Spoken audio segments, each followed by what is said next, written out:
couldn't read it. It didn't have the, there wasn't an actual string basically. So it couldn't.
No way this is 2 pieces.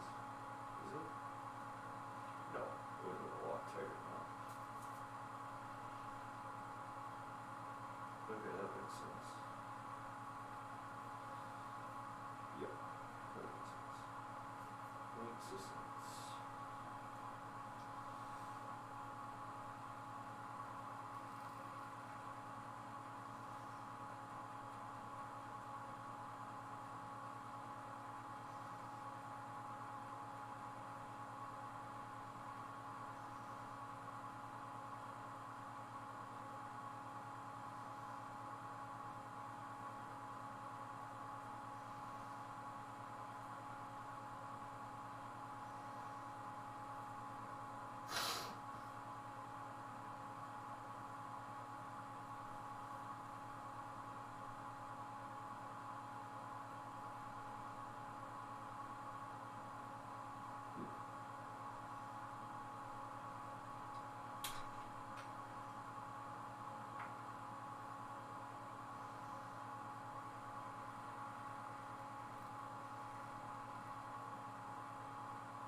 We did 13 hours yesterday drawing.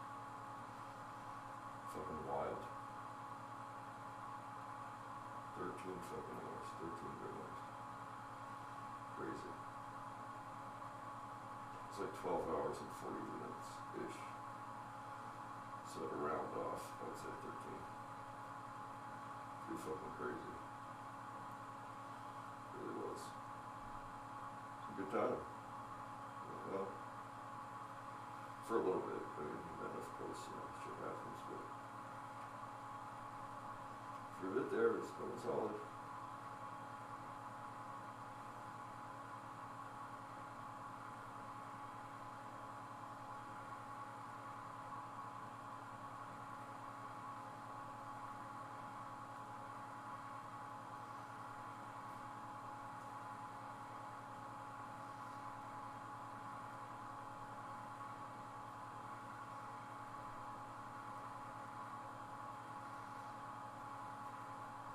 I love pink and green.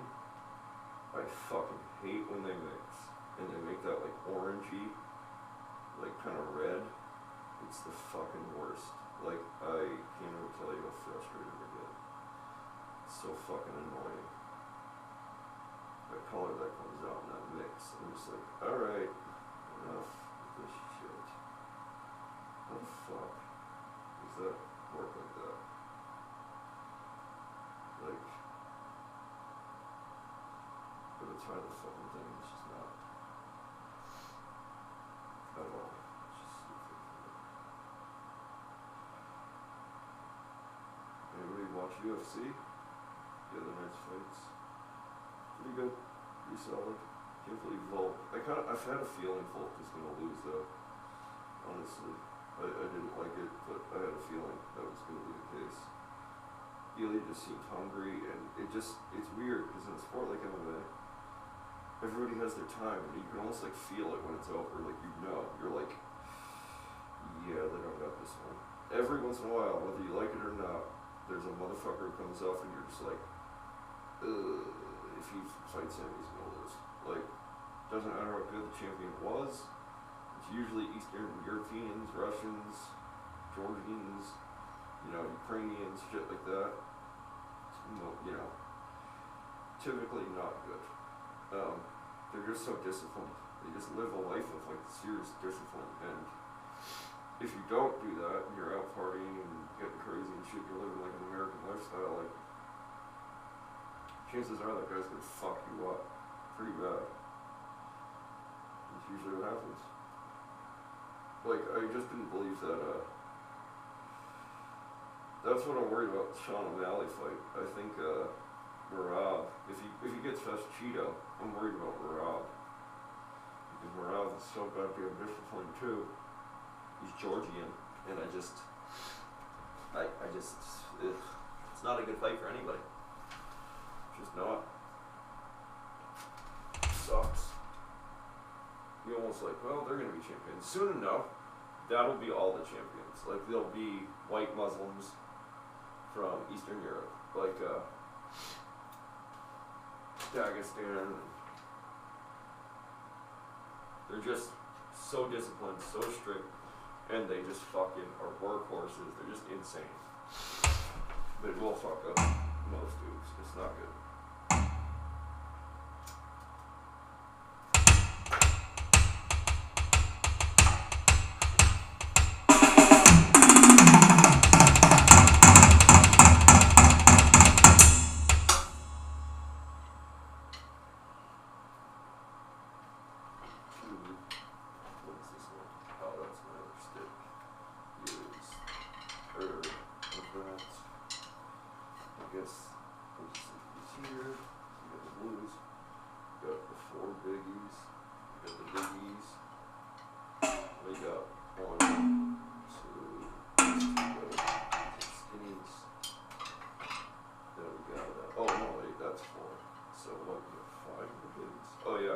I never include that one.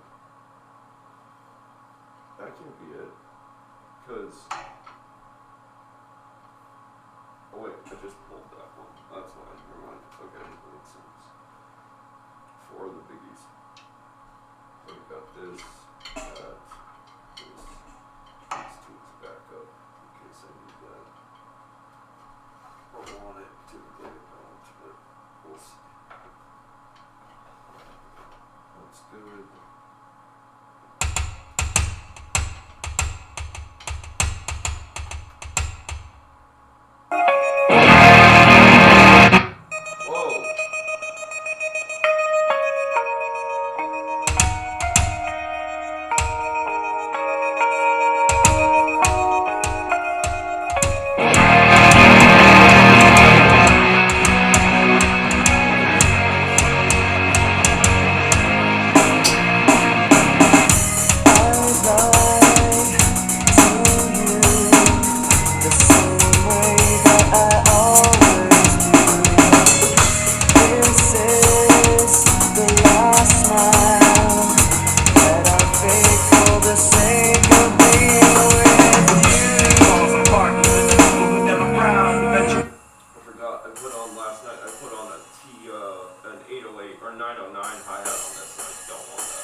lately about 13-inch hi-hats.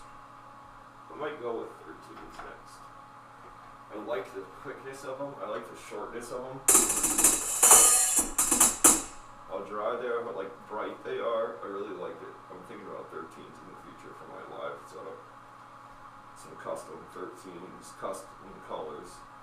I told you guys I'm working with that company. I'm in talks with that company right now about producing some custom symbols for me, like custom color. Just like this pretty much, but I might do pink, white, neon pink so it glows. But white, pink, white, or no, pink, white, pink for my live kit. Or I might make a symbol just like this, except not electronic. It'll be real color, neon green, neon pink, neon green, or vice versa. Really excited to see what turns out with that. If I can get that done, it'd be amazing. Fucking so incredible.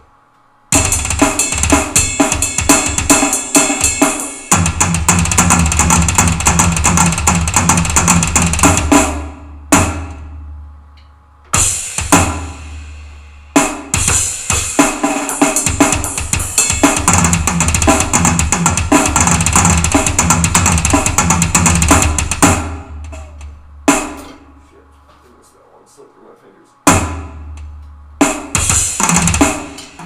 It's hard when it's spinning that fast. Alright, let's rewind a little bit. This the last smile that I fake for the sake of being with you. Apart, even the people who never frown, eventually break down. The sacrifice of fighting in love.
So hard and like smacked it with a stick. It felt like I got fucking spanked on my leg with like a fucking hard ass smack. So frustrating.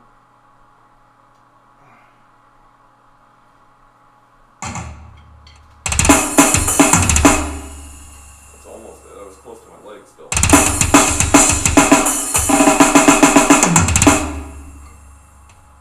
good enough. If I hit it, it'd be very like. I really have to try.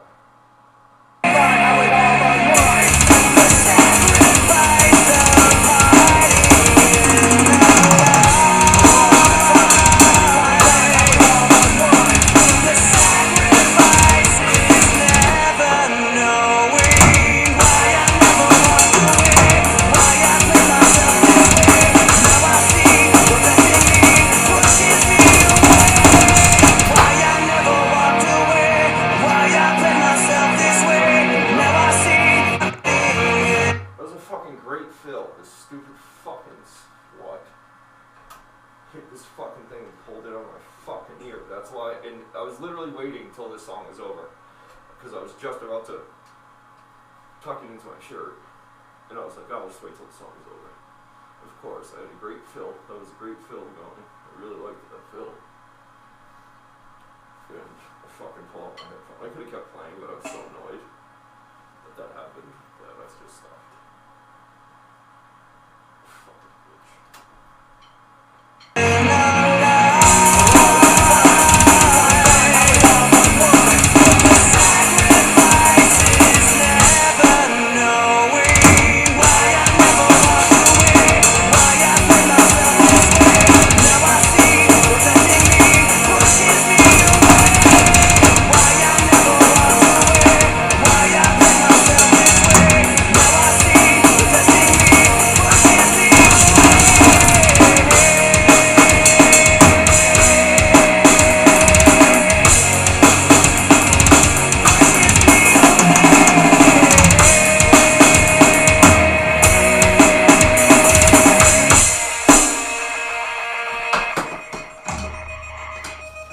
Not bad. Wasn't bad. It's okay. It was okay. Yeah, we're up to 1.4K subscribers. Good stuff, guys. Thank you.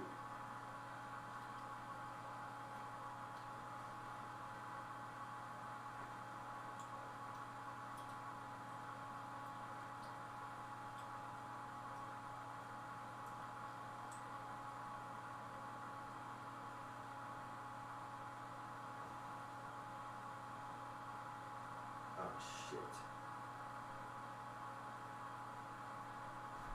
That's what I hate about this.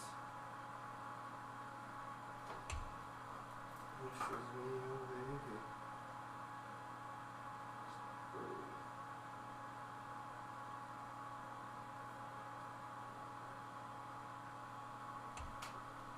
So what we'll do, we'll go to library, there, go channel 5. There we go. We'll go to library, there, copy the whole channel, and close.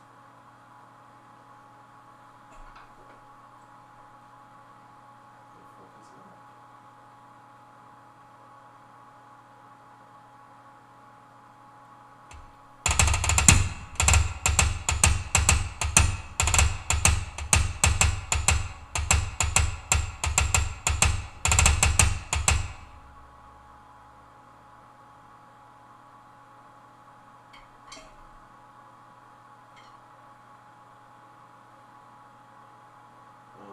Let's see.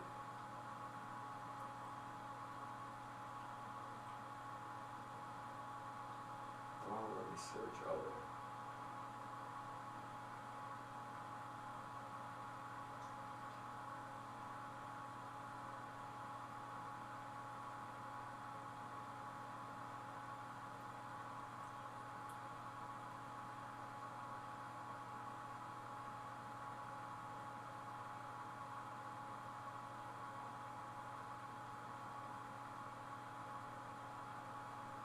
Sick. That's perfect. Whoever made that filter. Sometimes I love people who make the filters on Instagram. If they make a good one, I'm like, oh, you're the fucking best. I wish I could, like, shout you out. I wish I could, like, tell you how fucking good this was and helped me. So if you made it good, I love you and thank you. If you didn't, well, go fuck yourself. That's not a bad one, but because it's not low, it doesn't pick up a ton. The colors, that's why I have to use it, because I'm trying to always pick up the correct colors. It's such a pain in the ass. It's so difficult, and I don't understand how it's so difficult, but it is. It's really annoying. I guess from far away it's not bad, but it's gotta be a certain color. It's gotta be like very specific colors only get picked up. Okay, they did pretty good too. Let's save that.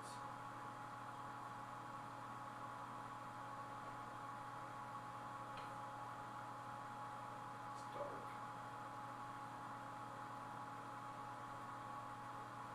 It's not bad, but it's not great. No.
just pink. It's nuts. If I just do that, fold over it though. Yeah, that's much better. It keeps it that white.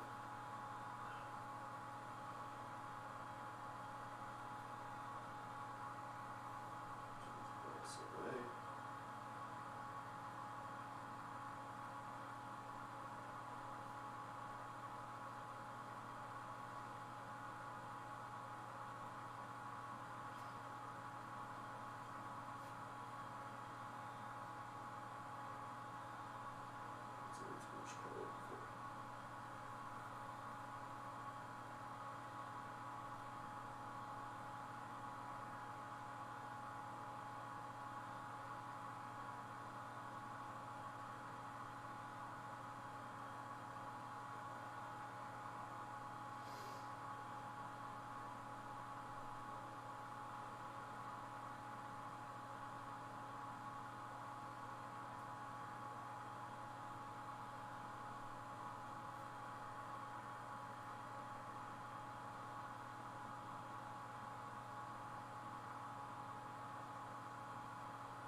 It's amazing what strings kill it and why.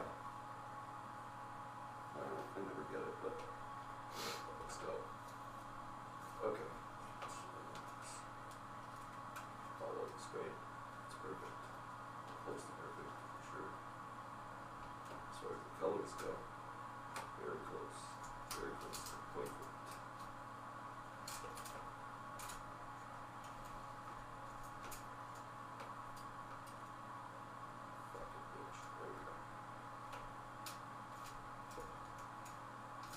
How do I not have those in here?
That's weird.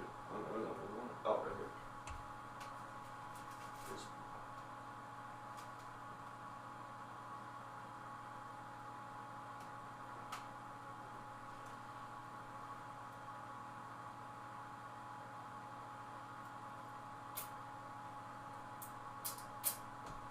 some perfect tab right here. I can just change the song that quickly. Great. Great. Great, great.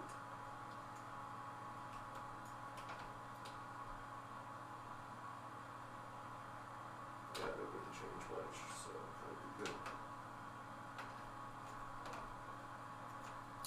Good.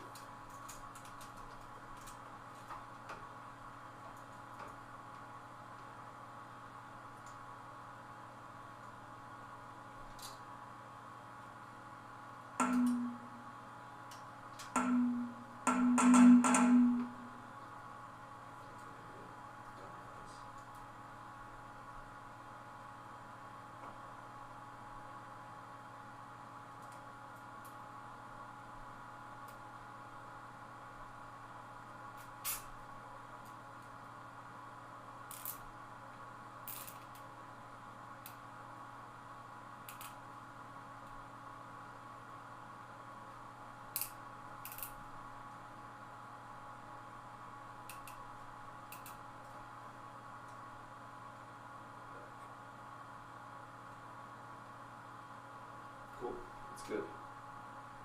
Great.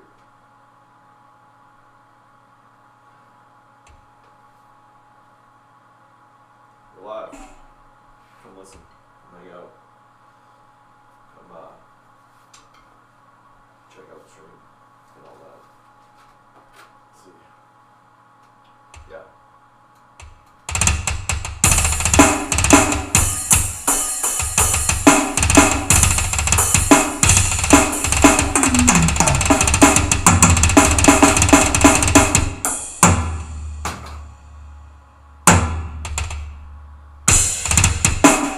Yeah, very cool.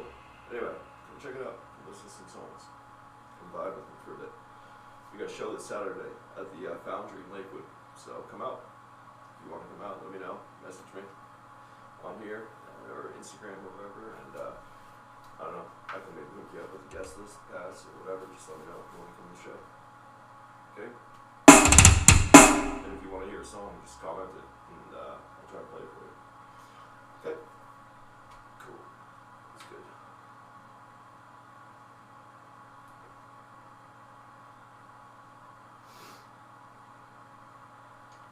There we go. Now, link. Gotta make a post. Gotta,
we got a show this Saturday at the Foundry in Lakewood, so come out. If you want to come out, let me know. Message me on here or Instagram or whatever, and I don't know. I can maybe hook you up with a guest list, pass or whatever. Just let me know if you want to come to the show. Okay? And if you want to hear a song, just comment it, and I'll try and play it for you. We're live. Cool. That works. Yeah, we got it out there.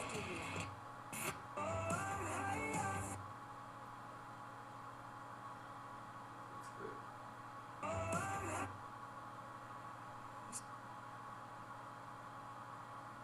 I failed to put my shit. Oops.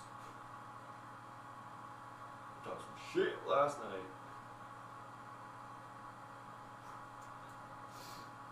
I don't give a fuck, dude. Like, yeah, you fucking. Don't follow me, son, cause some girl. I ain't got no respect. Now. It's hard.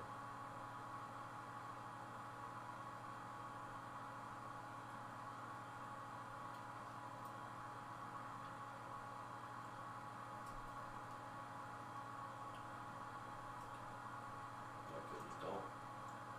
There's some lame shit that's on that lane.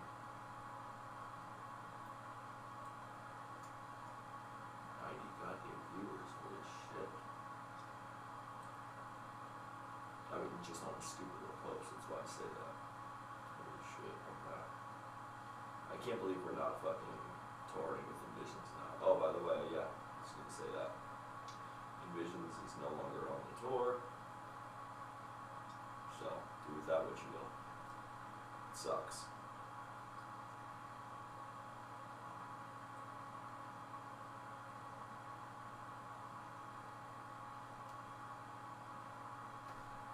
It really sucks. I was personally pretty excited about seeing the boys again. There's reasons for it, but it's better left between artists and us. But it sucks. Definitely sucks. I'm bummed. I am bummed. Especially because I was just working on the Drowned cover. I was gonna fucking do it with him live. But it's all good. There'll be another time. They're always around our minds. We care about those dudes. They're good guys. So it just sucks because it's fun. It's fun when you're on tour with a band you like, you know? When you can be, when you get to be, but unfortunately it didn't work out that way, so moving on, you know? That's all you can do. Leave me fucking logged in, dude. I don't get it.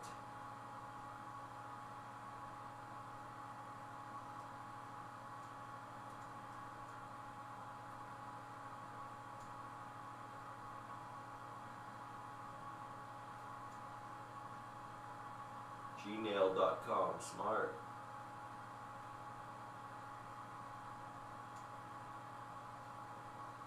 You fucking bitch. Well, this should be fun. Tell me the password.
take this huge warm-up stick just to get my fingers to twirl the others after.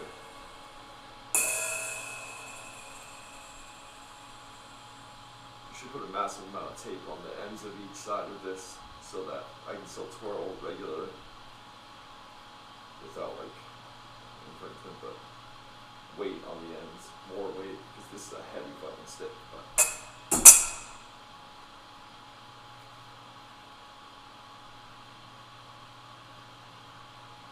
cool.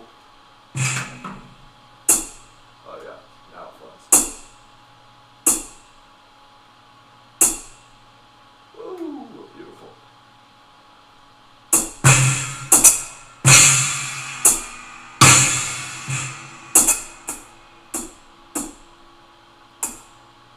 That'd be tough.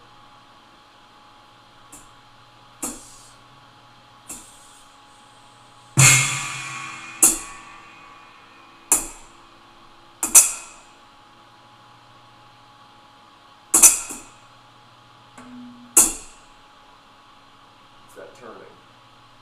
Gravity isn't like that. Physics don't like that. You don't like turning that way, so maybe up. Yeah, that's better. Actually, less resistance.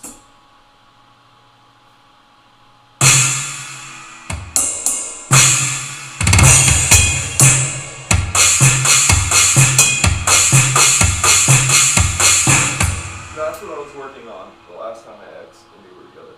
That's the last shit she saw from me. As far as like balance, she never got to see the crossing and bounce. She definitely never got the behind the back, but last thing I was working on, I remember sitting in the drum room going, just trying to work on essentially a visual, like a twirl where I'm like, but back, like, it'd be like, almost behind. It'd be like it. But it would kind of a,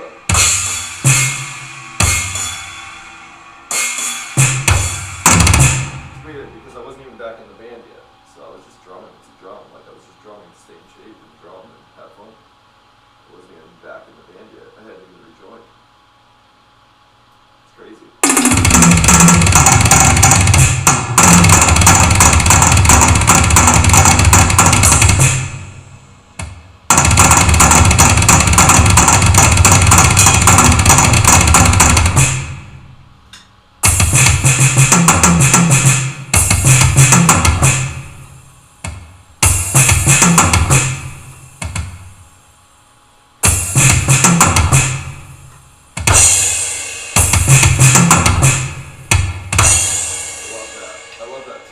Spin back around. Let's go.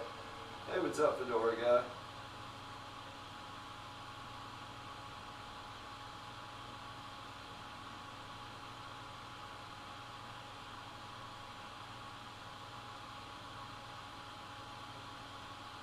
Yeah, Fedora guy. I know you. You're cool. You cool? Cool with me? I wonder where I can see this the best. I wonder if I can keep the chat right here without it falling.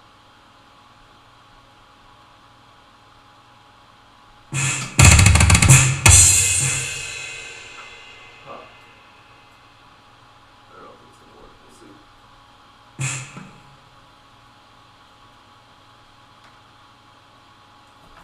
Ooh, no. It's there. Nothing. Nothing is there to hold that.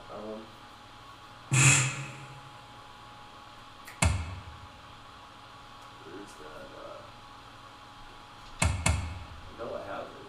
Where is it though? Whatever this works. Oh no, here it is. Good. Keep that taped off back there so it can't fall through. That's much.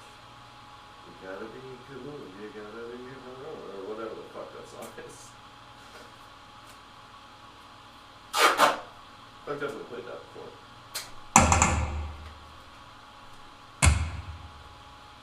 see. Just put a little barrier there so it can't come out, can't fall through. That's all I want. That's all I'm looking to do. Create a mini barrier.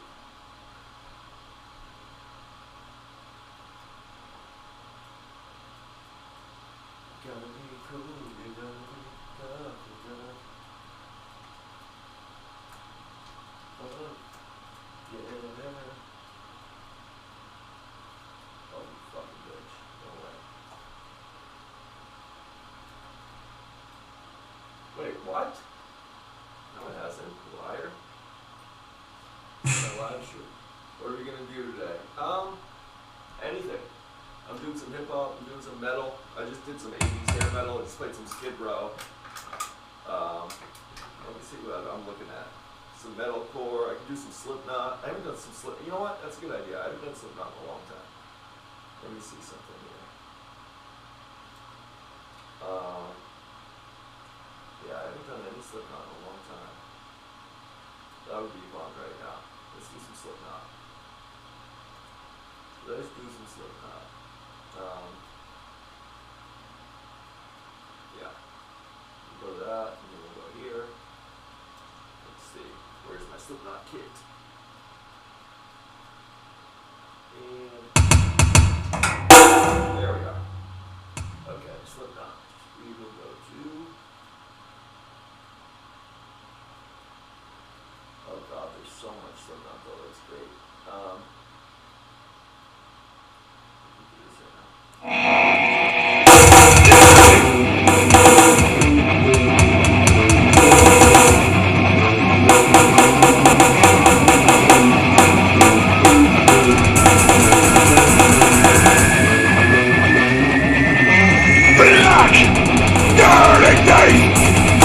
In the crease was the proof. Too good to be believed is the cut with the tongue. Who belongs on broken knees? So far it has to me that everybody in the world is afraid of me. Just one more thing and down we go. So the news is out and the thing goes through. Now myself, I'm by myself. I'm now myself. I'm the only thing that matters now. Wearing what we're feeling close. I'm running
my hair was in my face. I'm getting fucking solid at that now. That one that I invented, I'm getting real good at it. I'm gonna pull it live, for sure. I said this tour, but this tour just got pushed back a little bit to April 1st-ish. We have plenty of shows in between coming up. But definitely by April 1st, I'll be pulling that all day. I'll be pulling that off all day. Live. It'll be good. Can't wait. People left during that Slipknot performance. That was insane. You asked me what.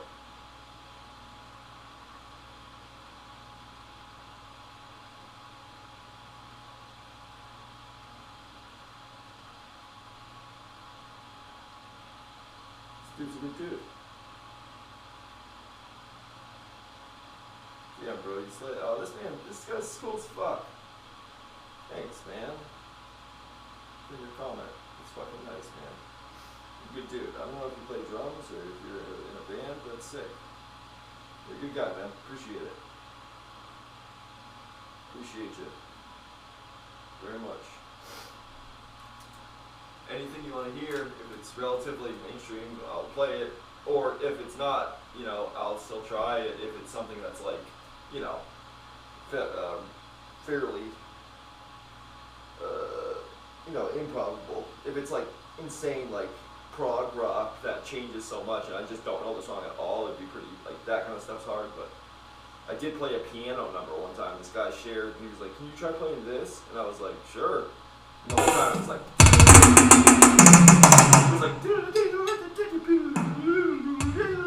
so the whole time I'm like.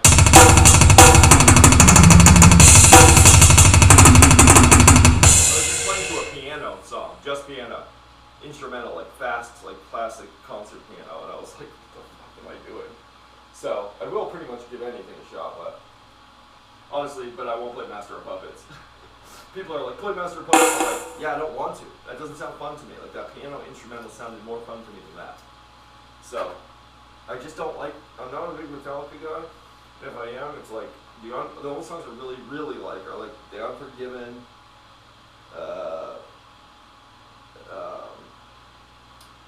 Wherever I May Roam, Room the Bell Tolls I can do a bunch, I just don't, I can do Master of Puppets, it's just like, it's a matter if I'm in the mood to do it or not, and most of the time I'm not, to be honest.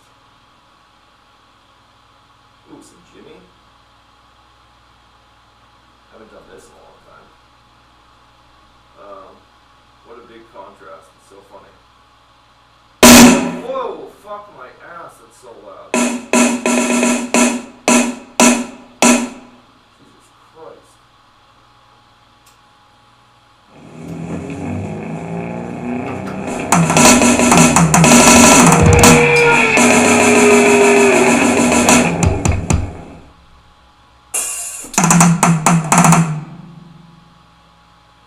Come on, baby.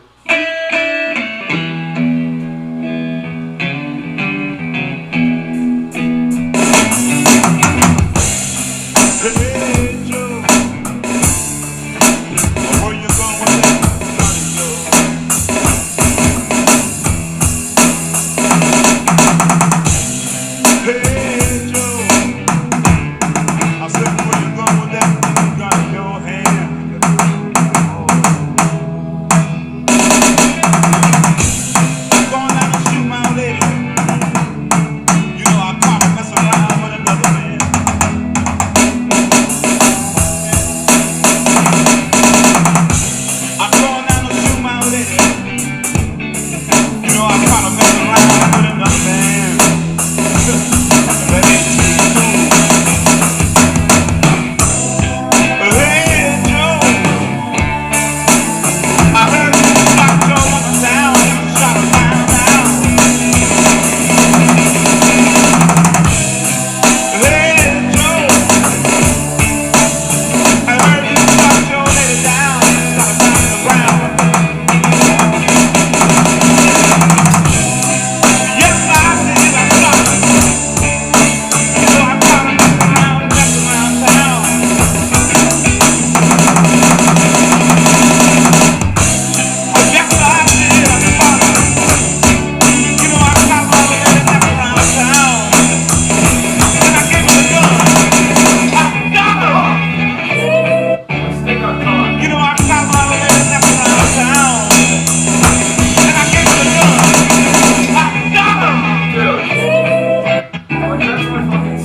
that fill. It's one of my favorite fills.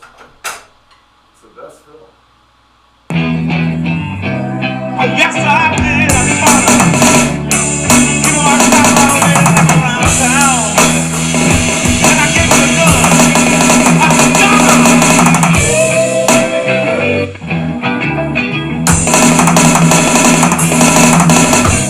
Oh, yes, I did. I found her. You know, I traveled all day around town. And I gave her a gun. I got her. I found her. I'm gonna kill myself. This fucking thing is too close. It keeps fucking sticking. I'm fucking pissed. You know, I traveled all day around town. And I gave her a gun. I got her.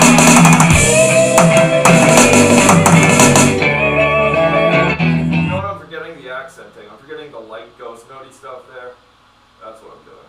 Yes, I did. I found her. You know, I found her messing around town.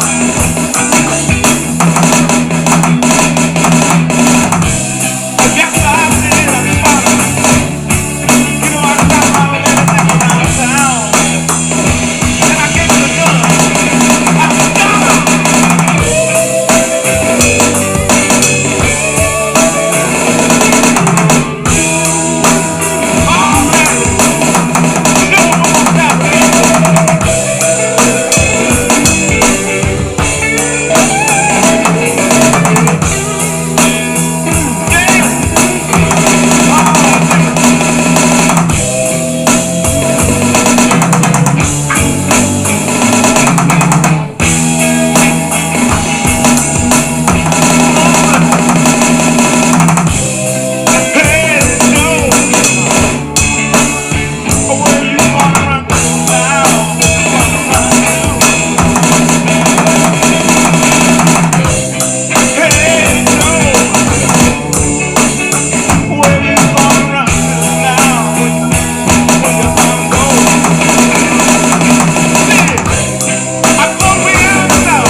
People are surprised that I don't know music, but like I know a ton of music, but I also don't I play music for a living. I'm not I have my bands that and I discover new stuff, but pretty much all my time, I like to discover new stuff when it's, I take my time when I'm discovering new stuff. Right now, at least. I'll set aside a day sometimes, just get into it, and really get deep on it, but. Oh yeah, let's go with this.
so much I cannot see shit in front of my fucking hair. God damn, is it annoying. Like, seriously. Can't see a fucking thing. So I miss those. You gotta worry about it hitting you in the eye, in your face, so like, I'm a little, like, I can't see completely, I'm cautious. When I'm cautious, I'm fucking messing up because you can't be cautious, you know? That's all I do, is win, win, win. Alright.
That's the final countdown.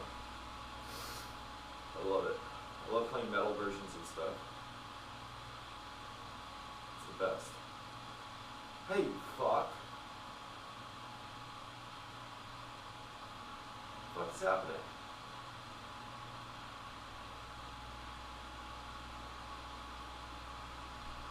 Hey, you dumb bitch, what is going on?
down. What's up, girl?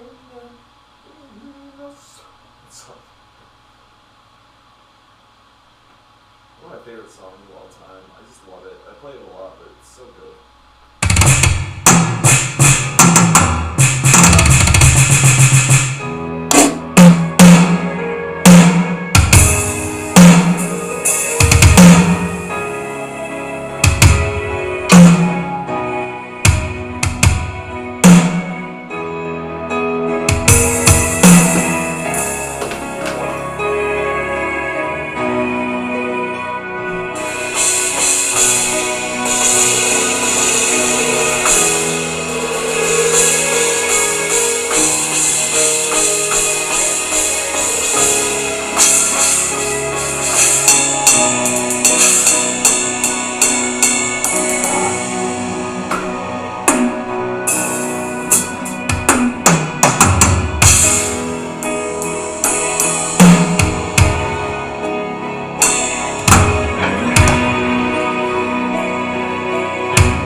No, wrong angle.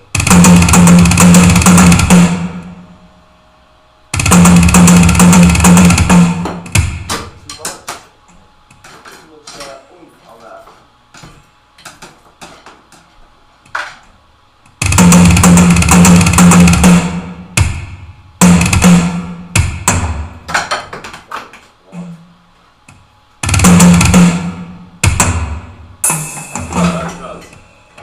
Off the top, it's great.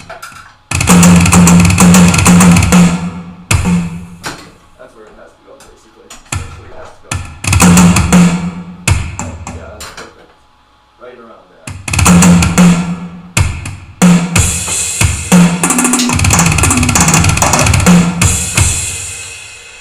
Well, that one's going into the repertoire too. Now I just added that, the cross hand behind the back. I'm just racking them up while these fools are sleeping. They're sleeping their lives away, and I'm fucking inventing shit that hasn't been done yet.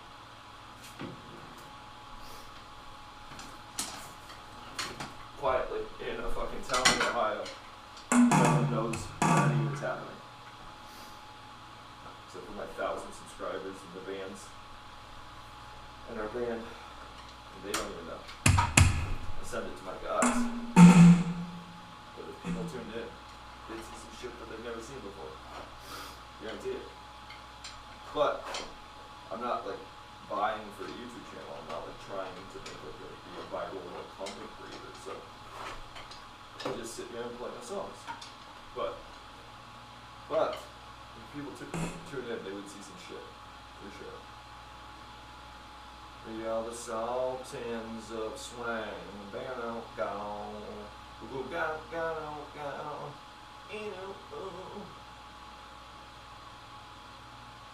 All of the lights. Oh shit. Hey, thanks, buddy. Crawl by Idols or I'm Scum. Let me hear this. Crawl by Idols or I'm Scum. Let's hear it.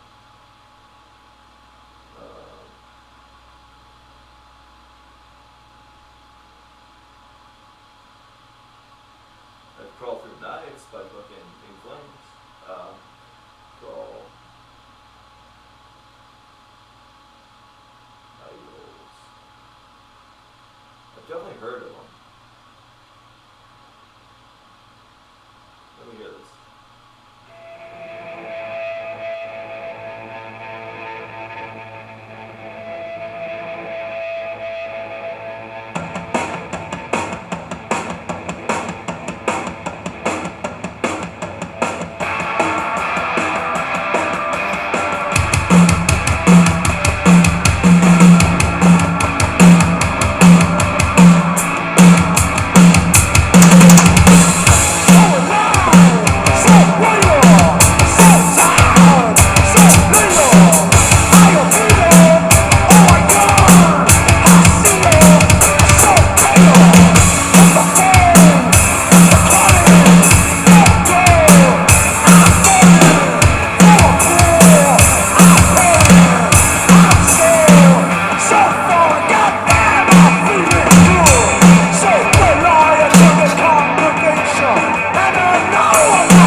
don't know it, but drumming's all a formula. Songs are all just formulas.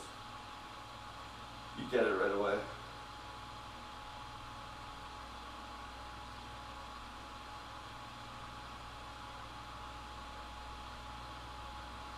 Yeah, so that's all essentially. Once you hear a part, you pretty much know now how the song is going to go. And then after that, it's just, and then it's pretty self-explanatory. Once you know, it's verse, right? Intro, verse, chorus, verse, chorus, whatever. Intro, verse, chorus, bridge.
Dummy. The fuck are they? No. The fuck? Stupid. Oh, it's one of the ones that didn't have it. I'm so dumb. I figured. I was like, what the fuck? That's not drumless. But I love that song.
balanced down pretty well. I just need to work on that crosshand behind the back. I will soon. Oh, that was the one I wanted to hit before it got too late. Let's see. What is that? Where is it? Should be on here.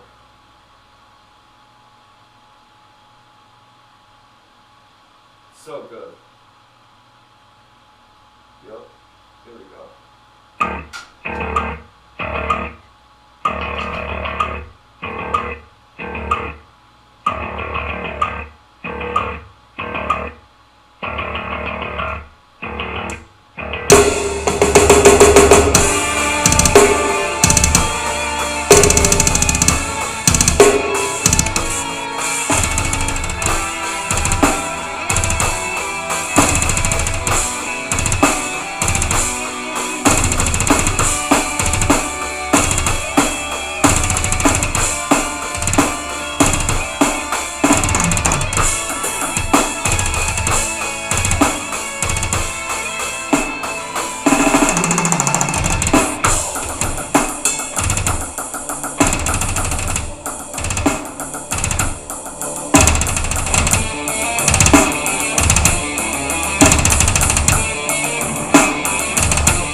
find my way. Said help me find my way. No bolts inside of me, stone cold lips and Hennessy, all rising to a degree, losing who I wanna be. Find out right now, he may be out of his mind, but someday you will find the sanity's left us all blind and dragged us all behind. A moment see through those eyes, crystal blue skies.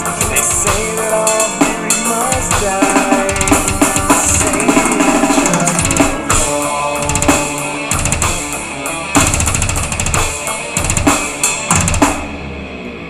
If you would only open your mind, and someday you will find insanity left us behind. You walk right through the doors, the pictures clear as yesterday. Pictures all mine, I can hear the voices begging you to stay. But now you're not alone. I'm trapped in a fire world where the endings of the surface every other will only give death. I'm losing my only dream, but I can hear some guiding light, some place to go. You hear me, let me know. If you hear me, let me know.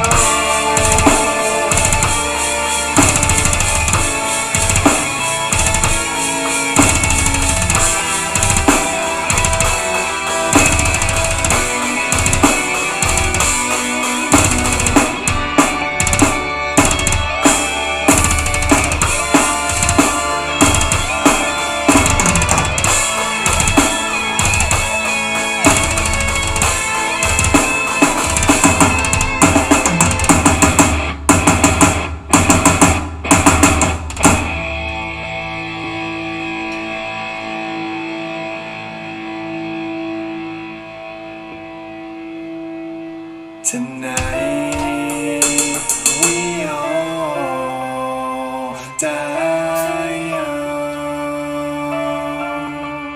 Tonight we all die young. Tonight we all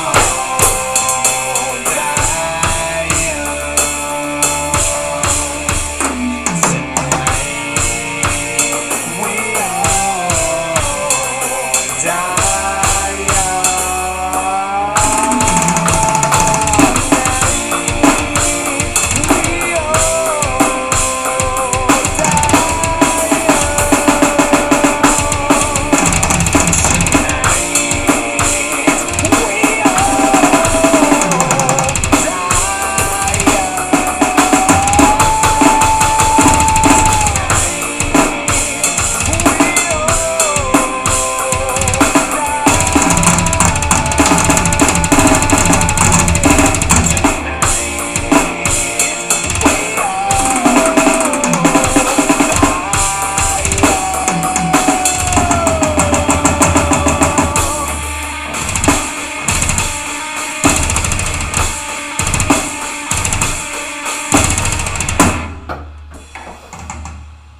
Such a fucking fun song.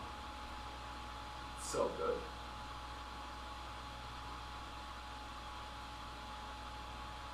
So goddamn good.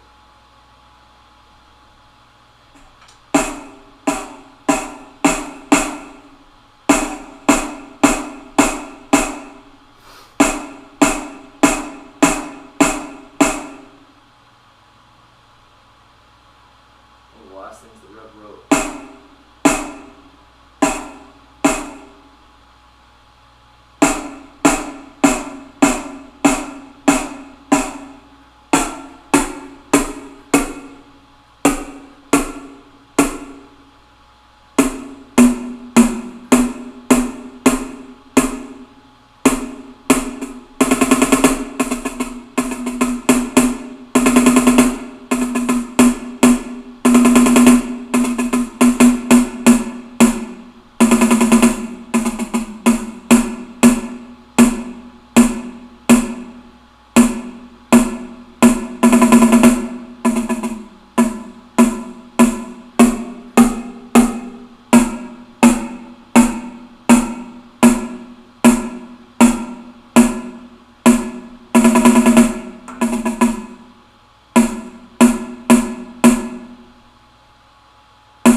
done that, that would have been perfect.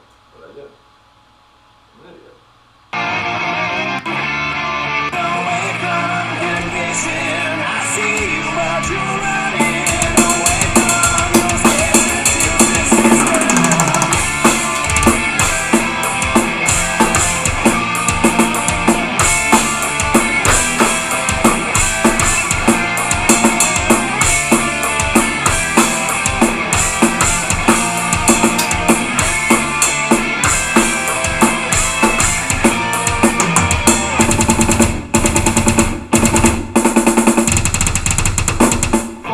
Those would claim I had that one that time perfectly.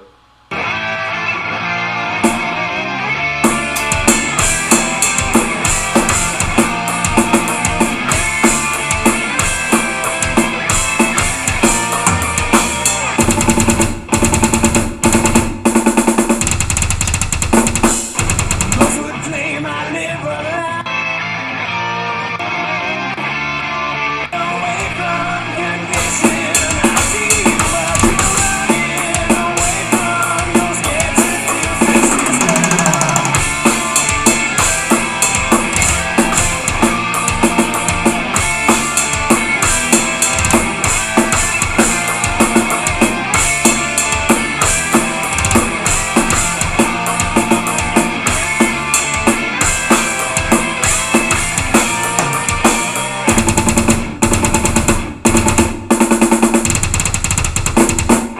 Those would claim I live. I'm fucking getting stalled up on that last part. It has to be absolutely perfect.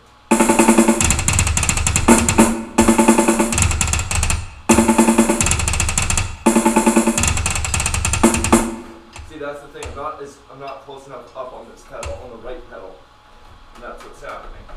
By the end of the Heritage, I'm getting pulled too far back on the pedal, so my velocity, the power isn't there. So those last aren't getting in there. They're like soft.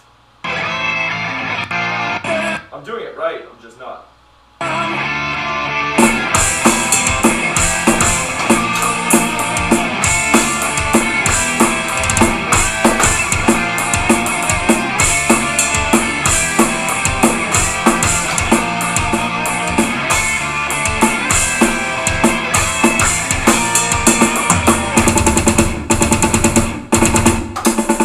Fuck me, I hit that rim. It's easier said than done with the wayside. And never the place to run away from condition. I see you, but you're running away from your sensitive system.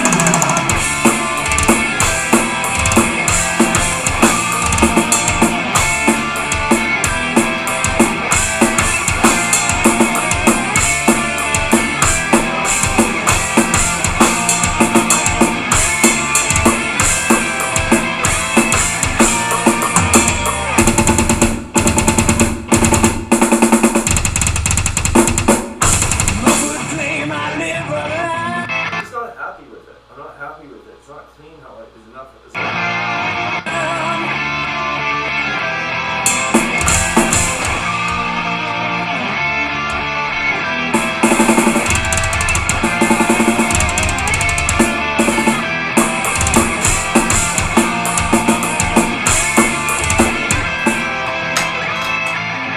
Okay, you fucking whore. Now I just dropped that one. That pisses me off. It's these two.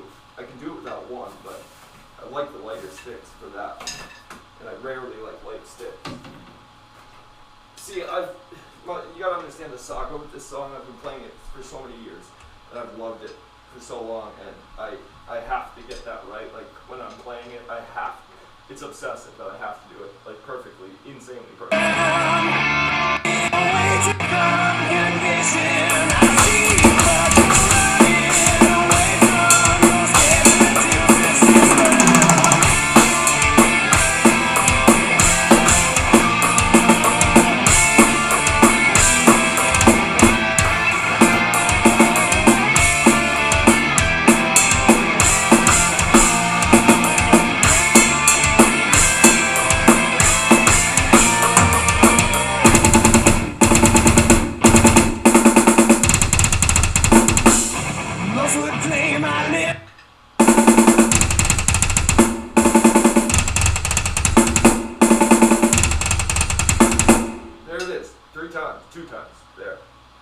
so dumb.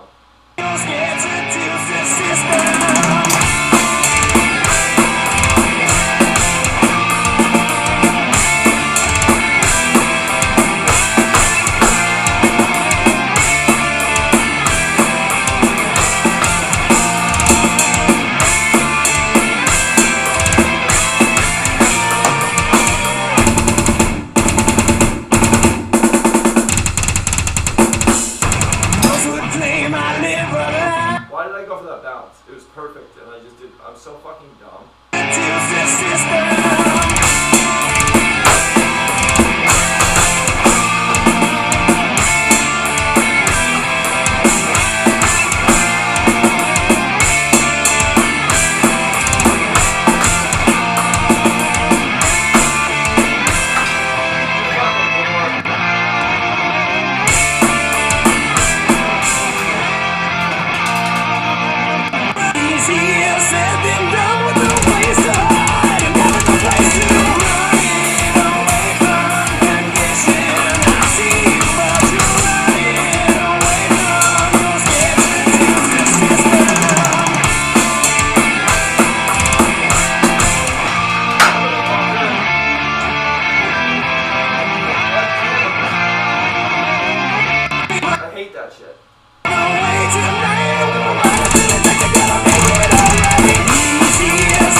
I'm giving it like one more try. I'm doing it perfect many times. It's just not good enough for me. That's the problem. Like, it's right. I'm fucking practicing when it comes to that. I can't just settle on it.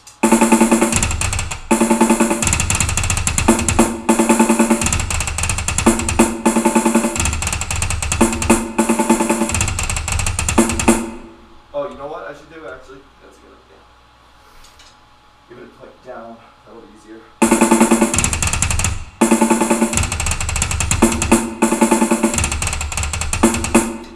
Let's see if I do one more.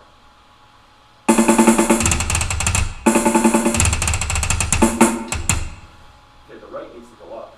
Let's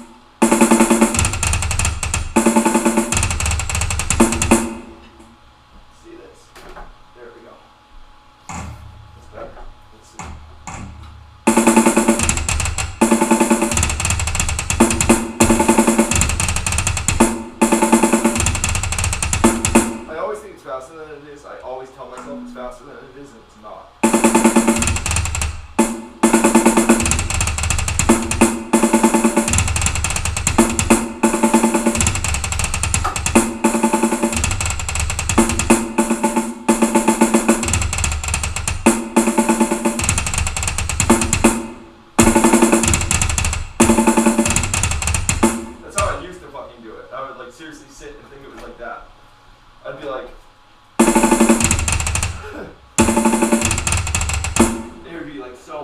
I used to do that.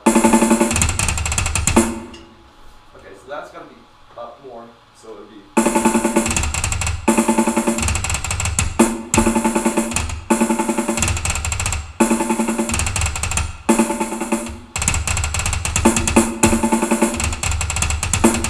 So this is the problem with that.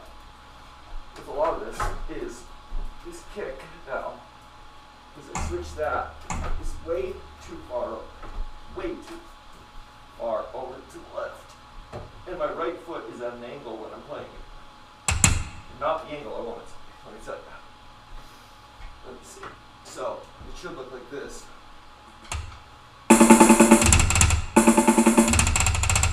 What the fuck? Oh. You get it? No, I see. Why is it still off center? There we go.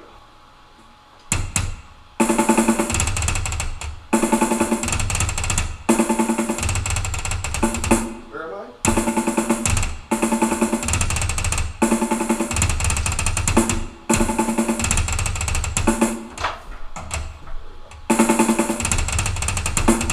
There we go. That's much better. Okay, so that works. Let's back up. Yeah, definitely back up on that.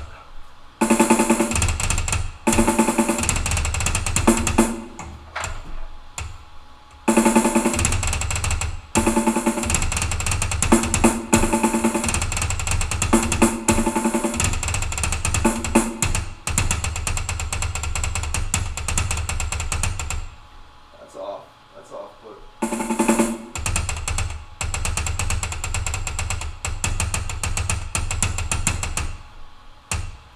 see where these are at? Wow, that's way in front. That's not right. Holy shit. Why is that so bad? It's definitely not right. Then that's way too tight, because that's not supposed to be like that.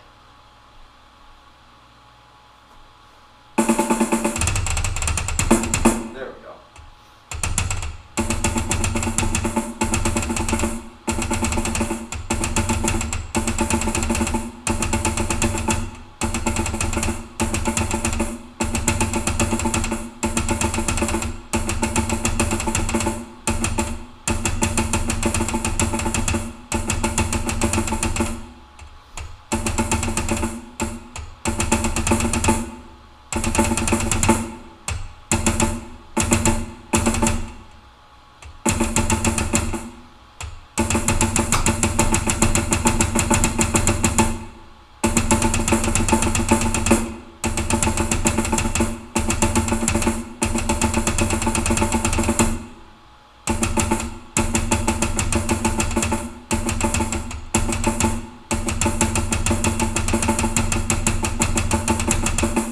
It's a good way to separate and warm your legs up and also get your brain a little more clear when you're doing shit like that. It's really important.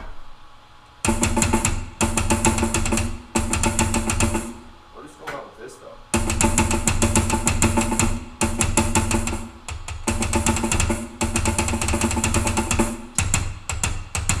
Is that crooked? Because I see that's definitely off-centered in a way. It's weird. What is going on there? That's weird. Huh. Definitely not the issue, but it is something to address. Oh, there's also a cord touching it. That's awesome. Touching the linkage. So that's not fucking free reaching on it or anything. Fucking what the fuck? What the fuck is this? Jesus fucking Christ with that. There we go.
tight.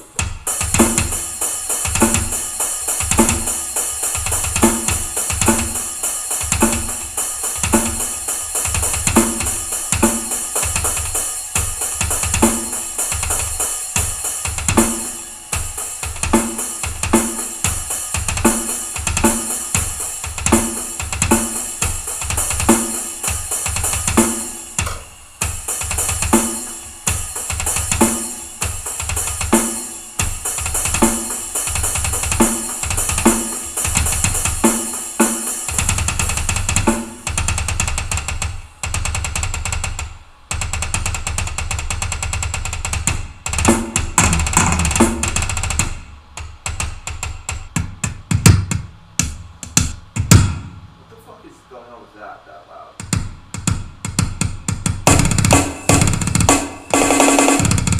There we go.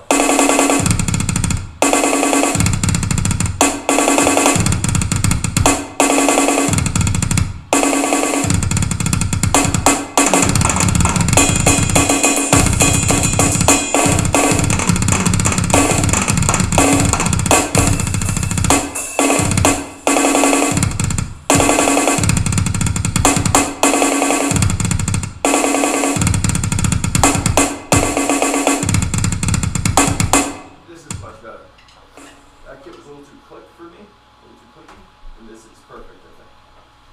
This one should be good to go. Like right now. Not off the bat, not waiting. I think that one's good. Yeah.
always using this app. It's like a fucking mobile.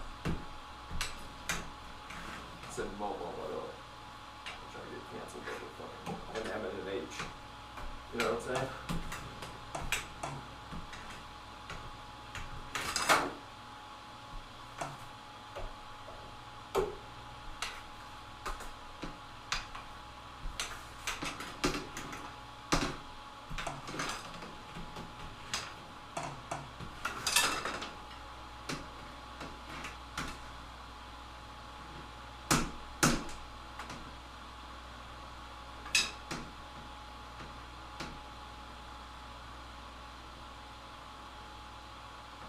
Now I got the right kit. Should be no reason for issues. Okay, let me see.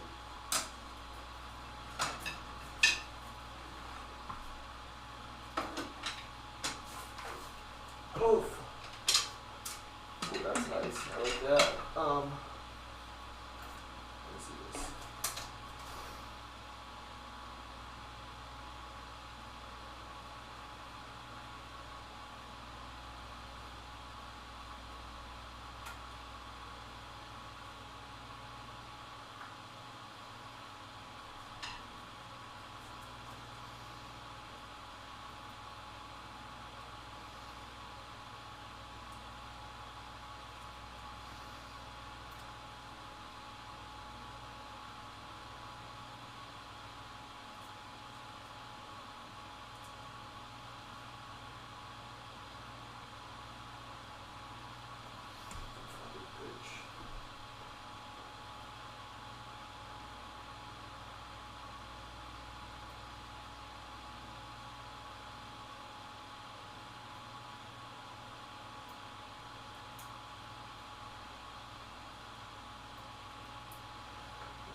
Let's see another one.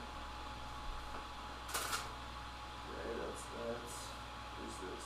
Oh, you fucker.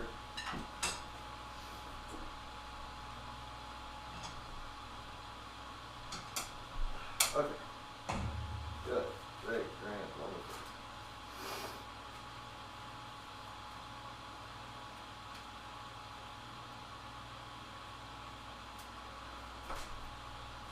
Drop another thing. So I can end my fucking life. Okay. Now, let's see.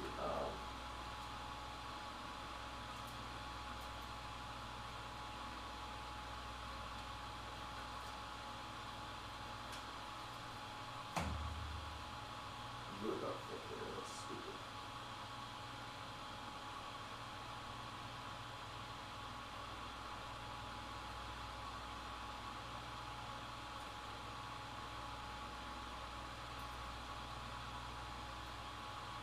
You dumb.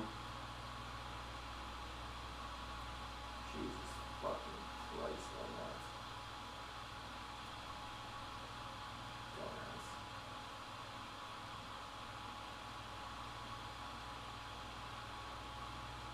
You really gotta be one of the elites of fucking dumbasses.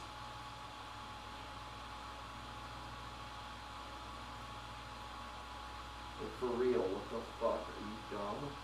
Can't cut straight? You do a bunch of crazy shit on fucking drugs, but you didn't learn the basic skill in fucking kindergarten with play scissors? Insane.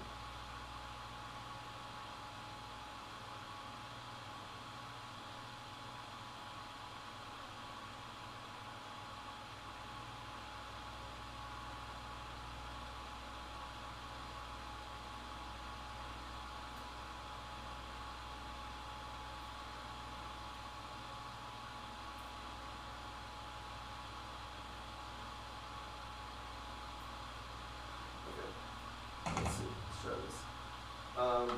These especially, I have nothing, so let's go,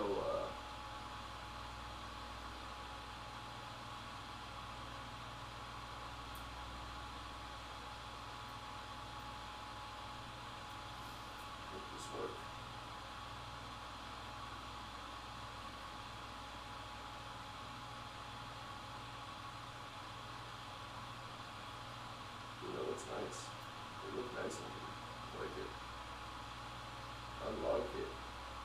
like it a lot.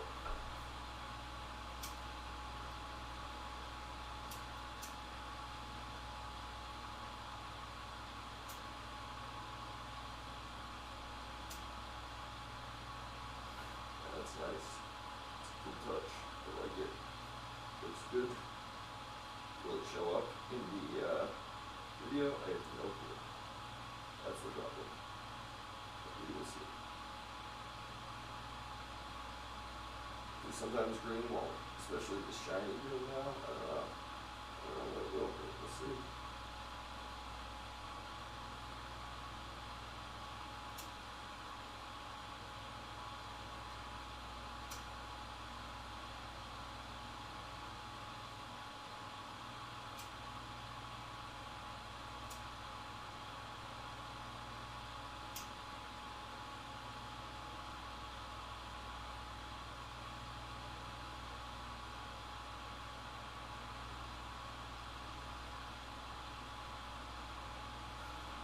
Huh. Interesting. Yeah. Alright, let's see. I love that. God, I love customizing shit like that. I love it. I love just making shit look cool for fucking stage and shit like that. It's my fucking favorite. It really is. I love doing like design shit like that for stage. It's my favorite shit to do. Like for real. Now if I do this, I like that. Hold on. I'll tell you. I like this. It's pretty dope, but I think I'd rather just the stripes. So basically then we go. Yeah. Yeah, I'm into that. That's cool. It's a cool look for sure. Oh, I like it.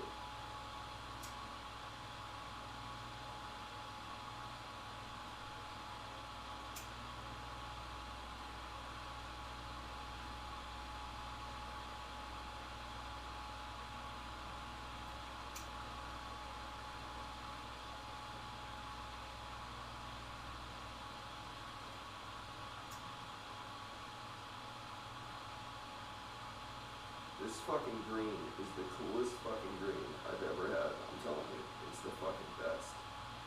It's the best, by far the best fucking green that I've ever gotten. It's like neon, well it's not even neon color, it's not called neon by any means, but it does glow neon in fucking, blacklight, but it's like chrome yellow, green, yellow green, and it's like fucking amazing. It looks so sick. They couldn't believe how fucking sick it looked.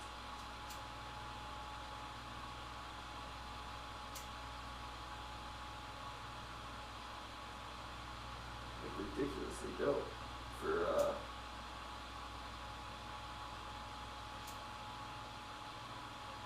so I have some ideas of what I want to do with this, but those will be seen later. Not tonight, but another time down the road. That'll be with the band. If anyone's there right now, can I ask you guys, as a member in a band, and we're trying to figure out some stuff, what kind of band shirts do you like? Do you like just logo shirts? Do you guys like pictures of the band shirts, like playing live, like pictures of the band, like in action? Do you like pictures of the band just standing there, like promo pics? Do you like old school scene shirts? Are those back in with like the different like cartoon crazy art? What about also like do you like designs, like new designs with the band name, like a cool like design, like a unique, like say like a rib cage, some shit like that, like with, some stuff. Our shirts are gonna be like neon now, I think we're gonna do too, so you can, if you wear it in the black light, whatever ink, whatever vinyl will fucking glow on there. But like what kind of stuff do you like? Do you like simplistic shirts, like super simple with just like the name somewhere, like almost like a t-shirt you'd wear like anyway, but just like very casual, and it has it on there, or what? Because we're trying to figure out merch, like as far as what people want. Because what I was saying is like, yeah, I like those old scene shirts, they're cool, but I don't really wear that anymore. Like what I wear for band tees is usually like a a picture of the band are my favorite typically, like playing live or just like them promo style, maybe like cartoonized a little bit, but not like a cartoon, but like an actual picture with like almost like paint over it. It looks like in a way, like it's like a shirt print, like but with the actual band. I like that a lot. Logos are okay, but it has to be more than just like a plain black T-shirt with a logo, like in my opinion. That feels cheap. And then if it's gonna be a picture, like I need a picture that's not like just squared off a picture in the middle of a black shirt, because then again, that looks cheap. That looks like those shirts you buy off like eBay or like somewhere where they use a Gildan shirt and fucking basically just put like a band logo on. It's like you can tell right then it's not the official merchandise. It's like a shirt that was made, and I don't like that because that feels like cheap. And it feels like not like a real shirt. Like band t-shirts don't have borders a lot of times. Like the official band merch doesn't have like borders like that. Like my Slipknot shirt, like this, it's printed on there.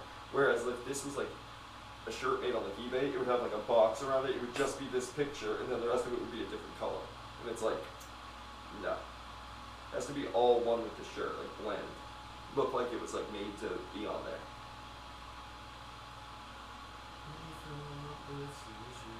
How the fuck did that make it in there? Like, what? How the fuck did that not get it? Like, what? How did you avoid that whole section? It's weird. Okay, let me see something here.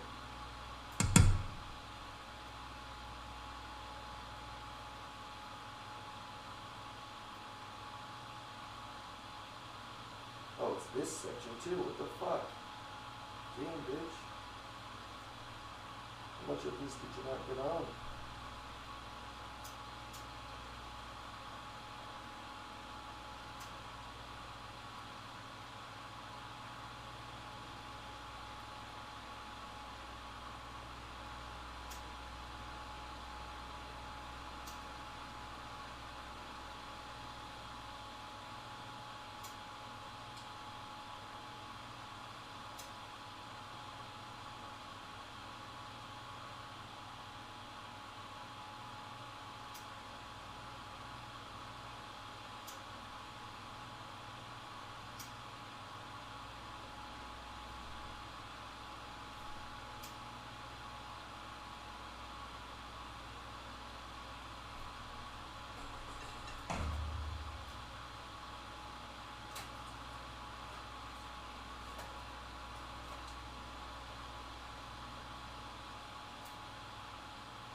For real.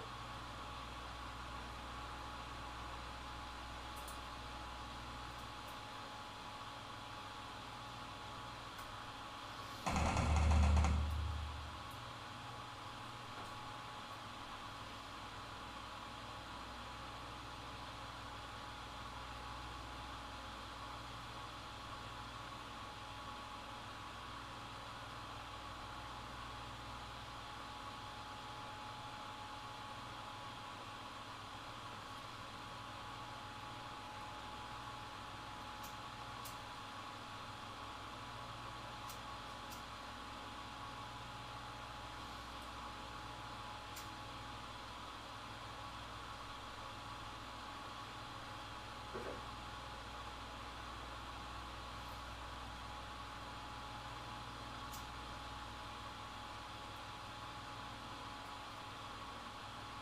Shit, fucking whore, you would catch fire with that, you fucking bitch. God damn it. Fuck me.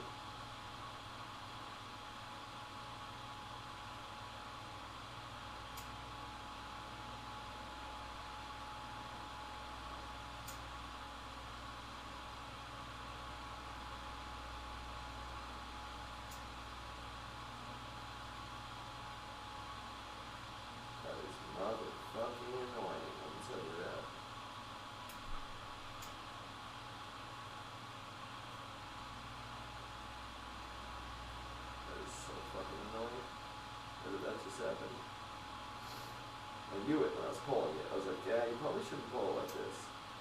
Right now. Not yet. It's alright, I made the connection. I completed it.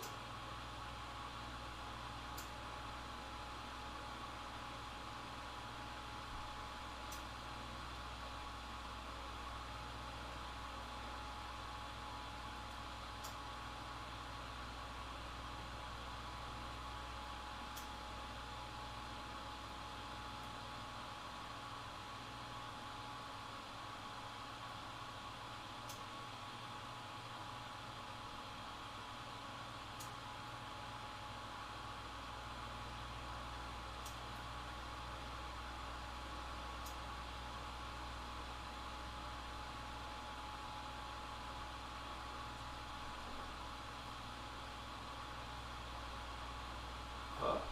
It's a weird one. It's a weird one. Let's see. Yeah, fucking it's like it's hot.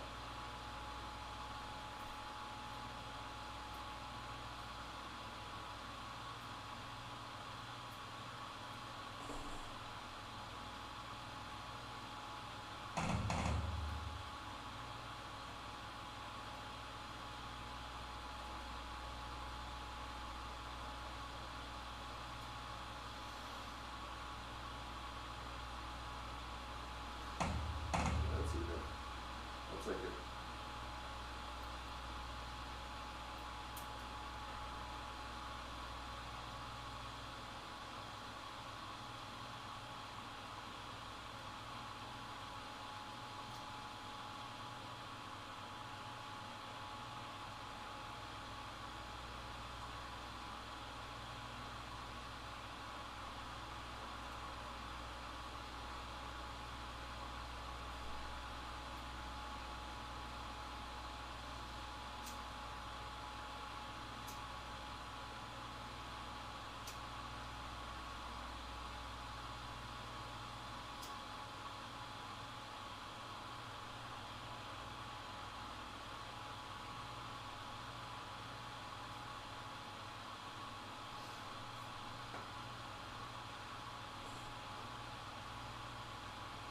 Oh, it's nice. It gives some support. I like that. That's good.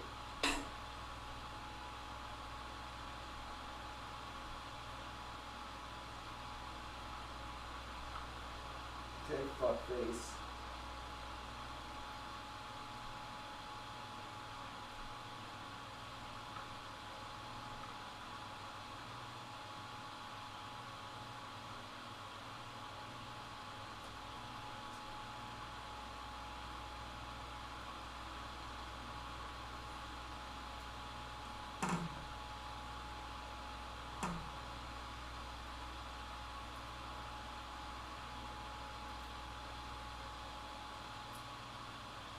Do like assembly stickers for fucking, like when you get like an old WWF wrestling ring back in the day for like Christmas, you like assemble it with the stickers. That's what it feels like. It's kind of fun. Now this will last on real cymbals for a little bit. It'll start to like rip when it gets hit, you know, when it hits the cymbals edges, but it does last. Like it'll last you a show for sure. So if you want to like spice up sticks a little bit with some colors and designs, it works. It does work before a show. And it'll stay for a whole show, at least. I have one from, what stick is it? This green one. Where is it? Oh, right here. That pink on there stayed all through a show, through like the actual show with the symbols, my real symbols and shit. And a practice. A show and a practice, actually, so. It works. I mean, it will stay. So if you want to get a little creative, just know it won't last forever. If you really like it, you might want to remember the design and how you did it. But it is good enough to stay for a while. So it is pretty cool, especially the way I do stuff, because obviously my whole stage setup is, and my house setup, but my stage setup is blacklight and shit. So the shit I do really pops. Like with this, obviously I just go out of my way to make cool shit. A lot of people paint them. I used to paint them, but I don't think they understand how that works after a while. Like, it gets tiring painting like that, and for designs I'm gonna do anyway like that, I'd rather just have it done just quick and simple with some fucking some stuff like this and vinyl and shit, because it just makes it better. Like, it's just easier, quicker, and if it's gonna be fucked up right away anyway, like it will be for the symbols anyway, the paint, might as well just might as well just try to, I don't know, stickers like that. You keep doing it over like that. Paint is not cheap either. The spray paint I use, the specific kind, the sticks that I use, is not cheap. It's fucking annoying. And if you ever want to like try some shit, or if you're ever using anything, just heads up for blacklight, never buy the Rust-Oleum fucking neon. It'll look like it's the fucking only one, like it'll look like it's a good one. The can is appealing, I swear to God. Every time I go to Hobby Lobby or Home Depot, every time I see it, I go, I do need some. I almost buy it again every single time, and I know that it's not good. And I'm like, because the can is that good. They did that good of a job with the colors, and like the vividness of the colors, how bright it looks. You're like, whoa. It's not good. It's the worst shit. It's not opaque. It's literally see-through. It's transparent. They don't say that. It dries like transparent. It dries like shit. It looks terrible. Terrible. That shit is the worst. Like literally, every time I get it, I'm like, what the fuck did I get it for? The only thing that it would be good for is either covering A, white, and even then the green looks like shit. It's a terrible color green. It would be covering white and or covering another neon color. So like for me, if I was going to do green and I wanted to like make it a little more yellow green, I could take that yellow over a good green, like a good brand spray paint green, neon green. Do that, and then on top of that spray paint, on top of the good green spray paint, I would use that Rust-Oleum yellow neon and put it over, and it would like, basically it would just tint it like a little yellow, which would be great. Because that'll make it like a, you know, like a more like alien green. So I tend to not just like green on its own, like plain, it doesn't do a whole lot for me. Unless it's like an alien, like kind of green. It needs to be like crazy for me.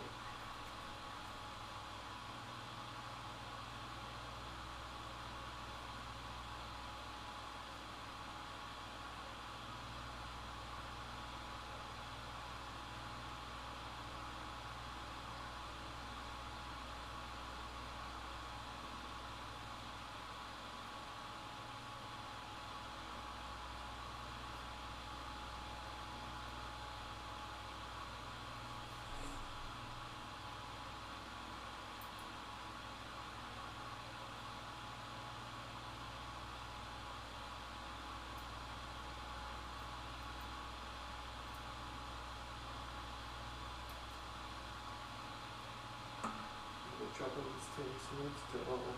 Redemption trying to do. It's a place to go.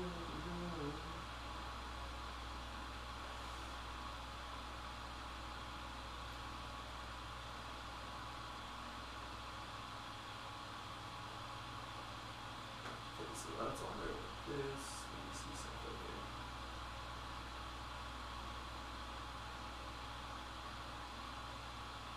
Just do it off the fucking bit. Yeah, I want to go like that. And yeah, maybe off this. Ooh, that makes an A. That's kind of dope. My initial. That's kind of sick.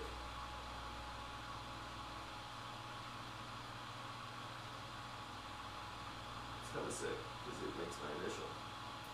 Mark my first name. If I put it like, let me see.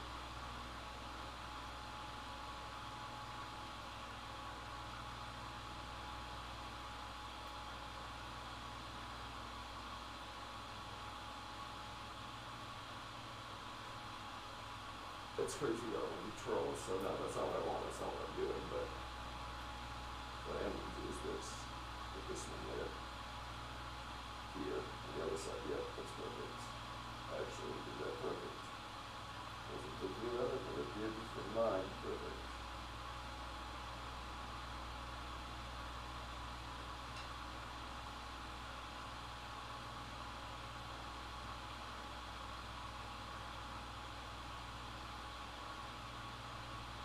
Yeah, that works.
Okay, so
go. Cool.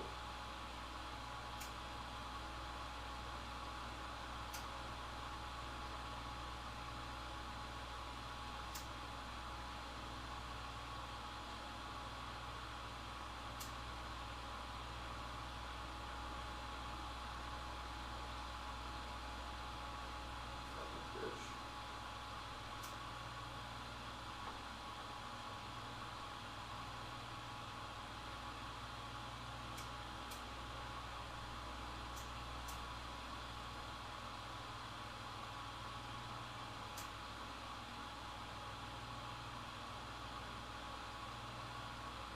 Okay, that's good.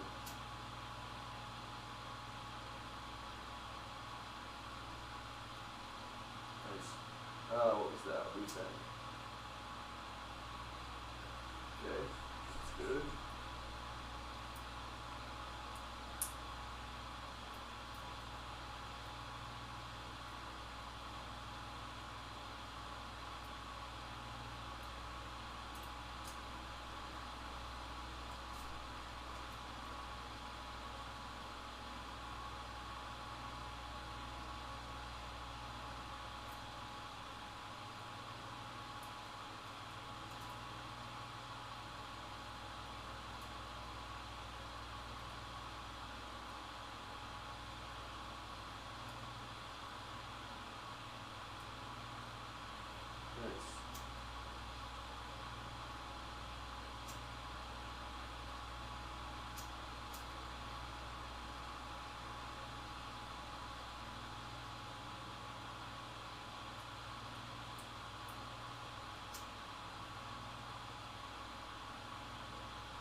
shit.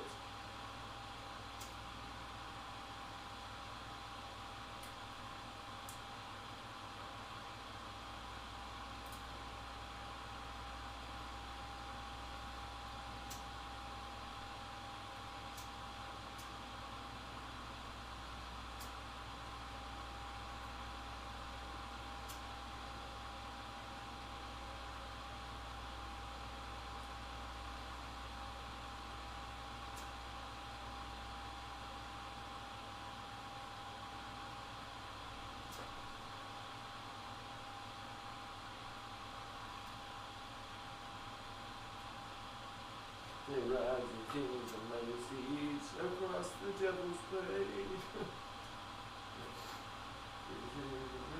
Sun is crossed, it did not die, great belly.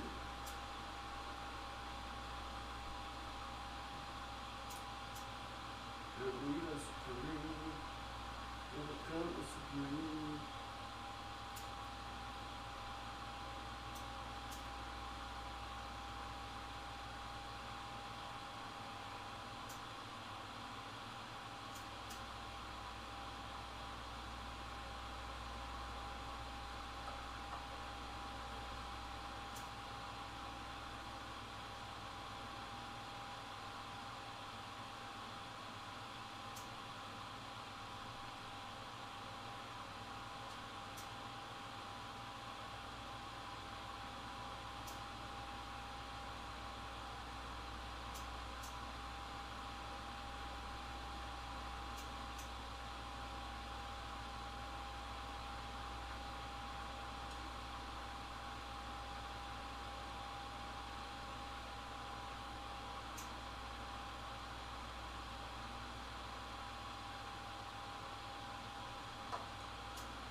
I can't believe mooning was ever a thing. I was just singing that song about the moon, but then I thought about that. I can't believe mooning was ever a thing. Like, hey, check this out. It's just your ass. Like, wait, what? I mean, I guess I could see if chicks did it back in the day. Like, that was like supposed to be attractive, but it wasn't. It was like a prank. Like, if chicks did it, you could like see some, backside fucking gay. But maybe, but like.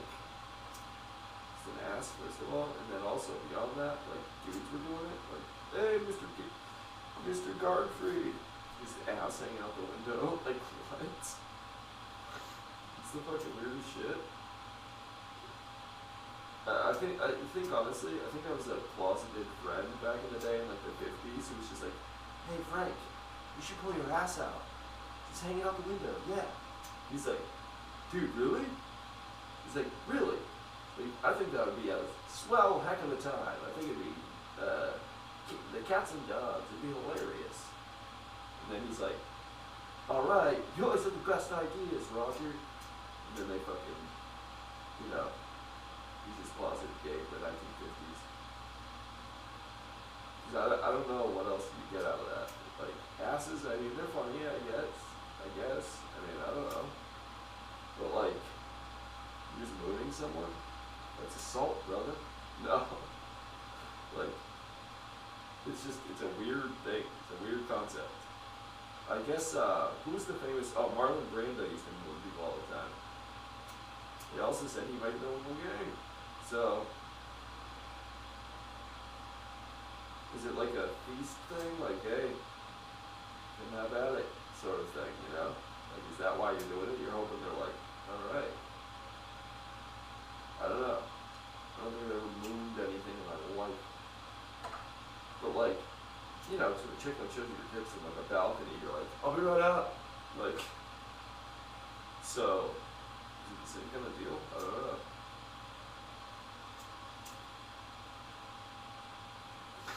See, these are questions, if my grandma was around, I would ask her all that. I would have been like, yo, Gran. Nah, I call her Yaya, but, freak. But, I would be like, hey, what the fuck was the deal with mooning? What were you crazy kids up to back then? I mean, for real.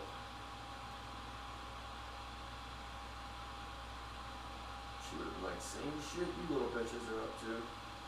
Or the little bitches of nowadays, and I'd be like, yeah, come on. No, but she probably, I don't know, I wonder, somebody asked their grandma that, if they're old. If you're like my age and she's old, if she's like 45, don't fucking ask your grandma that. It's pointless. She like just turned 50, get the fuck out of here, it's not even a grandma. You don't even have a grandma, you have a second mom at that point. Your grandma should be old, like fucking old. You can see my mom as a grandma's weird now, like, you're not a grandma yet, but you are. I mean, grandmas are like 30 now.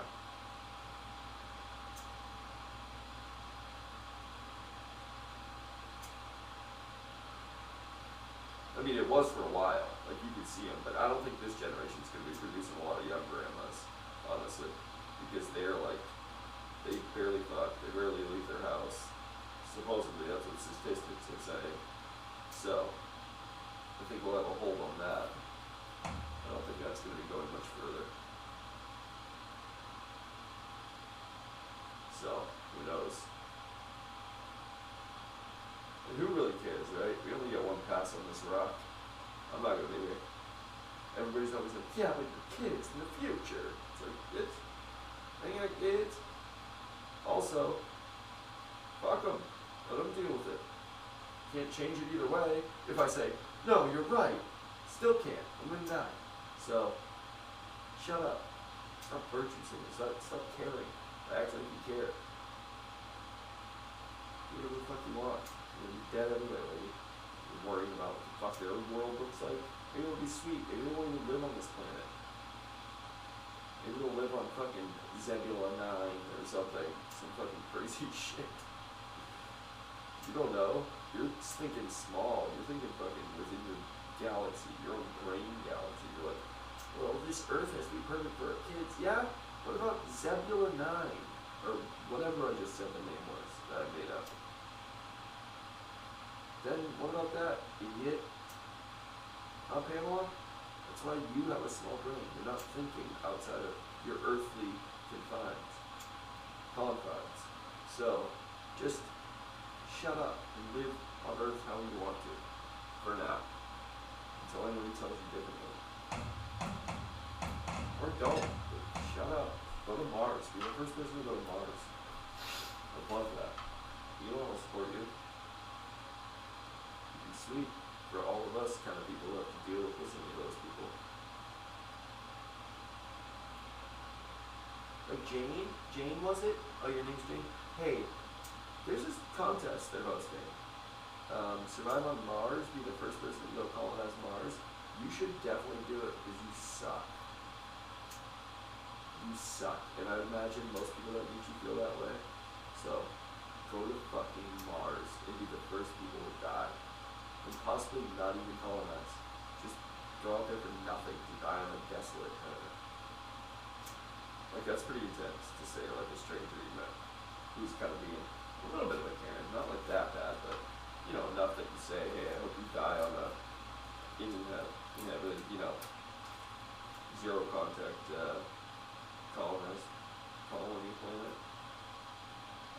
it's too intense, but it's definitely not like a Hallmark card. You know what I'm saying?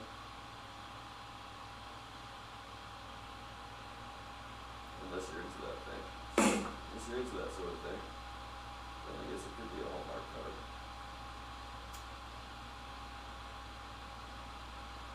Hey bitch, go die on that uncolonized planet. I'll be on Zebula 9. Love your husband. Like that's the kind of cards I'm writing. Future cards. Or hopeful future cards. Cards hopeful for the future. That's what I'll call them.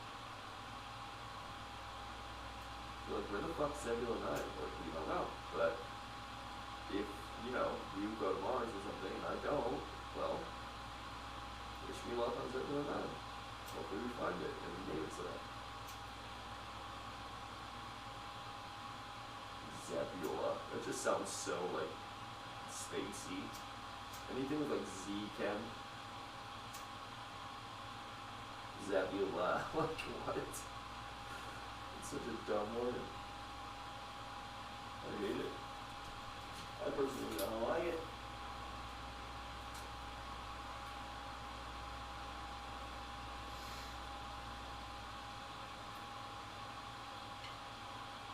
It's weird that we're in space right now. Like, we're not, but like we are. All of us are. Like, we're not actually physically. Like, I'm not out there to my eye, but like we're there. We're in space right now. I'm drumming in space currently. Like, on Earth, but in space. And it's weird to think about. Or we're on a soundstage somewhere in fucking Kalamala. Whatever the fuck that is. You know what I mean? Or we're on a soundstage on Zebula 9, for all we know. And this is all a ruse. Imagine, like, look at this Truman Show idiot. He thinks he's on fucking in space. I'm drumming in space. Like, the whole boardroom making fun of me. Imagine that. That feels so embarrassing. They're like, oh, I'm drumming in space. What's this guy doing? I can't wait to tell him he's been drumming for like 20 years for nothing. This isn't even real. I'd be like, what? They'd be like, yeah, music, drums, they're not even a thing. You just created all that through this fucking little simulation you were having. It's a pretty cool idea, I must say, but yeah, it's not real. I'd be like, what? Wait, what? They're like, yeah, that band you created in your head, the Beatles, that was pretty innovative at the time, but yeah, they're not real, that never happened. The only music we have is York and Brizgala. And they're just two aliens from, you know, right outside the Milky Way. I'd be like, I'd kill myself. I'd jump out into space with no helmet on, and I'd watch myself either do one of the movie things, freeze, or my eyeballs explode, or my body explodes, whatever, which one. Choose your ending. But I'm not above having that, you know? At that point, you might be well. Fuck it all. And your shit. Fucking end your shit. Bitch. Just end your shit, end your shit. Just end your bitch, end your bitch.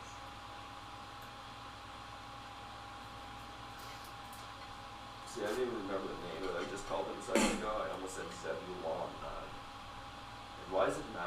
We haven't found fucking 8 Zebulons before that. Fucking. In my imagination, when I created that planet, we did. But they all sucked. They were all like really shitty planets. They were almost Earth perfect, but they had like one flaw. Like, it smelled like armpits, that oniony like armpit smell 24/7. There was nothing we could do on one of them. We were like, gross. And then one, the pressure of the planet made you have to shit constantly, so you always felt like you had to shit even when you didn't have to. You're like, I feel like I gotta shit. So the astronauts would have been in and out of the bathroom constantly. And you never get used to it, like acclimated, so it would always just feel like you had to shit. And sometimes you would shit your pants because you'd be like, I don't know if I have to shit anymore. I'm so sick of going that I'm just taking a risk. I don't know if I have to or not. And everybody would be like that on the planet, and it would suck.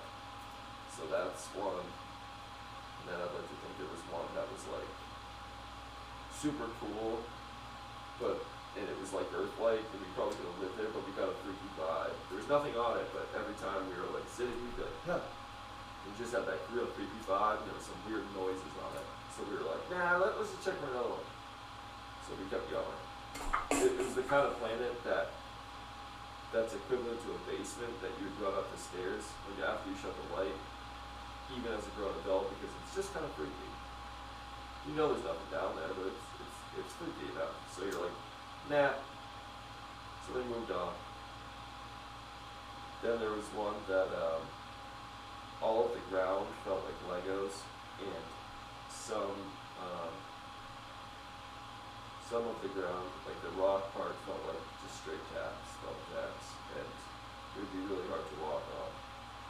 And also, you know how gravity's different on the moon? It was like that, except worse. Like it was worse than Earth. Like you actually felt like you literally couldn't sit up. Like there was so much weight on you. You'd be like, fuck, I can't get up. So if you ever landed there, you'd just pretty much be fucked. You'd just be stuck there.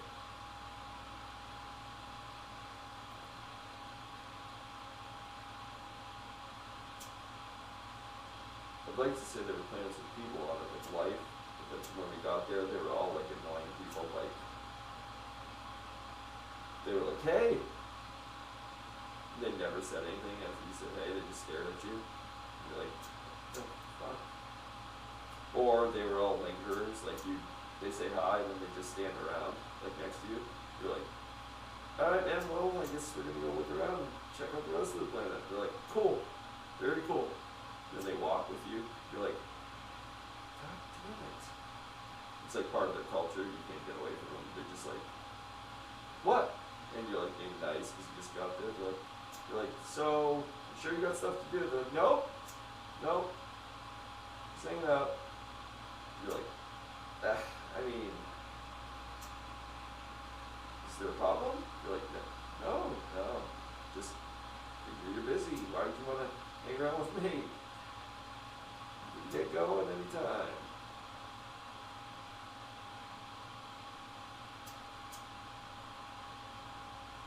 What planet would you kill yourself most on if it was like that? Like, if there was a planet that was like the worst scenario ever?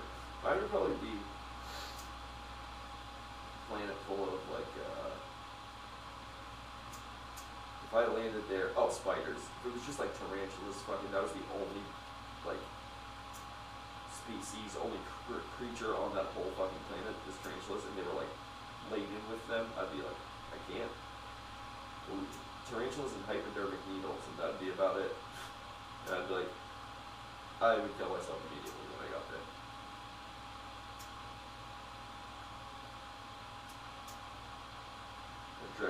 Inject an air bubble into my neck and then just fucking lay down for the tarantulas to feast.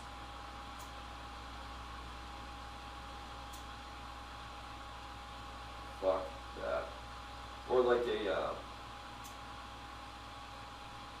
you know, like when they find planets with like, yeah, this one's made of diamonds. It's like, that's cool, but then we have to just like also keep the value of diamonds. Like if we got there and we like harvested that, like, okay, well you need to hope that also wherever you're going is gonna value diamonds like we did on Earth, which is probably not fucking likely.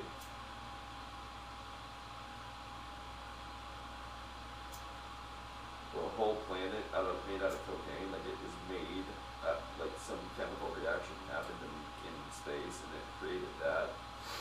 So cocaine was just everywhere. Like to the point, not like a cool point, like wow, we live in this cocaine, but like to the point like you couldn't even land because your heart would explode pretty much.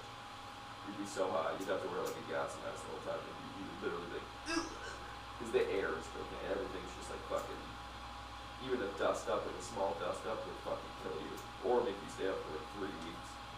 And then that would kill you. How about the Wizard of Oz with that fucking poppy field scene with Dorothy? I know my like mom and parents told me about that when I was a kid, or like when I was watching it one time or something. They were like, "Oh yeah, that's when she was in the poppy fields," and it was like I never like understood that, but then I get it. Like obviously, later you're like, "Oh, I see what happened there." They're like insinuating like, "Oh, Poppy, she's doing opium. She got fucking high and passed out in the opium field." Like, nah, bitch, what was she sucking on the fucking flowers, getting the bulb, getting the fucking the milk out of the flower?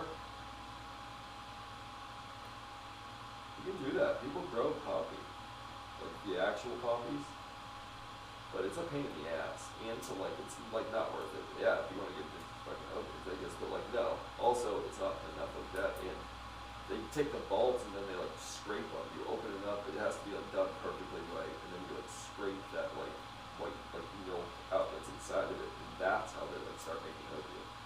Like that's dried oak, that's dried and then smoked, and then I'm not going to tell you details on YouTube of how to make opium, but you get from there and start to synthesize down and break down and all that, and ovens and all that shit. It's kind of fascinating. I read a bunch of stuff when I was back in my day doing shit, whatever. I was just curious on how the whole process of everything works. Like, because I'd always do it, I'd be like, where does that come from? But then where does that come from? It's derived from this, but then how does that even work?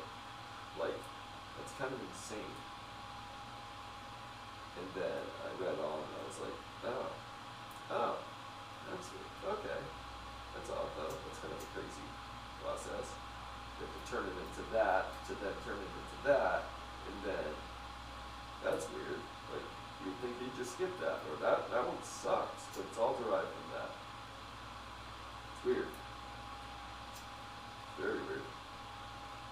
Cocaine's a weird one too, like where you're like chewing coca leaves, like that's kind of cool. Like just a little like, energetic. You're not doing coke, you're not like fucking starfish, you're just chewing on the leaves. And you get like a buzz walking up a mountain or some shit, A lot of them use it for it. But like the cartels and the gangs that make it with like gasoline to like fucking pull out all that and drain, and it's like the process, if you've seen it like on YouTube, it's wild. Concrete, gasoline, it's like, damn dude. The fuck? You know what's funny? It's not funny, but it's crazy. I just saw this comedy special, and they were going around the room talking to people, doing crowd work, and the guy asked the guy, hey, and he's like, hey, what do you do? And whatever, blah, blah, blah. He's like, I've been out of work. Oh, yeah, why?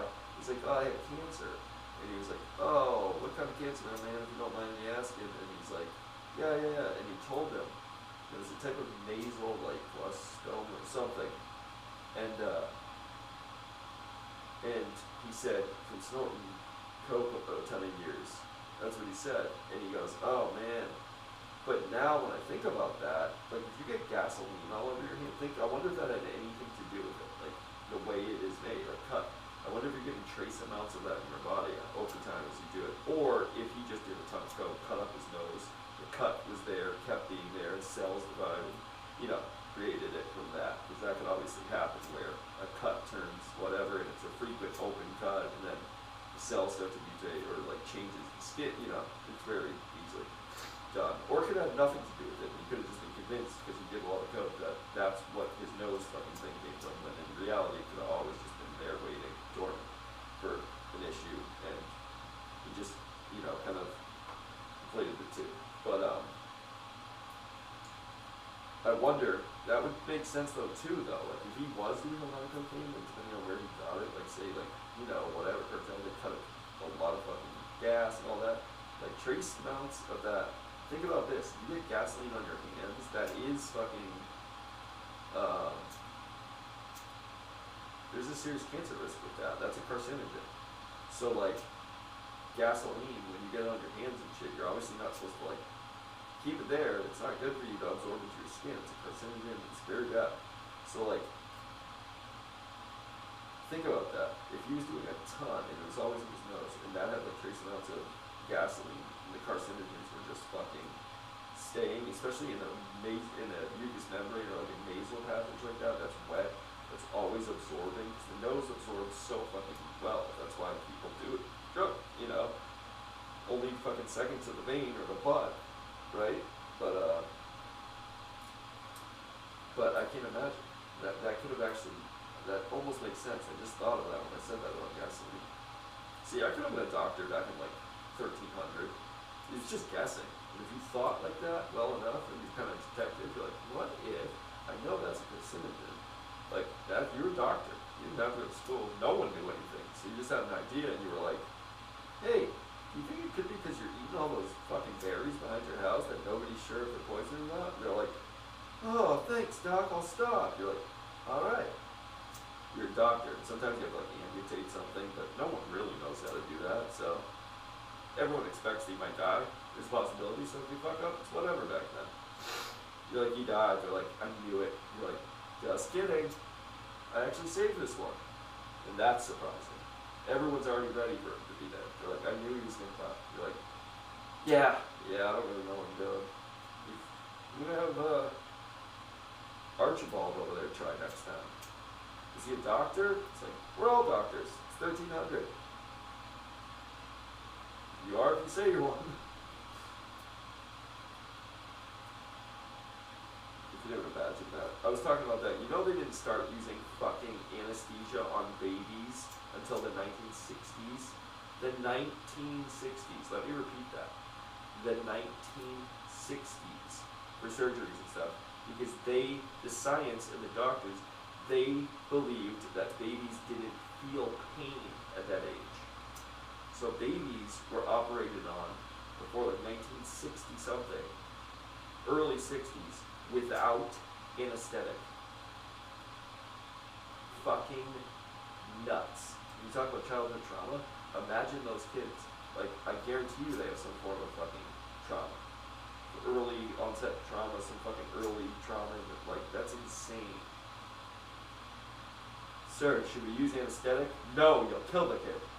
Let me cut him open without it. Babies don't feel pain, Johnson, don't you know? Can you imagine? Like, I'm not sure. He bumped his head the other day and he started crying. Yeah. Like, what do they justify that as? He probably wanted milk or something, lady. Shut up. Don't speak. Especially back in the 50s. Nobody asked you. You're a woman. And then they shut the fucking door to the operating room with a cigarette and just fucking cut babies open without anesthetic. Solid. Solid move, guys. Hey, should we do any more research into this? Nah, haven't you heard? Babies don't feel pain. Alright. What do they do to test it? Like, just a guy flicking a baby in the forehead? He's like, did he cry? No, he's not crying. Those kids don't even feel pain. Babies don't feel pain. Wow. And then they just sealed the book on it. Driving home that night, they're like, you think we should have done any more tests to prove that? It's like, no, come on, if I flicked you in the head, you wouldn't like it.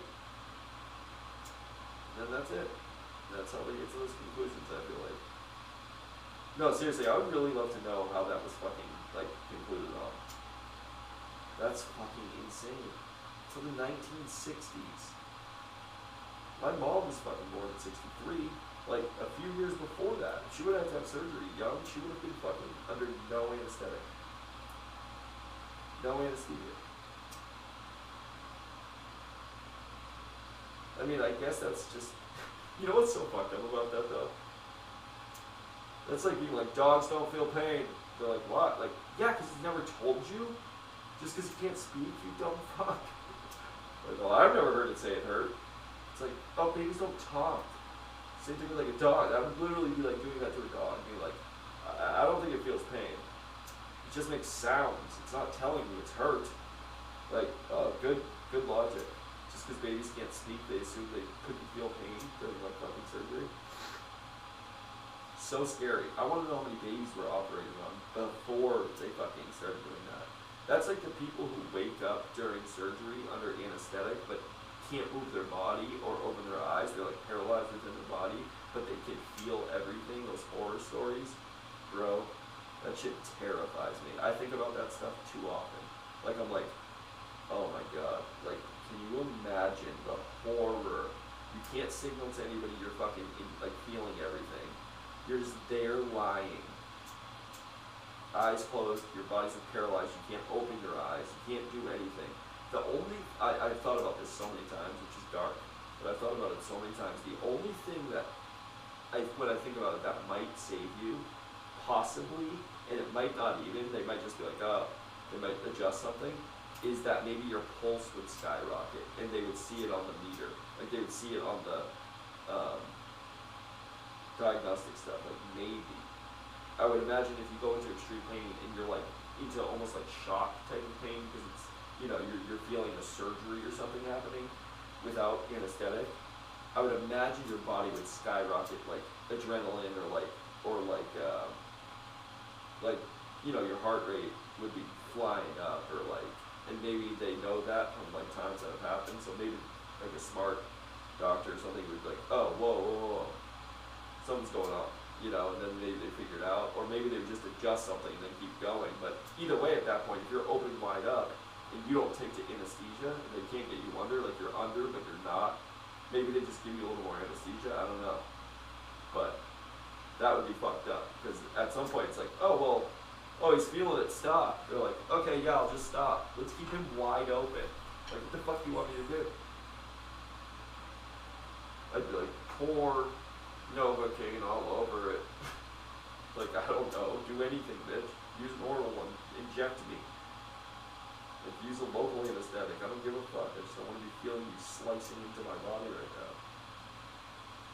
Oh, what a nightmare. I can't even imagine. That can happen because some medications, like things like that I've read, like that's what causes it a lot of times. Things like that, like certain medications, if you're on it, you need to tell your doctor before you get operated on. But that's scary for emergency situations, because what if like you have an emergency and you didn't get to wean off that medication, or you know, you're on it and you have to just like, or they don't know and they bring you to the hospital as like a John Doe before they find out your identity. I would love to talk to an anesthesiologist, because I wonder if there's like signs like that they look for that, or if they know, like if, I don't know how that happens still to this day. Like I don't know if that's something they found a way to like know or not, like tell if somebody is, but God, the prospect of that is fucking terrifying.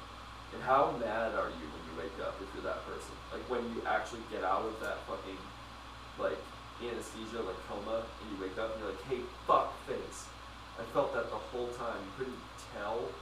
Like, nothing was signaling you. Like, it's not their fault, but I would still be furious. I would be like, you motherfuckers. Like, I hope you did a good job, because I'm never having surgery again. I'd rather die.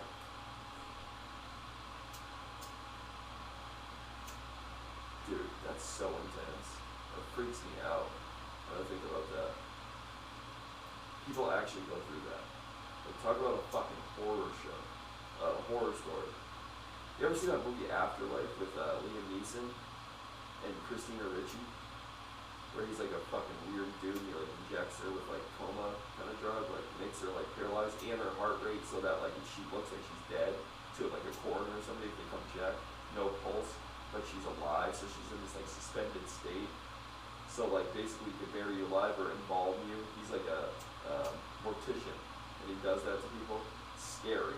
It's a fucking weird movie, especially for Liam Neeson to play. It's like, I have a certain set of skills. I take a drug and drug you to seem like you're dead, but really you're not, and then I'm gonna embalm your body with embalming fluid while you're alive. Like, what? Wait, what, dude? I'd rather you beat me up for stealing your wife. What the fuck is this? I thought you were the Taken guy. Now I'm a mortician. Afterlife. I'd be like, no! The fuck? I want the other guy. Taken. That movie was like, the first one was good. The second one got so fucking insane so quickly. Like, think about it like the one where like now it's the wife or like captured, like the one where, or the third one, whichever one, that the daughter is like saving her dad now or something. It's like, go fuck yourself. Literally go fuck yourself. That's all I have to say. I'm out. You can go fuck yourself. There's no way I'm on fucking board with that at that point. Like, yeah, okay, yeah. No training. Zero training as the fucking, just her dad giving her pointers once in a while. Hey, if a guy, if for what reason too, if a guy on a date with you, I know you're 19 now, if a guy on a date with you ever tries anything, I want you to know these deep Green Beret SEAL training tactics, just in case. Like, what? Thanks, Dad. I don't need to rip out his jugular. Like, fucking crazy. But then all of a sudden, just by like a phone call, like when he's on the phone, alright, what you're gonna do is go enlist, take 10 years of intense training, then go find your mother and hope she's alive. That's realistic. Not like, okay, so I'm gonna tell you exactly what to do. What's happening now? There's a guy coming at me. Duck left, swing right, hook, grab him by the neck. Like, that's pretty much what that movie is. Like him just walking her through fucking crazy shit like that. It would be like trying to help somebody fight on the phone. Like, he's swinging a punch at me now. What do I do? Duck, and then throw one back. Like, what? Couldn't do that. It's fucking insane.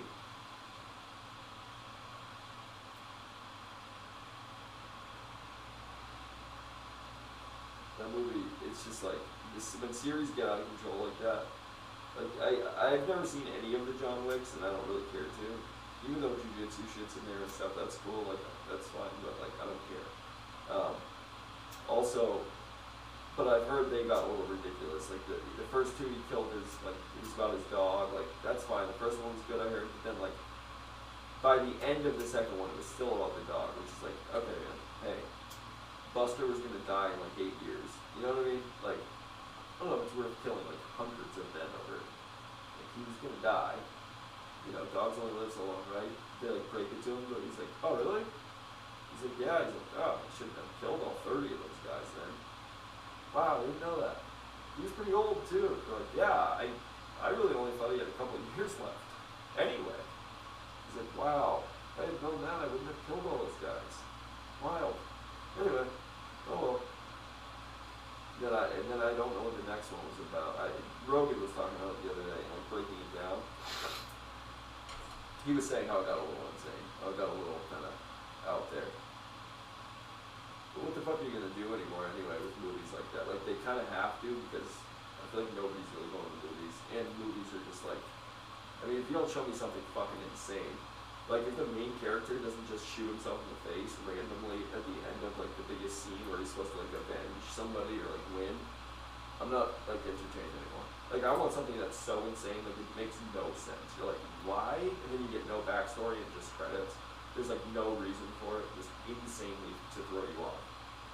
You're like, that's not even a good story. Like, or if there's like a Batman movie and the ending, like you're always like, yeah, Batman's obviously gonna like win and then fucking save the city, but instead he like does like a maneuver where he's trying to like get across the side of the building and he slips.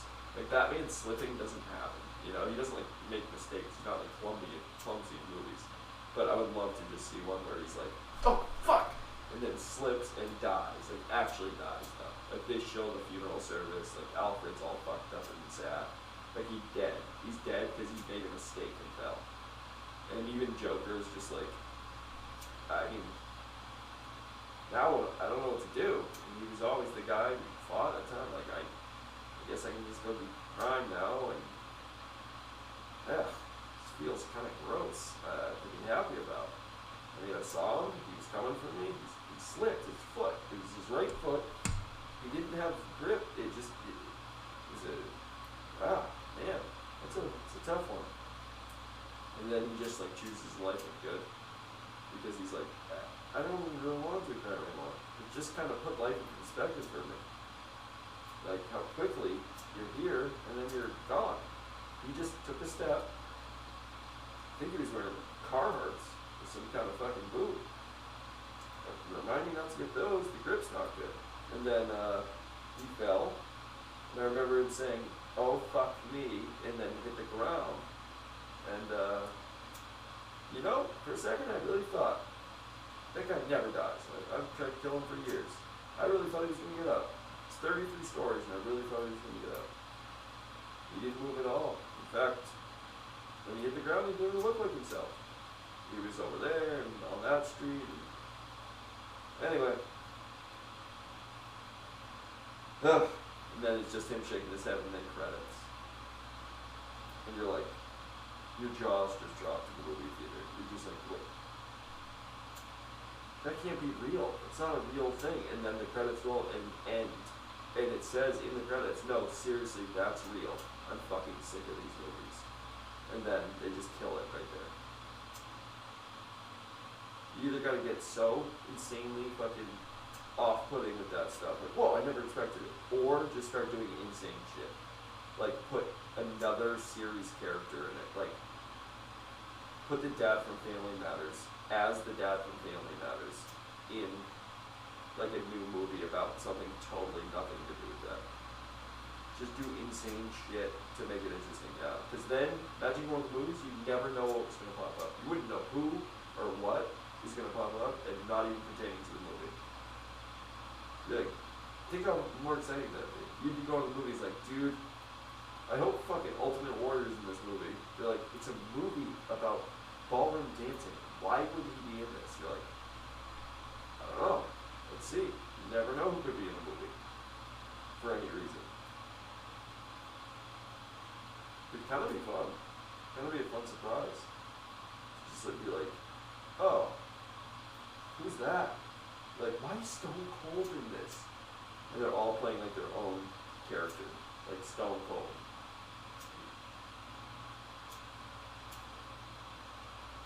It's Vince McMahon in 50 Shades of Grey. No, seriously, that dude's fucked up though. Vince McMahon is fucked up. If you read those text messages that came out, that got him in trouble, woo, that dude's a creep. Creep. He shit on the girl's head by accident. Well, she was like doing him, and like supposedly Brock Lesnar is what I heard, but could have been a lot of people. And he shit what I think is by accident probably, because he's an old man. And then he told her to keep going. Like he kept going and didn't even get cleaned up. But he was like, no, you keep going. Like, he shit on her head. And it doesn't sound like it was like a log that hit her head and fell. Like, it sounds like, you know, you don't just shit by accident when it's just like a shit. You shit by accident when you have like diarrhea. When you can't hold that shit and you're not sure whether it's like, you know otherwise if you gotta go to the bathroom, right? I mean, everybody, we're adults, we know this. So, he obviously like shit diarrhea on this chick's head, and then he also would like make her like so like, and he had sex toys named after wrestlers. Like, what a creep! Can you imagine if your like your manager at like Walmart like went home to his wife and had like toys and he named her after his employees? He's like, you're Craig in aisle 13 who restocks food. Like, ugh, what? That's so weird. Let alone fucking famous names. Fucking old creep, dude. Kind of creeped me out, man. I always look at Vince McMahon like, yeah, he's a piece of shit, kind of. Like, you can tell he's a businessman guy, but like, I didn't think he was like a fucking. I thought he was like a womanizer, probably, like a Bill Clinton type, but I didn't think he was into like freaky ass shit like that. Like, I don't know. I don't get that. I never understand that. I can get like numbers, like, hey, I slept with a ton of people, you know, like kind of thing. That's, you know, just racks up over the years. And if you're kind of a fiend, or if you're into fucking, you're just really addictive personality, like a sex addict, I get that. But like, getting into like really creepy, crazy shit, like that's somewhere in you always. Like, that didn't just happen after money. I feel like that's always in that dude. Like, he's wanted to do shit like that forever, and then he just got the money to be able to like have people be willing to do it. Like, there's a price for everything. I promise you, you'll never hear anything about me doing creepy shit like that. I would literally be like, what the fuck are you even talking about? And And I would hope somebody would say that to me if I ever had some fucking weird ass idea like that. But no. That's gross. And then, like, how do you not feel bad about yourself? I would imagine somebody said to him, like, ew, you fucking gross pig. It's disgusting. It's also kind of gay. Like, why do you want to think about these dudes while you're into it? And then, like, make him kind of feel bad? That's what you gotta do. Unless he's into, like, degradation. Then he's, like, he gets off on fucking, you tell him you're a piece of shit. But fucking Vince McMahon, it kind of changed everything for me. I grew up a wrestling kid. Like I loved wrestling, like, in the 90s and shit. And now when I saw Vince McMahon, I read those messages, I was like, oh, dude, he's just an old, creepy man. Like, he's not Vince McMahon, he's just a creepy old guy. It's fucking weird as hell. Can you imagine me and his wife, Linda? Like, my dad, you know, I mean, she knows that shit. Like, if you're his wife, she knows all that about him. She's just hushing for the money and whatever, but, or being Shane, like his son, like, can you imagine that? Like, dude, what the fuck, dad? Like, you, like, have brunch with him and you're like, dude, all that's real? Why are you into that shit? I'd be so bothered. I would be so bothered. But that family's always been fucked up. Like, when Stephanie McMahon, his daughter, was like 16, I guess, the rumor is, in wrestling, if you follow any form of wrestling, the rumor has always been, I'm talking since I was like a young kid, I heard this rumor, like, around, and every wrestler says it, and that Macho Man fucked Stephanie McMahon when she was like 16. So, like, that's a fucked up thing. Like, the fact that she's 16 and, like doing that shit, first of all, and with Macho Man, it's not like it was like Bret Hart or young Shawn Michaels. Like, Macho Man was an old man at that point. So, like, what's going on where this chick has, like, dad issues, she's got a problem, she's doing older men, like, what's going on? You know what I mean? Something going on there? Like, she screwed up. I mean, rich families, you know, money, they get kids do drugs, they get fucked up. Whatever, that's pretty natural in the world with money. But, like, the opulent, whatever life, but, like, I don't know, it seems weird. And from what I know and what I would hear is that, like, it's not like Macho Man was fired. Like, I'm pretty sure he was in the WWF after that for a little. Like, you would think if that happened, and that's the rumor around, that Vince McMahon would have known that, and, like, wouldn't he be immediately terminated, let alone maybe even, like, charges put on him? If that was an issue, like, what's going on there? Like, I don't know, I smell some smoke, could be a fire, for all I know, you know. Sounds fucking weird to me. Sounds like dad knew some stuff and maybe something's going on there. I don't know, but I don't like it. And now I look at wrestling, listen, no one thought wrestling was like this clean fucking sport by any means. It's a bunch of degenerate dudes who always do drugs and drink, and you hear all the stories, it's just fucking pure debauchery. Like, you hear, like, who the fuck grows up and is like, I want to be a professional wrestler? Like, you know, usually they're trashy kind of dudes, like trashy people, like the kids who grow up watching wrestling. Listen, I was like middle class, but my life wasn't perfect. And listen, in the early 90s and the late 80s, wrestling was kind of looked at like less trashy. Like, it didn't have such a trashy connotation. Like, it was kind of it was like pop culture thing. Everybody was into the wrestling at that point. Like, Hulk Hogan made it huge, so everybody was pretty much into it at some point when they were young back then. But then, like, the Attitude Era, like getting into the late 90s and, like, 2000s, that's when it started to become, like, a white trash kind of thing. Like, you know, Trailer Park, fucking Stone Cold, like, that kind of shit. So, yeah, of course, you know, the fans, but who wants to grow up in it? You think about it then, but even more so in the back in the day when that shit was, like, underground, when no one really, like, it wasn't popular, Hulk Hogan hadn't really done his thing yet. Guys, like, kind of knew Saturday morning wrestling, but, like, who in their right mind back then is becoming a professional wrestler? Like, when, you know, think about in the 60s and the 50s and the 70s, when you tell your parents, I'm going to go be a professional wrestler, and they're not talking like Olympic champion or high school like wrestler with a singlet. They're talking like, I'm going to go make a character name and fake wrestle. Like, instead of especially in America, like instead of getting like a job and having a career, like being a lawyer, like that's a type of person that gets into that shit. That's not just like a, well, he was gonna go to law school, but then Harvard said, you're just too smart, so he became a fucking professional wrestler. Like, no, it doesn't work like that. But, so the whole world has always been a little seedy and underground, but it's, weird, but. And then I guess if you think about the fucking circus, the owner of the circus is usually the most fucked up of them all.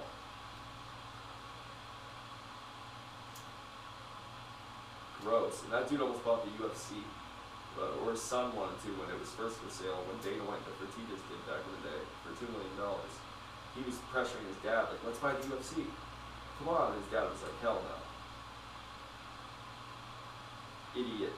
Bought it for $2 million, made $4.6 billion or something when it sold. One of the best fucking business deals of all time.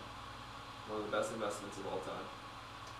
I mean, they barely made any money for years. They almost shut the doors, like, for a few years, like 7 years or something. I want to say they weren't profitable. But, like, yeah, they went through like 7 years of, like, dude, I can't keep doing this. I can't keep funding it now. Like, we might have to shut down this shit. But they stayed through it, man. They stayed through it and fucking literally sold the company for $4.5 billion after buying it for $2 million. One of the craziest deals of all time. Like turnarounds, one of the craziest turnarounds in history. Fucking amazing.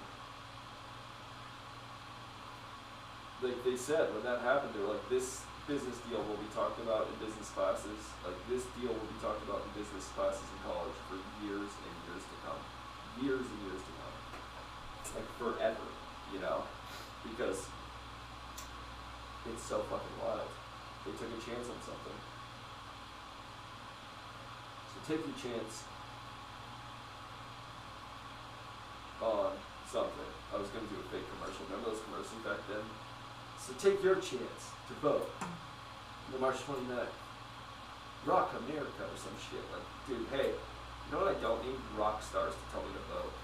Because I don't give a fuck. And some of them, like, some of the ads had, like, Nikki Sixx in there. Like, realistically, the ad should have been like, I'm strung out on heroin right now, but they're paying me money to tell you guys that you should go vote. Hey, this November, go vote at the polls. Alright, I'm gonna go run off now. Later. Like, when you see guys like that and dudes with Guns N' Roses in those commercials, it's so like, holy fuck, come on, dude. It's really propaganda at that point. Like, it's not the artist's fault. Like, those dudes back then were just doing it for a check and, like, getting told what to do from their labels and whatever. And they were so fucked up, they didn't care. It's not on them. That's like propaganda shit, though. Like, hey, these kids like you, they listen to you. I don't care if you're strung out right now. Get your ass up, keep your eyes open for 30 seconds, and shoot this fucking commercial. And he's like, alright, dude, whatever. And then fucking does it. And they're like, good, get out of here. And then fucking, all they want is that ad. All they want is that, like, the ad of it saying, like, yeah, vote. Come vote. Like, go vote. Telling kids. They just want the propaganda out of it. So that,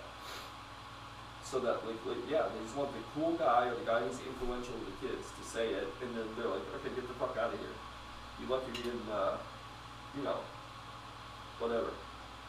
Hey, he'll be like, I'm not doing this ad. They're like, yeah? You want the DEA following you around all the time? You wanna, how about the next time you go across the border back in Canada, we do thorough checks on your tour bus. Like, shit like that. Like, you're like, because they know what they're doing, and they know what they're doing. And they're like, okay, we'll do the ad.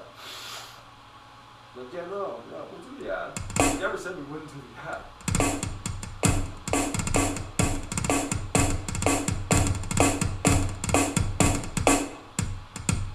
Why is that so tight? It shouldn't be. But yeah, so shit like that happens all the time, and it's like, it really is propaganda. You get away with it. They get away with it. They're crazy. You know how many times that's happened in this country? Like big milk, big dairy corporation, like when they started making all those milk campaigns and like shit to make you like believe milk was good for you? Like, how long did we all grow up thinking milk was good for you? And you would think they have our best interest, but they don't, because when you think about like TV ads, or like, think about the best example is the food chart back in the day, the food pyramid. We were taught, like, everything on the food pyramid back then is literally reversed, almost exactly flipped upside down nowadays. Like, literally that intensely. I'm not just talking like exaggerating, like literally everything is pretty much flipped on its head. It's like totally reversed. We were looking at it upside down, basically, back then, is what like it equates to. Like, oh shit, okay, well, they were wrong, but when you find out they were wrong, they knew they were wrong all the time. It was like big bread, it was like wheat, like bread, like farmers. It was a bunch of shit, these campaigns that they had money in, to like throw it out there. This isn't a conspiracy theory. This is all real shit, proven, like, this is all real documented shit. That, oh, the dairy, U.S. dairy agency, whatever, put out a campaign to make milk, the biggest thing. They knew what they were doing, and they did this huge campaign, and then milk, get people to drink milk again. It's like shit like that. There's money in there, in these areas, and they have to make the money, or they start like, they made a big investment, or like something, big purchase. They have to, like, now they have to back it. They have to like get their money's worth, and they're not. So they're like, what are we gonna do? How the fuck are we gonna get people drinking milk again? No one's drinking milk. It's like, well, yeah, and it's so scary when like they have like scientists on the staff. They're like, yeah, because it's not good for you. Unless you're a baby animal or a newborn, you really don't need milk. It's not that great for you. There's other ways to like calcium. There's other ways to get calcium, plenty, better, like shit like that. But they're like, and the scientists in like the room would say that, like, yeah, it's not great for you. They're like, yeah, how about you never say that again? We're trying to make this a profitable company. They're like, okay. So they just shut up. Those dudes hush, take some hush money, and then they get them to go on a commercial and say, I'm a doctor, and I recommend 3 to 4 glasses of milk a day.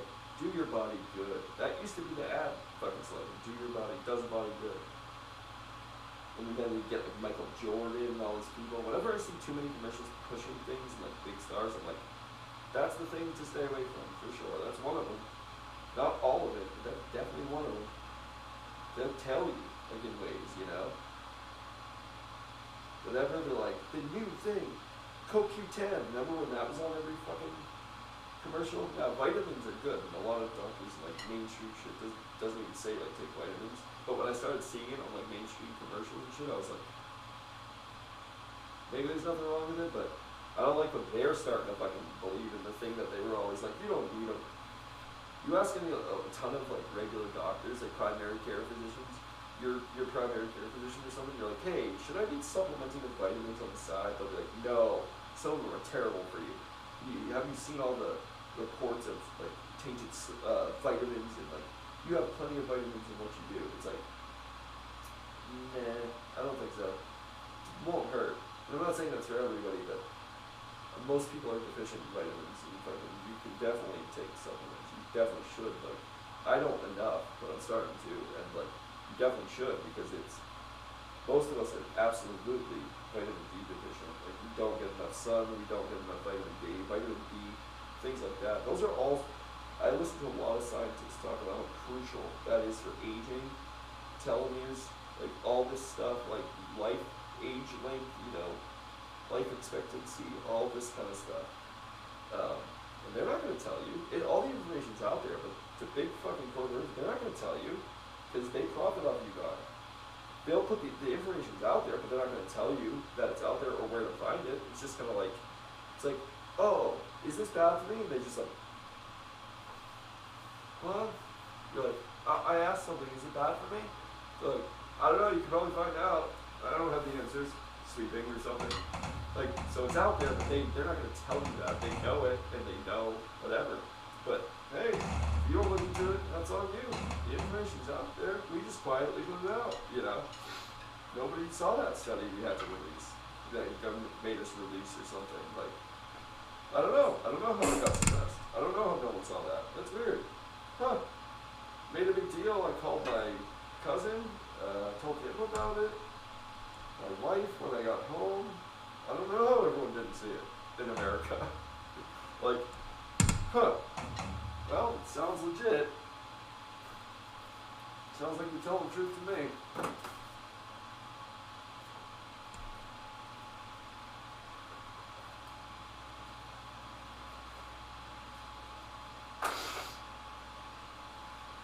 I'm gonna go have an affair somewhere. An affair to remember that movie back in the day. My grandma loved that movie. It's not a dope one. If you're thinking like an affair to remember, that's just probably not. You know, an affair to remember. You gotta remember this one. It's not like that at all. That movie's not like that at all. You saw her ankles. Bitch, put away your ankles. It's 1949. We don't need men coming all over the street. Like, oh dear, my ankles, I'll cover them. Fucking 40s and 50s and shit. It's such a weird time, dude. Like the 30s especially. Like, people are so fucking weird at that point. Like literally, like shit like that. Like, if a woman shows her knees, you know you can get her pregnant. Like what? What do you mean, dude? It's fucking weird to say. Like imagine going back now and if you had a time machine and like hanging out with a dude like that, he's like, hey, that's Kathy Caesar. I hear. Like, you know, it says something fucked up and you're like, what?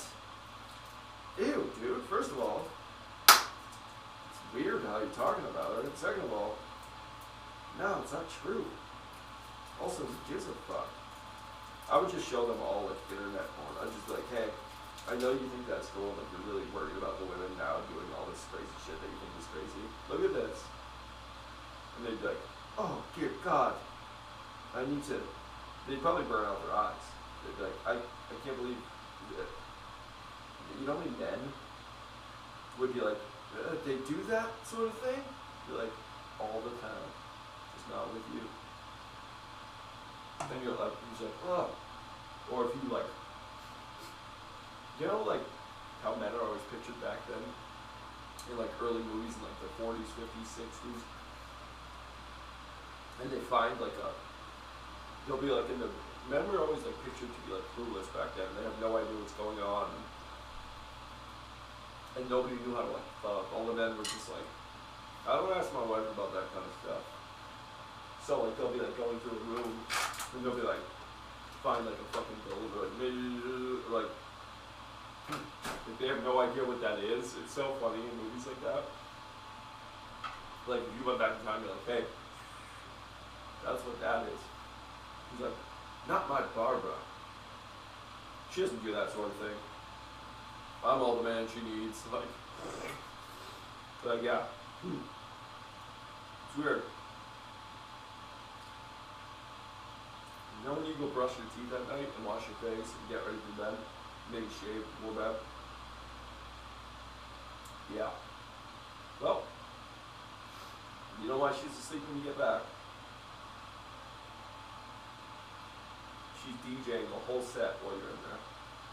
He's like, DJing? I'm like, oh, you guys haven't got that yet. Disc jockey. Yeah, you'll get it later. But it's a funny one. You'll probably laugh when you get it. And it's like 5 decades later, he's on his deathbed, and he remembers our interaction from time traveling, and he sees like the first like DJ in the 80s like scratch a disc, and he's like, and then he dies. He thinks it's funny though, because he gets it. It's like, disc jockey, DJ, and he looks at what he's doing, and he's like scratching, and he's like, yeah, there it is. You're great. You're great.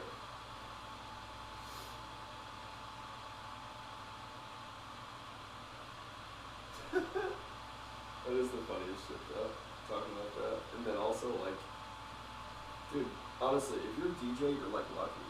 Like if you're really a DJ, like, cause you already like, you're doing that shit as much as I'm drumming. So when you're like in that moment with a lady, guys, you can relate. You're lying when you say you shit and you get tired. I drum all day like that. And even me, I'm like, especially because you always have to be at a weird ass angle with your hands. You're like, I'm performing something, but couple of that, and we're like, all right. First of all, it's a lot to be doing. Multitasking. I do it, but I'd be switching hands. Like, all right, this hand. All right, this hand.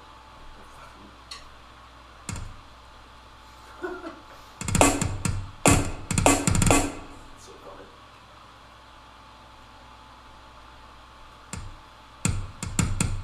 Every dude I talk to about that.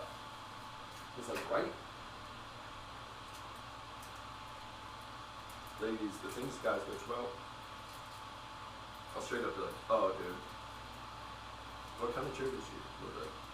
I'd just be like to a buddy of it, oh, is she a DJ type of chick? She's like she needs a DJ presence to get there. She'll be like, oh yeah. I'm like, oh god. I mean, most of them are that, but some are. And when you meet that one who just doesn't need to hire a DJ, it's pretty sweet.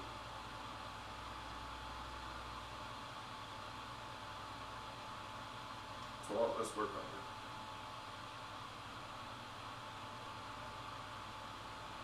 I mean, if you can deliver otherwise. If not, you better get pretty good DJs, huh? Scratching 2 tracks at once, maybe scratching the same track twice.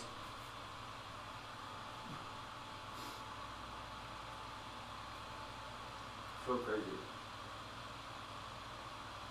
But that's all I see when I see that. Like, I can't even take it seriously. Like, I had a girlfriend, like, say that was happening in front of me, she was like DJing a set. I'd kind of be like, thinking that to myself, I'm like, just because it's off. But if I just like picture with a headphone, I'd be like, it's DJ, just straight up scratching. The knob, too, when the DJs have the knob, and go, work. It's kind of hilarious. Like, if I just did that with my hand and said, what am I doing there? Some dude like, oh, that's graphic. What the fuck are you talking about? I'm a DJ. I'm DJing. And I'm like, adjusting the knobs and shit. What the fuck are you talking about?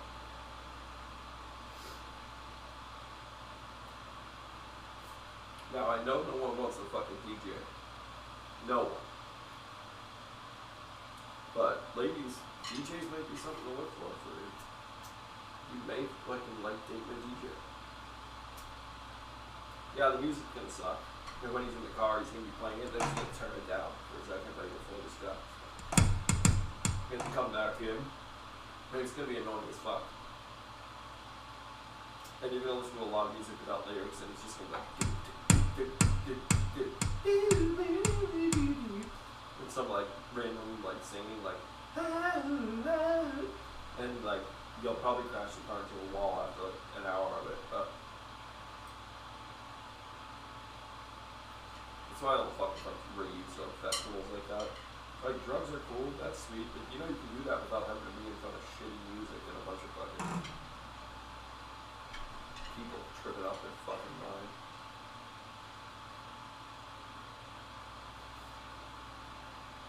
Not worth it. I don't think I could date a fucking rave trip, like a fucking festival trip. Chicks who wear like the fucking fishnets, like the fishnets and like a fucking bunny ears or like a angel costume with like a fucking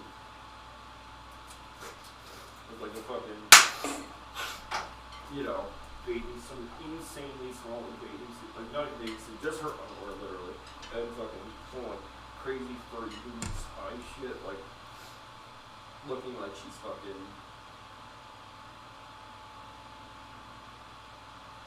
playing on the Kiss lingerie tour. Like, oh, are those Paul Stanley's boots you're wearing? Go. What the fuck is going on right now?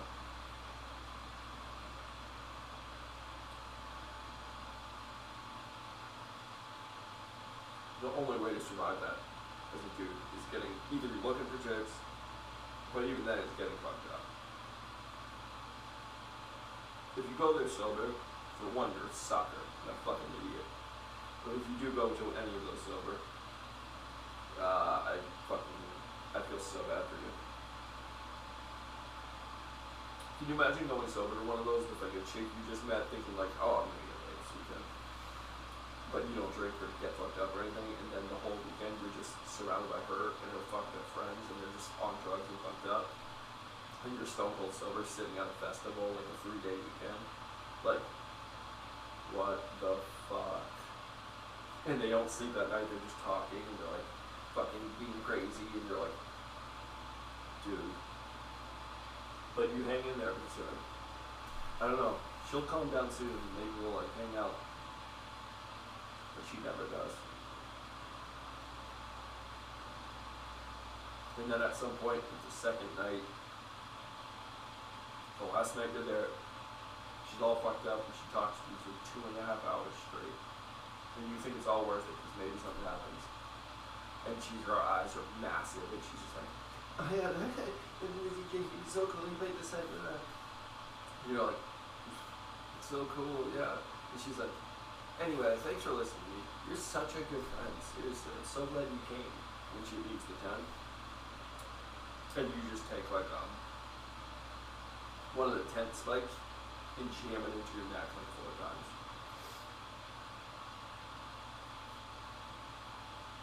That's the only way you close out that weekend. If you do that. I couldn't even imagine. I would have been down the first day.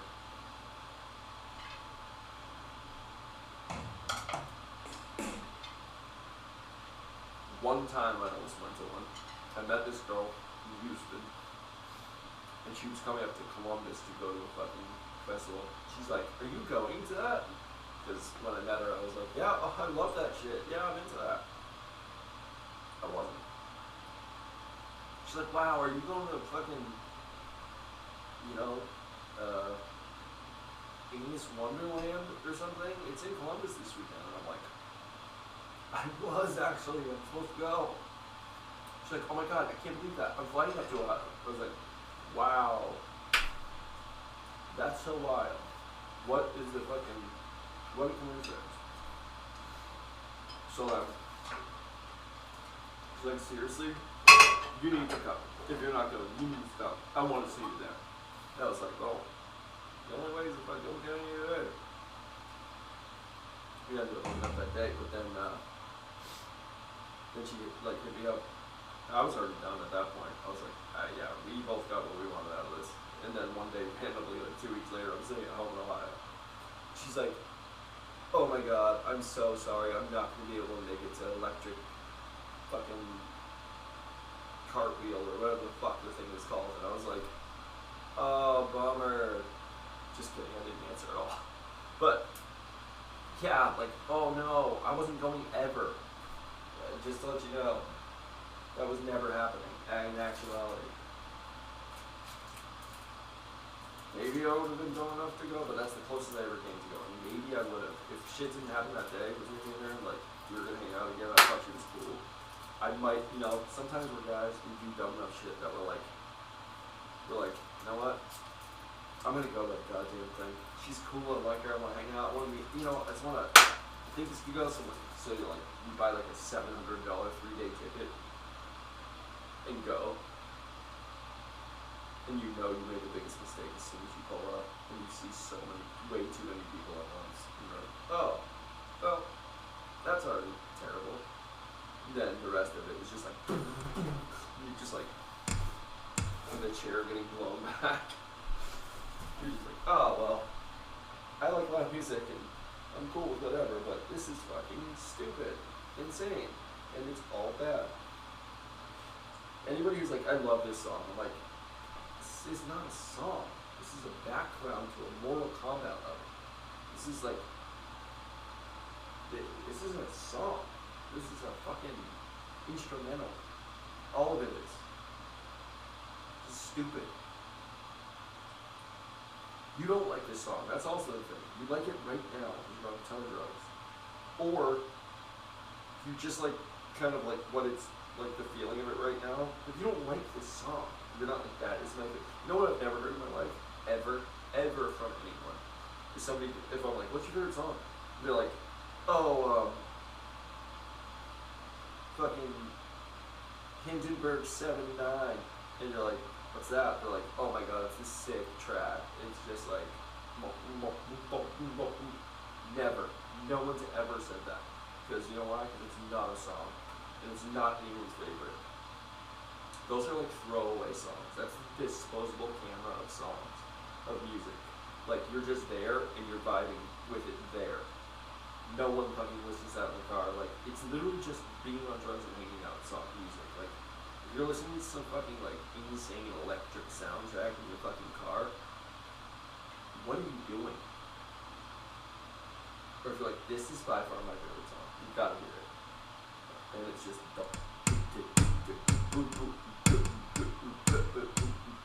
wow, wow, wow. Like, oh, cool. Here's a narration. Like, what are you doing? This is just what you listen to. Like, are you making a compilation video? Are you fucking doing your highlight reel over this? Like, what's going on here? What part do you like the most? The part where it does the same thing all the way through, or the part where it breaks for 2 seconds and you all go crazy, and then it comes back in?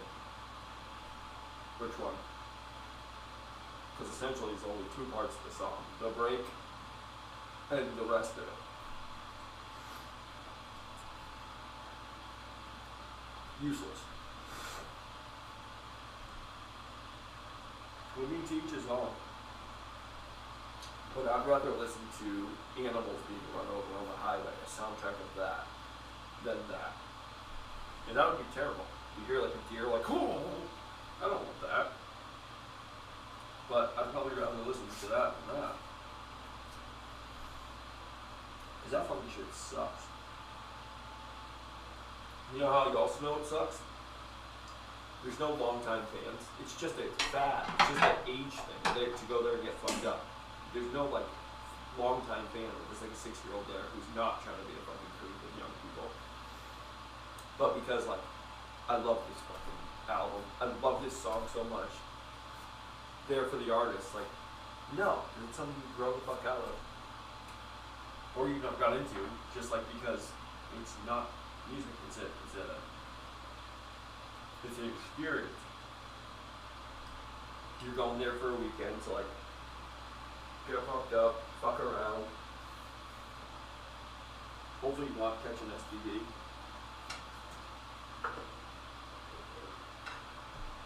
But if you happen to, I'm sure they have a tent for that or something.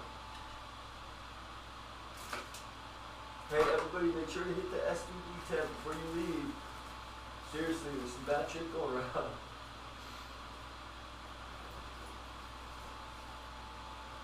The whole time you're getting your dick swabbed to like,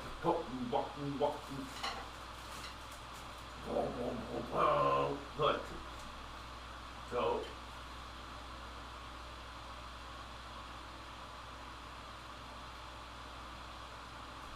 Also, fellas, if you're dating a chick, she's like, me and my friends are going to fucking 125 watt voltage this weekend. Is that cool? And you're like, yeah, it's all good. You're like, you want me to come? She's like, no, like, it's just girls kind of thing, just girls weekend. We're all going to fucking multicolored fucking day club. And you're like, alright babe, I'll see you when you get back. Never plan on her getting back the same. Just break up. Just break up right then. Just be like, oh, that's cool. I'm gonna move out when you're gone.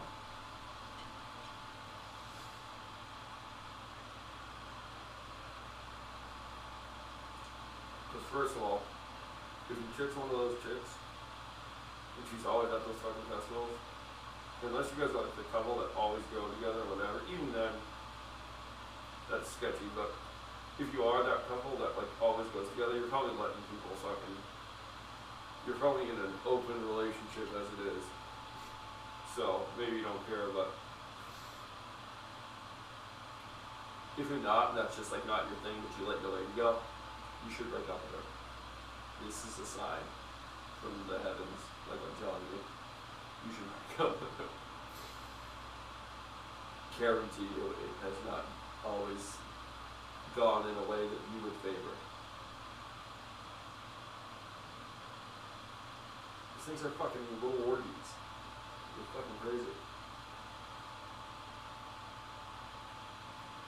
Honestly, I don't even care about that. You can go anywhere and fuck.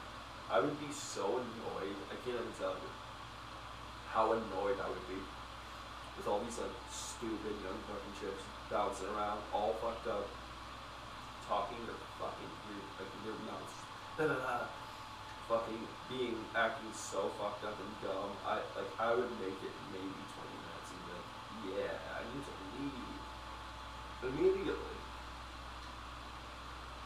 There's no way I could hang around with that. Some chick talking, be like, and then, like, so close to you, like, yelling in your face, you're like, no, cool, that's awesome.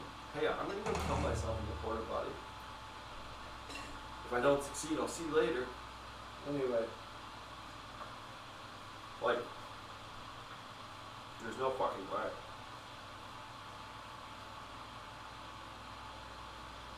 I can't stand when women or men. But really, I don't give a fuck about it. Like, if I'm hanging out with a dude and he's fucked up, I'm just like, okay, that's annoying as fuck. But I don't like when people can't handle getting fucked up and they get fucked up and they're just obnoxious. Like, they start like talking so stretched out and they're just like, oh my god. Or then they get emotional, like, I can't. I'm like, no. An hour ago, before you got all fucked up, things were fine. You were pretty normal. And now you get fucked up and you're literally the worst. I was with a girl that I dated for a while back in New Hampshire. She was like a borderline alcoholic at like 19. Like, pretty bad. Me and her used to just get hooked up and drink together all the time. We were both like 19 and we just would mix vanilla Stoli and orange soda all the time. You just drink, but I can still handle myself when you're like that. I can get obnoxious. We stayed at my buddy's. We had a campfire, like a bonfire at my buddy's brother's house. He was like an older brother of his. He was like in his late 20s, early 30s. We were like 19 at the time. We had these girls, my girlfriend and her friends. And they came over and got drunk, and he was all fine with that, whatever. He just expected us to be like we are, like normal people. Yeah, they're gonna drink, but they're all adults pretty much. They're smart enough. They're all parked here for the night. They're fine. So we're drinking whatever, and then we start seeing these chicks get like hammered. And we're like, what the fuck, dude? My girlfriend at the time's one friend goes into his brother's house, knocks over some glass thing. Doesn't even pick it up, then proceeds to not go into the bathroom, couldn't find the bathroom, but she puked on a hardwood floor in the middle of like some room, I guess.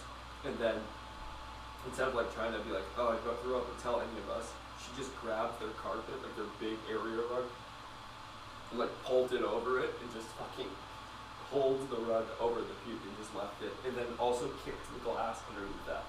So glass and throw up underneath this rug. They have children, by the way, who weren't awake at that time. They weren't even in the house. None of them were there.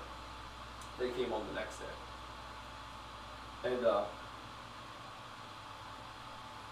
so,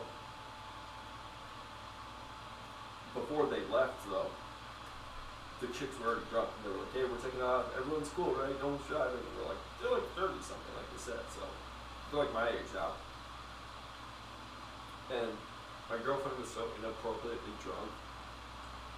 Like, they were just those kind of girls. And I hadn't been dating them long. She was straddling me on my lap, like facing the opposite way I am. And I'm trying to talk to this brother, like, yeah, we're gonna be fine. No one's driving. And like, as I'm doing that, she's literally like over me and so obnoxiously, disgustingly, like kissing my face and like literally biting my lip. I'm like pulling out, I'm like, I swear to God, no. Like, it was so embarrassing even at that age, and I was like, dude, chill. Like, please. What the fuck? So then we're hanging out. Her friend goes in after they leave and fucking throws up and breaks that thing. And then my girlfriend's like, let's go in my car. I'm like, oh, okay. Like, whatever. Like, I guess we'll fuck, whatever. So we go to get it in her, like, Volkswagen. She had a Golf at that time, of course, back then. And she was so wasted that she's like, hold on. She, like, opens up her front door.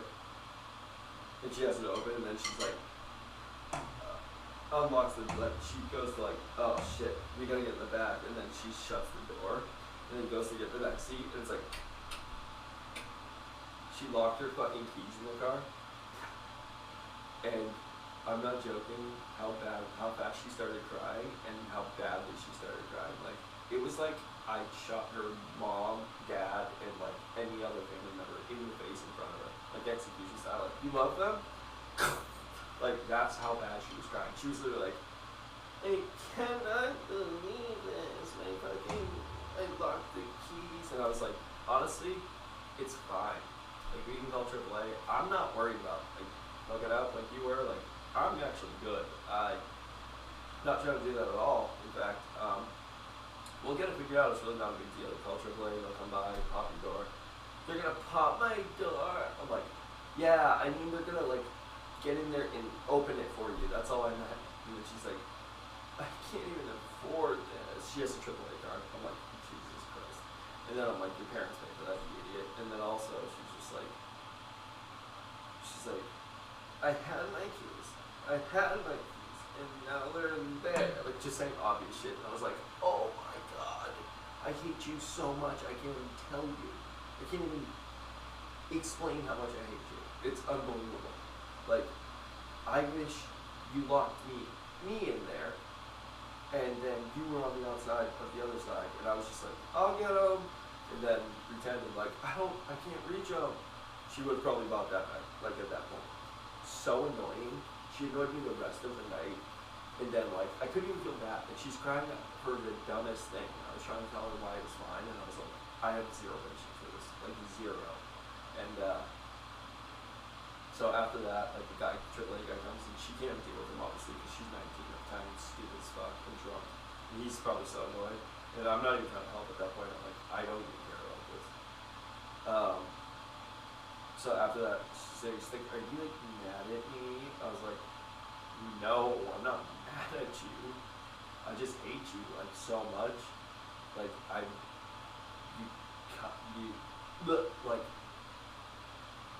I'm not mad at you.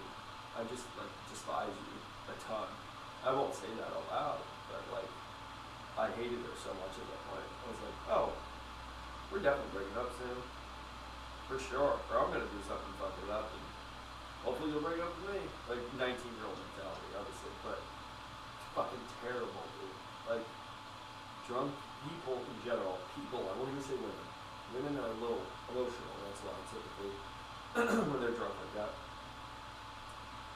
She was the worst that night, but that's not even the worst story I have about her actually being drunk. That gets far worse. And more embarrassing, and fucking 10 times worse, but it was an insane fucking time, but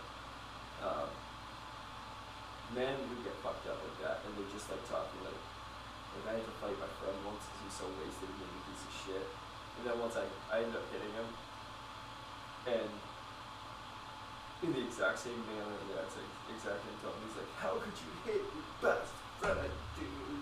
And I was like, oh my god, I want to fucking hit you again so bad. I was just like, because right now, you're not my best friend. You're a drunk piece of shit. You're dumb as fuck. You just flipped out of a girl and basically assaulted a girl. But that's why I fucked you up. You're not my friend. I hate you right now. Like, I hate who this person is. You're the fucking worst. You should never drink ever again in your life. And it's so funny because like, when people are wasted like that, none of that gets through. Literally none of what I just said hits. They're just like, why would you hit me? Your best friend. I'm like, fucking Christ.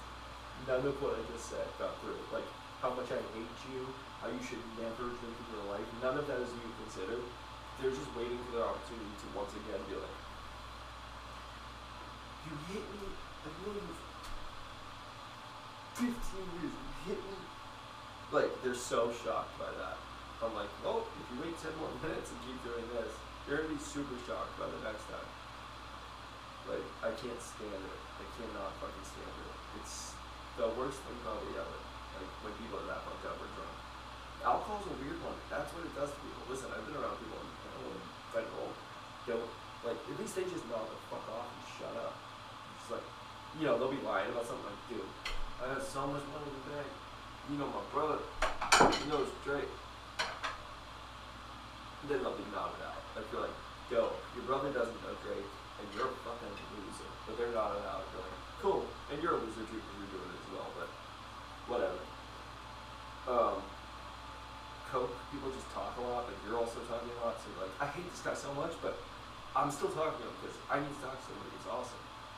And then fucking alcohol is the only one that sucks like that. Weed kind of sucks if you hate something if you're high because you're thinking about how much you're doing. I hate this. And then you're looking at it, but weed's kind of introspective, so you're like, why do I hate them though?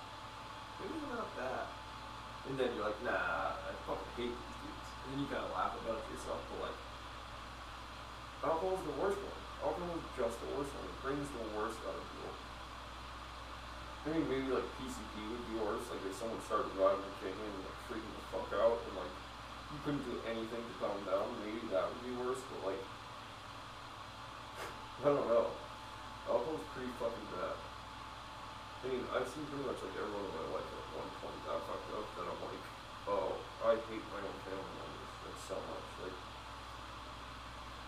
when mom like that, or like a friend at a concert, like, oh, I'm just like, shut up. I've never been like that drunk. I've never been that drunk that I talk slow like that. Like, what are you talking about? But no. You'd have to hit me with like 3 elephant tranquilizers to be like that. Whoa. Like, no, dude. I'm not getting like that. I don't want to be like that even in my own time just getting fucked up. Like, I get want to get fucked up. Don't get me wrong, I've been like sleeping. I'm not even sleeping. Shut the fuck up. As I'm like nodded, almost falling over. I've definitely been there. I'm not saying I'm not a fucking loser. I'm a fucking loser at times. I've been a fucking loser in my life. For sure. Still been out there. I've been an absolute fucking loser in my life. For sure. Many times.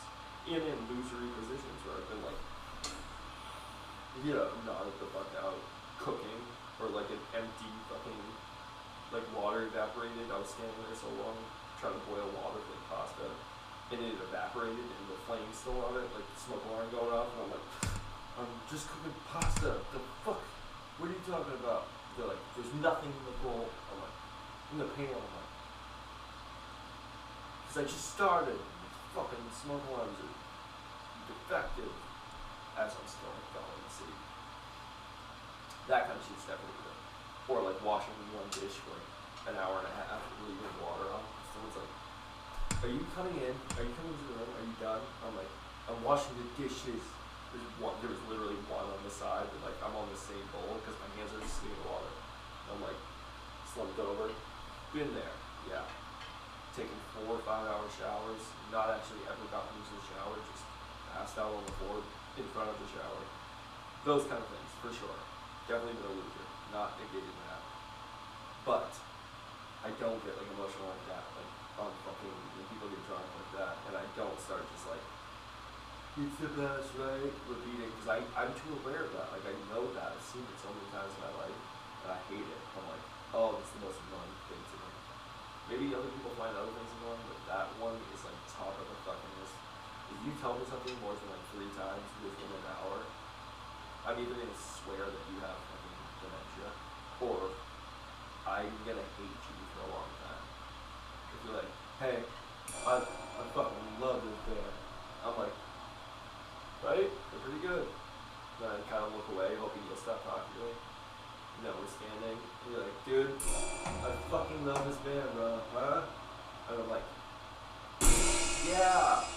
Like bumping the back, but a little aggressively, and I'm like, I know, you told me, I do too. And then if you say it a 3rd time, like, before you even start saying it, I'm like, I know, you fucking love the band, you like them. It hasn't even been an hour. shut the fuck up. But you can't do that either, because somebody will be like, what's the matter, dude? Why are you mad at me? I'm like, I'm not mad at you, I just kind of wish you died in a freak accident. Like, tonight only. Like, maybe, you know, you fall down the stairs leaving this venue, or like, I don't know, the bartender goes to like clean the lines and they put like chemicals through the fucking like ammonia through the lines, but they didn't clear it all out all the way, so when you drink your last drinking tonic, it was actually like a ton of ammonia in there, and you're gonna die in like an hour. That would be sweet, because you suck right now. But, you know, yeah, I like you generally, and I'm not mad at you. It just, you know, secretly, not really do I hope any of those things, but if it happened, and it was right now, and somebody told me, I wouldn't be that mad. I mean, I might be later, once I remember who you normally are, but in the moment, I hope you died. Anyway, you know what? I love this band. I gotta say that just one more time. I'm like, I do love this band. No, I'm kidding. I don't say that. I don't love any band. Not a band. I can't wait for somebody to say, I love this band to me. And they're like, name every member in every album. And if they, every song on the album, what year was it released? You don't love them that much. Shut up. Just cut people off like that. Or fuck with people when they're like, oh my god, I'm such a fan. I'll be like, oh really? When did you get into them? I don't care. And then cut them off before they even start. It's the best. I'm like, oh my god, how are you? And just roll your eyes. And then fucking walk away. Like, it's the fucking best. There's no way. Who gives a fuck? Why are you telling me that? You think I know them? They won't even get you backstage? I don't fucking know them. Fuck off. I talked to some woman in New Jersey. She was pretty hot. She's an older lady, like older than me, probably mid-40s, early 50s. She was like a hot mom. She said she had a daughter, but I wasn't interested. I was looking at mom. And she was really awesome. And we talked for a while, like, she was so fucking cool, and I was like, oh, I'm gonna fuck this lady tonight. I really thought like it was going down for sure. She was just dope, and we were like, she's like, can I, she wanted one of my cigarettes, and so I took it out of my mouth and started like smoking it, and I was like, oh, I'm definitely fucking this old lady today. And then I was like, and then she's like, oh my god. She's like, that's my husband right there. And I was like, what? You have a fucking husband here? But he was sitting at the bar watching us the whole time. So then I'm like, this guy might be a fucking cuck. I might have to just fuck this lady in front of her husband. I don't know if I'm down for it, but we'll see. I don't know. I just never keep my back to the guy because he'll kill you in a jealous rage. But hey, I'm not shy. So if you're fucking, if that's what you're into, just don't fucking touch me. And I can perform under pressure. That's all I was thinking. But then she ended up like having an awesome story, and like they were like cool, and I slowly started to stop thinking. Like I was like, And he was like a nice guy, I guess. And I think he would have been kind of weirded out, to be honest.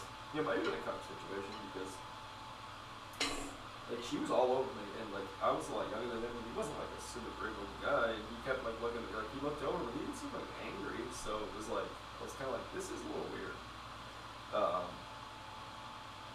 But they had like a cool story, and like she was just dope. She was a dope lady. Like she really was a cool ass lady, and still super good looking, and like she was the shit. And we like liked all the same stuff. It was kind of nuts because like the shit I'm into is obviously like I like a lot of recent shit. I'm an older fucking soul. I don't like a lot of shit any of my generation likes. Like I've never been into like that shit. I don't use slang. I don't pick up new words. Like the words, unless it's like I'm educating myself. I don't pick up trendy words. Like, you know why? Because they're trendy words. You know how dumb you sound when you say trendy words. Like when people said like lit, like that kind of shit. Like you sound stupid as fuck. And guess who doesn't say that anymore? You and anybody else. don't pick up words for a few months. You sound stupid as fuck. Just keep the same set you've always had and let all those other idiots use all the dumb words. No one's gonna be like, dude, what the fuck? You never say cap, bro. Like, no one cares. So just don't save yourself and don't say it. Because you can always look back and be like, hey, remember when you said that stupid fucking shit and you did it with every single trend word that came around? Like, they tell you what to say and you say it. So instead, I just stick to the basics, the good old skeleton basics. Like, if somebody's lying, I'll be like, yeah, well, you fucking lying. That's it. Simple shit. I don't go, that's cap. You know why? Because that's stupid as fuck. And it's so fucking for the youth and like juvenile, and will go out just like every other fucking little phrase that has come around. Fire, bro. Like, oh, is it? Shut up. I fucking hate it, dude. I'm so jaded. I'm so fucking bitter to the fucking world. Like, I hate it. But also, be original and save yourself some fucking embarrassment when you look back and go, oh yeah, why was I saying that? Remember people used to say that? That'd be like me growing up in the 90s being like, dude, that's bogus. Like, no, I didn't say that then either. The only thing I ever like picked up, maybe, I'd like, that's sick. Like, maybe I'd say that's sick. Like, and it's still used today by people, so like, it's, again, that kind of became part of like, the vernacular, like it kind of just became part of everyday conversation. If that happens, it gets adopted, it's like, overall, speak, like, yeah, fine, that's cool. But, just because you heard some rapper who's on fucking massive amounts of cough syrup and Xanax say it, you shouldn't, I promise you. He has millions of dollars, and his friends won't tell him how stupid he sounds when he says it. So then, because they're yes men, and then instead it like floods social media, and then kids start saying it because they think it's cool now, but really everyone just wants to say like, oh, don't say that, that's extremely dumb. But now it's already caught on. Someone should have said it at the source of the thing, you know, and that guy was saying it like, hey man, stop making up words, you don't need them, and they're dumb. Like Riz, don't say the word Riz, please. If you're an adult and you say like, dude, he's rizzing her up, I will literally not speak another word to you, just stare you in the eyes for a second, and then turn the other way and not speak to you again. I'll be like, okay, that's all we have to say. There's nothing else for us to say after that. Oh, dude, that's cool. You should probably get going though. They're like, why? I'm like, well, don't you have school tomorrow?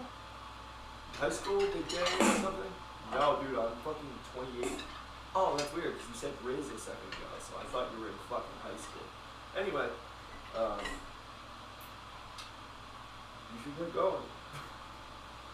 Because I don't believe you, if that's the case. Don't pick up words. It's stupid. Someone else is telling you to say them, and they don't last. And I promise you, no tricks other than like, oh my god, did you just hear him say Riz? I'm gonna fuck on tonight. But no. So why are you picking up dumb shit to say? Like I said, you can still talk to your friends. No one, the funniest thing is saying, I've never heard anybody like questioning, hey dude, I know we've been friends for a long time now and shit, but like, why don't you say Riz? You're always saying like, that dude really talked it up, or he's got like, you know, like, why don't you ever say Riz, or like, cool lines like we do? Like, no one's ever questioned their friends about that, so, why are we doing it? It's so dumb, why do people do it? I don't get it. I like to try to live my life, like, as if someone was filming me at all times and I went back and watched the videotape later, I wouldn't be super embarrassed for the time. Like, you know when you go back and look at pictures and you have a terrible haircut and you're like, fuck, that was the style back then, that's so dumb. Can't believe I wore that. Like, that kind of shit, I try to avoid that in life. Like, and I think you're going to live a pretty good way if you do that, if you try to picture, like, okay, at any time, this could be acceptable. And at any time, like, I always kept the same fucking phrasing. No one's ever gonna make money for that. But if you're on, like, a fucking home video, like, yo, yo, yo, fresh, like, back in the fucking 90s or 80s, like, yeah, you'll have some regrets. You know what I mean? You'll be like, oh, why the fuck was I talking like that? Why did I say that? I like, please, once in a while, just film yourselves if you do that, and then go back in like a year and listen to you say like, "Fire, bro," like back when that was a thing. You would be so fucking embarrassed with yourself. Like, it should tell you enough right there. Like, oh, I sound dumb as shit. But everyone sounded dumb. It's like, so don't join, dude. That's fucking even worse. Let them sound dumb. You know how often I sit around and hear it and go like, you won't be saying that in 3 months. That's funny that you are now, though. And I just look at people and I go like, oh god, they sound so stupid. Ugh. It's funny. It's always funny to me when I see it. So I'm like, that's not a thing. That won't be a thing for long. And it never is a thing for long. And then someone else decides it's not cool and you follow again and like a fucking waiting for somebody to tell you what to do. Is this cool if I do this? Hey, but we're on Halo 10, is that cool? Tell me what's cool, please. That's fucking everybody who's fucking anybody. It bothers me so bad.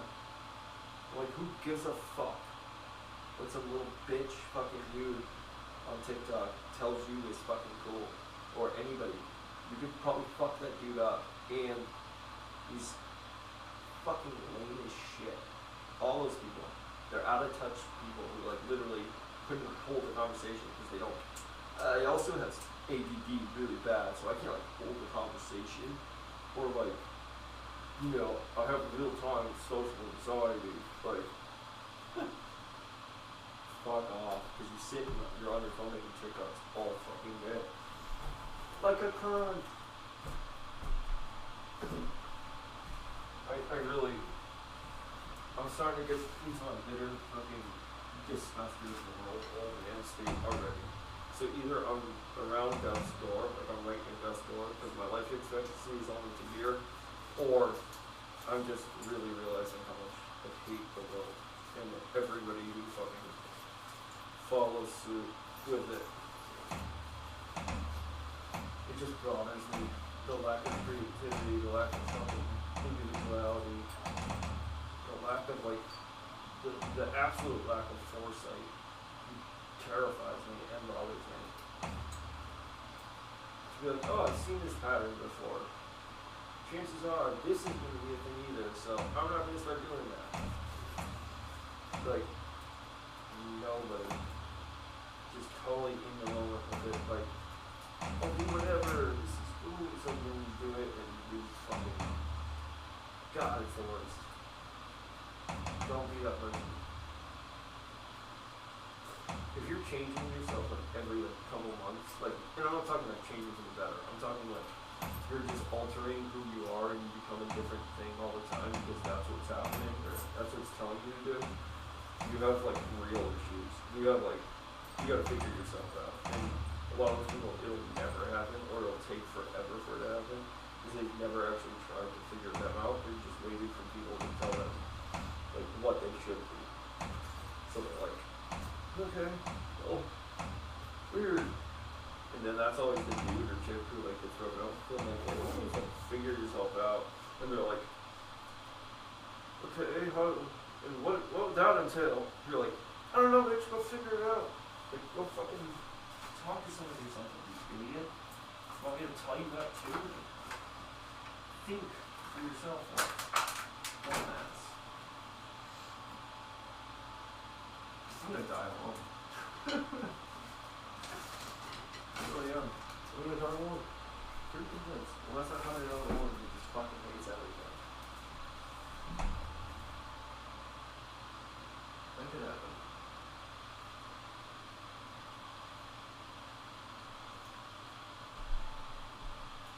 I mean, it definitely could happen, but if she was smart, she'd also hate me. So, I don't know if it'll work. No, I'm good. I'm good. I literally, the last thing I want to do is meet anybody because I'm so afraid that I'm gonna just see this exact shit and then I'm gonna love it. Oh, gross. I just see if when I begin fucking digging again, it's gonna be like so many quick relationships. Like, I'm gonna slam through relationships because it's gonna be like, oh, nope, can't do it. Then I'm just gonna get out. If I'm not pulling punches anymore, I'm not like playing games. If I see something that I hate, I'm just gonna straight up be like, I can't do it. There's no sense. I did it last time I was dating somebody. I didn't waste any time, and I never fucking played like anything else but the shoot. I was always like, Nope. And even try to like, I almost go into relationships now trying to fuck it up before it even starts. Like I'll straight up say everything that's wrong with me, everything that's wrong with my life from the get go, so that like right away it's like, are you in or are you out? If you're out, there you go. It's all on the table for you. If it never gets started, cool. If you're in, then it's like, well, you do everything that was fucking up, and we continued, and then if it keeps going, it's like, oh, what the fuck. At least they know. And it's just so much better to be honest at every point of the time. Like when I was in a relationship, when I was dating somebody, but I didn't want anything to like get serious, I told her straight up, I was like, this is never gonna get serious. I'm just telling you now. Like, I know people think like, yeah, you're just saying that now. You don't know. I'm telling you right now, I do know, and it never will. It's never gonna get beyond this. It's not getting serious. I don't want that. I'm cool with just hanging out dating, like kind of dating casually and seeing each other, but like, I'm not in a relationship with you. I'm never going to be. I'm just telling you that right now. I will never be in a relationship with you. So if you want to be like, I'm not the dude. Like, I know you think you like me, but I'm not the dude right now. So that's not going to happen. Like, and if you think you can change that, I promise you can. So just either accept it for what it is if you want to do this, and I'm totally cool. I'm into it. And if not, later, maybe that's cool too. I'm just not at that place. It has nothing to do with you, but I love the people who think they can change that. I'm like, good luck. And I'll tell them right away. And then the other good thing about doing that, and being honest from the get-go, is that like, you can never say like, I didn't do that. And you can never say like, I'm trying to tell you this all the time. Like, you always have your accountability. Like, you always have backing on what you said. You're like, hey, now you're upset with me. I told you from the get-go, do not do this. Like, this is never going to work out the way you think it is. And then they do, and they get mad at you. You're like, oh, okay, well, I always have my ally. Like, it's always there because you were the one who chose to ignore it and go forward. And now you're mad. Like, you're mad at yourself. What the fuck? That's the only person you should be mad at.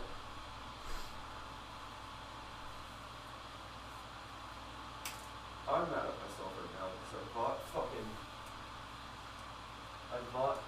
lighters for all my guys in the band, like neon lighters and all that shit. And I'm such a fucking nutcase with this shit. I blew out the flint already. The flint on my lighter's fucking done. It sucks. Oh shit. You know what? Where is that thing? I don't need that. I don't need a phone. Because I can do this.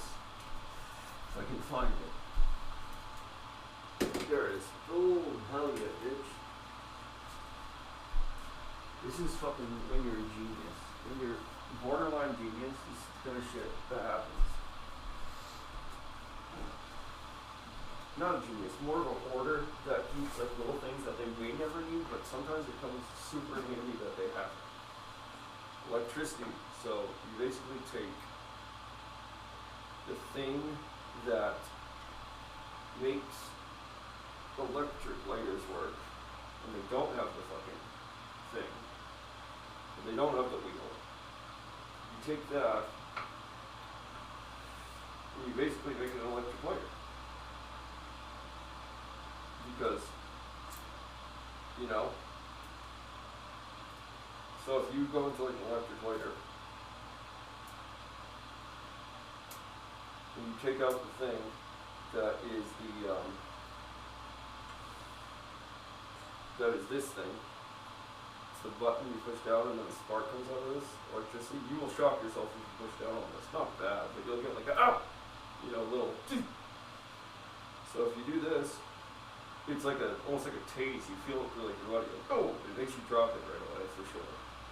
Because it conducts wherever there's like a charge, like could be a charge of metal or like your body, like water, temperature, anything. It'll shock you. So it will happen. But let's see. Oh fuck! I didn't get to push it down on that. Come on, bitch. Oh shit! You got my finger.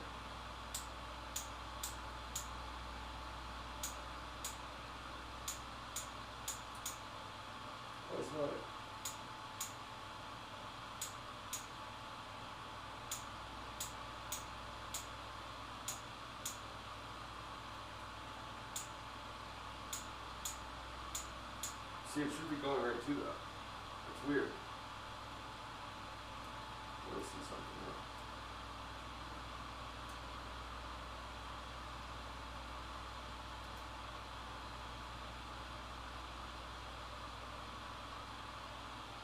Yeah, so it is.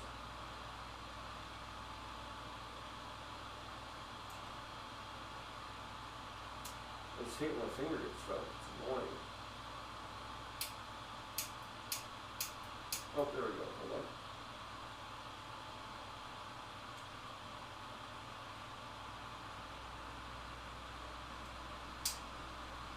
Yep, see? Fuck, I just had it on the fucking fan, you cunt.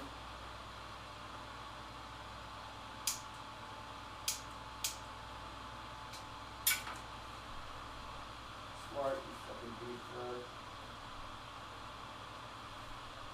It is nice to have one of these, like, as a backup if you don't have a flint, because it really does, it's sick how, like, you just light your fucking thing like this. You forget that these pieces, they're all working components, like, when you have something like this, you just, you take it apart, and what makes it work? Oh yeah, that flicks on the, that's why it's good to, like, examine things, like, a lot of times when something breaks, I'll break it open, even if I can't fix it, I'll break it open to understand, see how it works, understand how it works, so that, like, oh, okay, and then I can see, like, well, this thing makes that work, that's what does this, so maybe I'll take it out of the thing that's broken, and I always have one, so if I'm ever in a bind, like, I know that, like, oh shit, I can make that work, or I know how to make this thing work, or if I ever need, like, electricity, something to charge into the thing to make a spark, I can use this works. Same thing with, like I can make a jailhouse lighter too out of batteries, I could do that right now, but I'm not going to.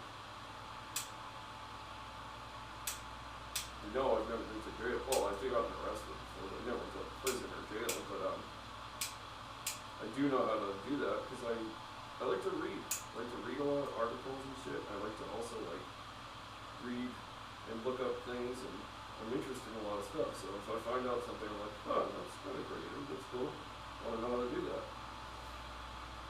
So then I'll do it. And then I find out how. Knowledge is power, right? That's what people say. So, I like to have some, at least.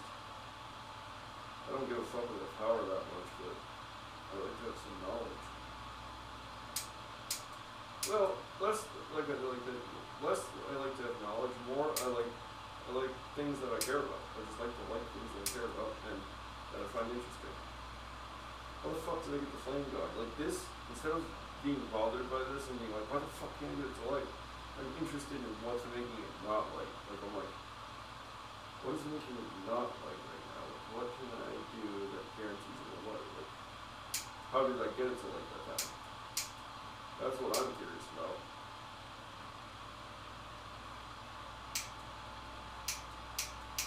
Because it just directly did the thing. No, it still has it in there. Okay, so that's some curious right there. On why or how, and then let me see something. I can't live living without you. I can't live. I can't live anymore. I can't live living without you.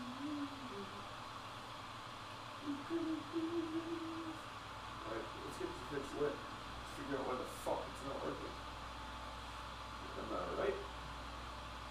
Oh, because usually this wraps up over this, I think. Right? Or something like that. Let's see. Find out. Oh, right there.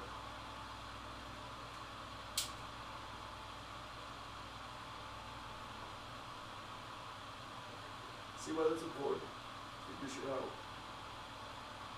And just remember, when it goes in a lighter, it's usually not out, down like this, it's usually around the other side. It's usually coming out that's where the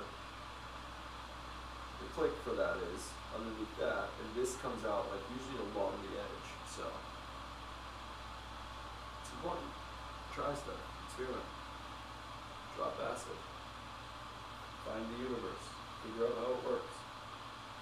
Talk to God. It's actually Jod. Everybody pronounces it wrong. Meet his son. Jesus. Again, mispronunciation. Come back from the center of the universe, drop DMT, meet aliens. Have them yell at you for drinking while doing the DMT. And that's what you get. Now, when I did DMT, I was drunk, and DMT gods did make me feel bad about doing it. Like, it didn't make it a bad, little hot trip for me. It just, was, I felt it, disappointed in me. It was telling me, you shouldn't do this with this. You're not supposed to be doing it with this. You shouldn't be drunk doing this. You shouldn't have put alcohol with this. Not like it was a danger, but this isn't how you're supposed to do it. You're not supposed to fucking do this. It's not right. So it was kind of it wasn't gloom or scary. It was just kind of they were telling me, correcting me, don't do that again. This isn't how it's supposed to be done. You're missing the point. You don't need the alcohol to do it. Don't do this with alcohol. It was disappointing me that I did. I was like, alright, I got it. I understood. But then I vibed. It was it reprimanded me, but then it let me vibe. And I was I saw this black cloud coming towards me, and I was in an old wooden ship, a pirate ship almost, but it wasn't pirates. It was gloomy, dark black clouds, purple clouds, but it was this big, transparent black cloud that was coming towards me, rolling towards me. And I just was sitting on the floor with my eyes closed, and I was like, whoa, that cloud is growing. It was smoke, almost growing, and coming towards me. And all I could see was this ship in the distance, and then the cloud, almost moonlit. And then as the black cloud approached me, was coming by me, it made me the happiest feeling. I literally was sitting on the floor, just whoa, and then all of a sudden it approached me. And when it approached me, I just went, I smiled huge, and I just had one of those I was so happy, and it felt so good. It brushed me. I was oh man, that's awesome. It made me feel so good, and then I was wow, that was intense. That was crazy. And I didn't even go that deep. I didn't even go that deep that time. It's one of the first few times that I did DMT, and I didn't even have a bowl pipe, a meth type of pipe that you're supposed to use to actually fully get all the smoke. I was smoking on top of something else, a bowl, but it's not the best way to do it by any means. So when I did it the other way, finally, I did blast off a little bit. I was oh fuck. But it's scary to let go. You don't want to, because ego death, it does rip you from your body from it. If you feel like you're dead, if you die, or you're oh fuck. So it's hard to relinquish control of that. I don't want to do that. It sounds horrible, but it's not. And although it never feels like it's gonna end when you're in it, it ends super fast. It's good. I would do it again. I would do it all the time, honestly. But only for when I did it, I really felt I was in a bad place now. I was I want some answers. I want to come out of this with some deep shit. And I never got that. I never got that out of it. But I also didn't go insanely as deep as I could. I didn't go descend into the universe. I fucking went to I got into a crazy place, seeing crazy stuff. It's nuts that when you're doing that, your eyes are closed and you open them and it's still happening and you're fuck. Oh, okay. So you just close your eyes again because everything that's happening in your head is happening over your vision, overlaid, and you're oh, alright. I'm gonna close them again. That's too weird. It's a sweet thing though. It's pretty fucking awesome. We knew a chemist at my buddy at certain Ohio college that may or may not play football very well and does some things. It's a big, rather maybe a big school. You happen to know the chemistry, whatever there, and he makes it, and it's fucking insane, and it's awesome, and it's definitely something everyone should do if they get the chance. Even though it's scary, just do it. You'll be happy to. I used to have bad anxiety. I don't have anxiety anymore. Like that. Of course I have anxieties, like stresses and whatever in my life, but I don't have like fear, like anxiety, panic attacks ever anymore. I had them forever when I was a kid for the longest time. Well, I also have a hack for anxiety, like a real hack for anxiety that is never failed. It's never failed if I was about to have a panic attack back in the day. But then I got off drugs and I literally don't have anxiety anymore. I never have anxiety anymore. I've never had a panic attack since I got sober almost 5 years ago. I've never had a panic attack. I haven't even had nights of anxiety, like bad anxiety, since I got sober. I haven't had one like real night of like, fuck, I'm so anxious, like close to a panic attack. Not even close since I got sober. Especially since I stopped smoking weed and obviously got off the other drugs, but it just went away. And but here's a real life hack, like a true life hack. If you're anybody who has anxiety and you have like panic attacks, like true panic attacks where you feel like I'm gonna die. I mean, I was dealing with anxiety attacks and panic attacks since I was like 4 or 5. I'd have to go to the hospital because I'd be freaking, like I'd think I was dying, or like my parents would be freaking out. It seemed like an emergency, you know, and it always does. And you don't know what's going on or why, but you know you don't feel right. You can't breathe. You work yourself up. Anyway, if you're one of those people who has that, or you have panic attacks, or you start to feel like, I need to go to the hospital, I'm not good, I can't breathe, I'm dying, I'm having a heart attack, any of that stuff, this is your life hack, and I guarantee you it works. I promise you, I have anxiety forever, I did it, never fails. If you're going to have anxiety, and you're feeling like you're starting having an anxiety attack, or a panic attack, right away, the best thing to do, I'm telling you right now, it always works, and it will always work, I promise. You don't do anything else. You get dressed, get up, get dressed. Everyone's like, take a walk, go shower, relax. Like, no. You get up, you get dressed, you put yourself on, you get in the car, you start the car, you start driving to the nearest hospital. Start driving to the nearest hospital right away. As soon as you start feeling that feeling, or I'm about to have a panic attack, feeling anxiety, get in the car and drive to the hospital. Start heading to the hospital, I promise you. You'll know you're heading to the hospital when you're already, as you're driving, you're already starting to kind of calm down. As you're driving, you're occupying your mind. Even if you are, say you're still in full-blown mode about to, you're panicking, oh fuck, can I get it okay? Just keep heading to the hospital. I promise you, though, by the time you get, most likely, the hospital is about 12 to 20 minutes from you, depending where I was going. I think maybe only like twice did I ever make it there. So by the time you reach the hospital, you won't have anxiety anymore, I promise you, it'll be gone. If it still is, like as you're getting close, go right to the hospital, park in the parking lot, get to the hospital, park in the parking lot, sit there, and just think for a minute. Gary, you know how many times what would actually happen though, is I would start driving there, going, I'm going to the hospital, I don't feel good, something's not right, I can't breathe, and midway through the drive, I'd go, what the fuck am I doing? And I would call my own bluff. Basically, you call your own bluff. You go, you know what?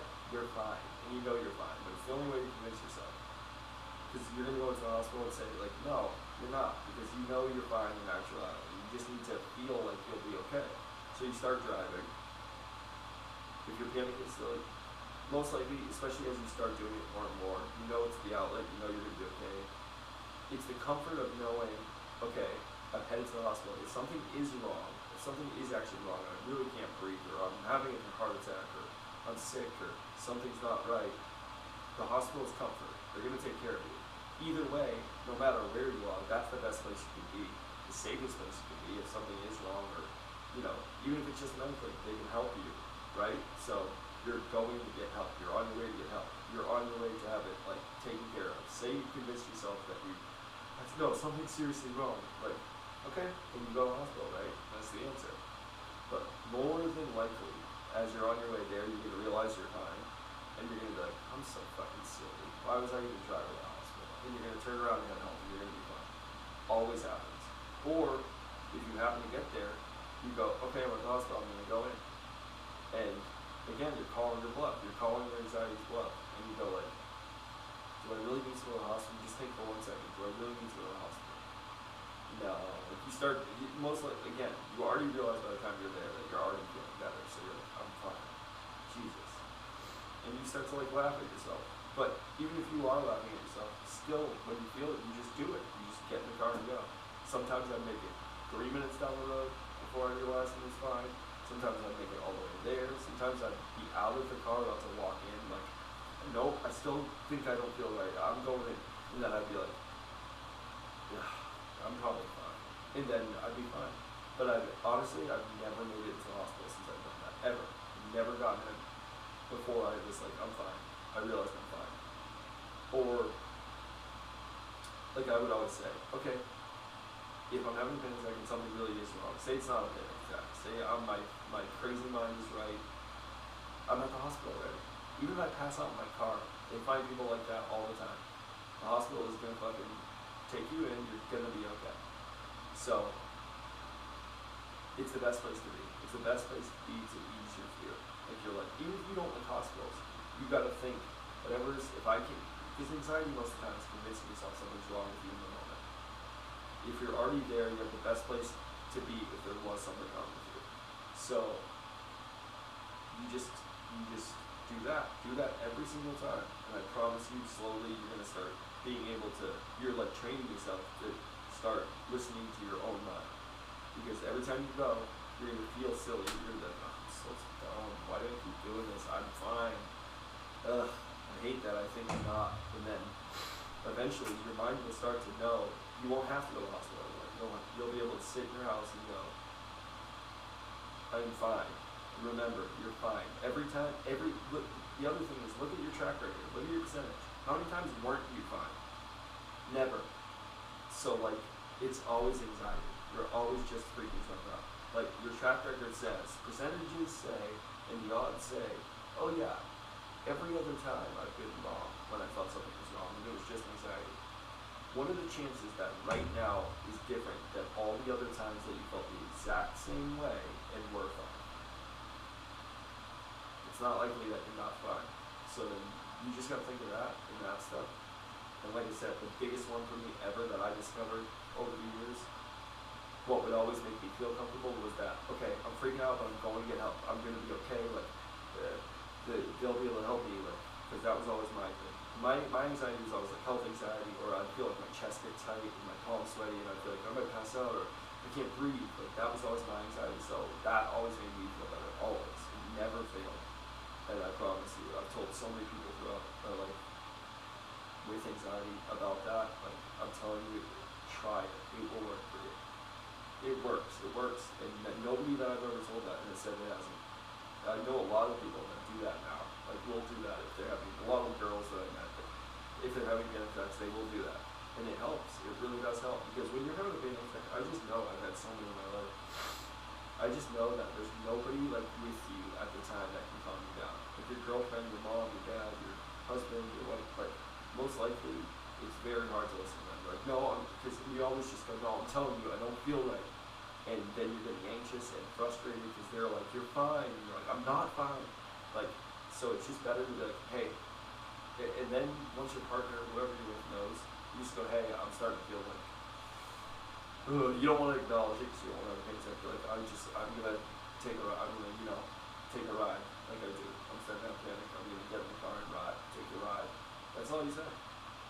You want me to come with you? No, I'm good. Sometimes you might want to, sometimes you don't. But either way, I promise you, it won't be long till you're back, because you're gonna call your own bluff, and you're gonna call yourself on it, and you're gonna go, okay, well, if I'm not fine, let's go to the hospital then. Because no one just wants to go to the hospital if they're not actually in, trouble or sick or like not okay. It's a pain in the ass. It's a pain in the ass to go, and it's a pain in the ass. It's always like a little like nerve-wracking, and you would think it would like make it worse, but it never does. Because you call your own bluff. You go, which is worse? Am I actually sick? Am I actually not doing good? And by the time you get there, like, no, I'm definitely alright.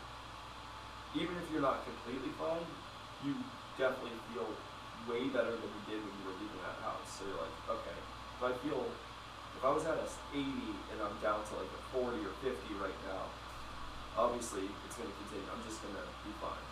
Like even then, you can drive home. Even if you're so anxious, you're driving home. You're like, I'm done. But then you know you always have that in your back pocket. Like, okay, I can go there 4 or 5 times.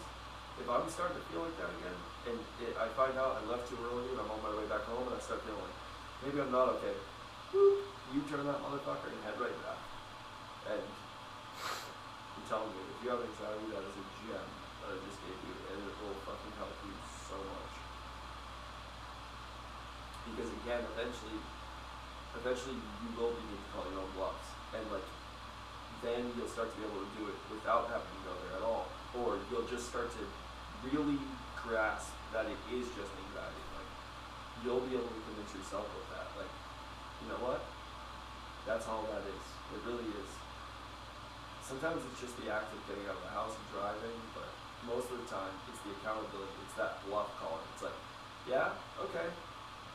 If I'm not fine, because your brain is telling you you're not fine, and you're like, I'm fine, but your brain's like, no, we're not good. And you're like, okay, brain, if we're not good, how about I go to the hospital right now?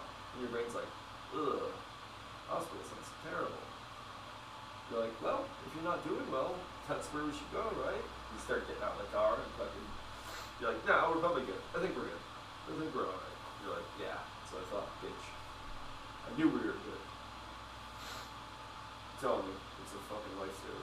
It was once, dude, when I started figuring that out, I was living on my own with my girlfriend at the time. It was my first time out of the house, like with a girlfriend or anybody. And I was smoking a lot of weed and doing drugs, and like we were just going through a bad time as it is, as a couple. And I was just under a lot of stress and anxiety in my life, and it was just like, I was living terribly, and we were fighting all the time. And my life was just so stressful and chaotic and anxious that I wouldn't even know what would cause it. I'd be sitting like playing a video game and she'd be behind me like doing something else, and then for a while it was weed that was triggering. So we'd roll a blunt like every other night, routine, and I would literally, this is how fast it would happen. I'd pass it to her, and before I could even exhale, I was in a full-blown panic attack. Full fucking blown. And I'd be like some nights I'd be crying. Like I'd literally be like, I don't know what the fuck's wrong with me. I don't feel good. I know I don't feel good. Like it would be so bad that I was going through the worst of it, man. And then I just started to be like, fuck this, I'm going to the hospital. I need to go to the hospital. You know, I'd head to the hospital. And then I would find, you know, I got in there once, like originally, like when I'd go to the hospital for the panic attacks and think I was dying and shit. And then after that, I'd go because I would notice that these hospitals would be like, dude, you're fine, there's nothing wrong with you. So then I would just, my comfort was always, I'm going to go to the hospital then. At least, you know, they're going to tell me, at least somebody professional can tell me I'm fine, whatever. But then I just start heading there when I was having panic attacks or anxiety. I'd be like, I'm going to the hospital, I don't care. I need to either know I'm fine or it will at least help me. And then slowly I just stopped being able to make it to the hospital. Like I never got there because I would always be fine by the time I got there. The reason would always kick in, like a reasonable mind would always kick in and be like, dude, stop. And I'd be like, alright, okay, yep, you're right. And then I drive back, and it's kind of nice because you feel comfortable, like you're like, ah. And you kind of laughing about it on the way home, like, I'm so dumb, I got in the car, I got dressed, the way I ran out of the house thinking I was fucking dying, and now I'm like, just driving back. Maybe stop and get a drink or something, like you're like, fuck, I'm down. But you're laughing because you know how anxiety is. Like, it's the crazy world we live when you have anxiety, but whatever. If this is what I gotta do, it's what I gotta do. And like I said, slowly you just will not have to. Maybe you're just an anxious person, you don't do drugs or anything, but I'll tell you, that's all I can also say is whichever one outweighs the other. If not having anxiety is important to you over doing drugs, quit drugs, I'm telling you. It literally, I haven't had an ounce of anxiousness like that since I quit. Not even like, I don't even think about anxiety anymore, to be honest. Like I never am like, some nights I have like a little anxiousness, like I'm overthinking anxiousness, like, oh fuck, I got a lot to do, this is kind of weighing on me, like I'll think of like that kind of anxiety, like I'll notice some nights I'm up and I'm just thinking about some shit that like stresses me out or I shouldn't be thinking about, and I'll go. It's usually caffeine that does it to me now. So if I have like coffee earlier in the day or like an energy drink, that's when I notice. I notice it every time because I'll start feeling. I'm like, why am I feeling so anxious or thinking about that? And then I think back in the day, I go, I had fucking coffee or I had that energy drink. It's always when I do. So then I stopped. I started cutting that out, and I stopped again. But I was never having panic attacks. It was just like an overthinking anxiety.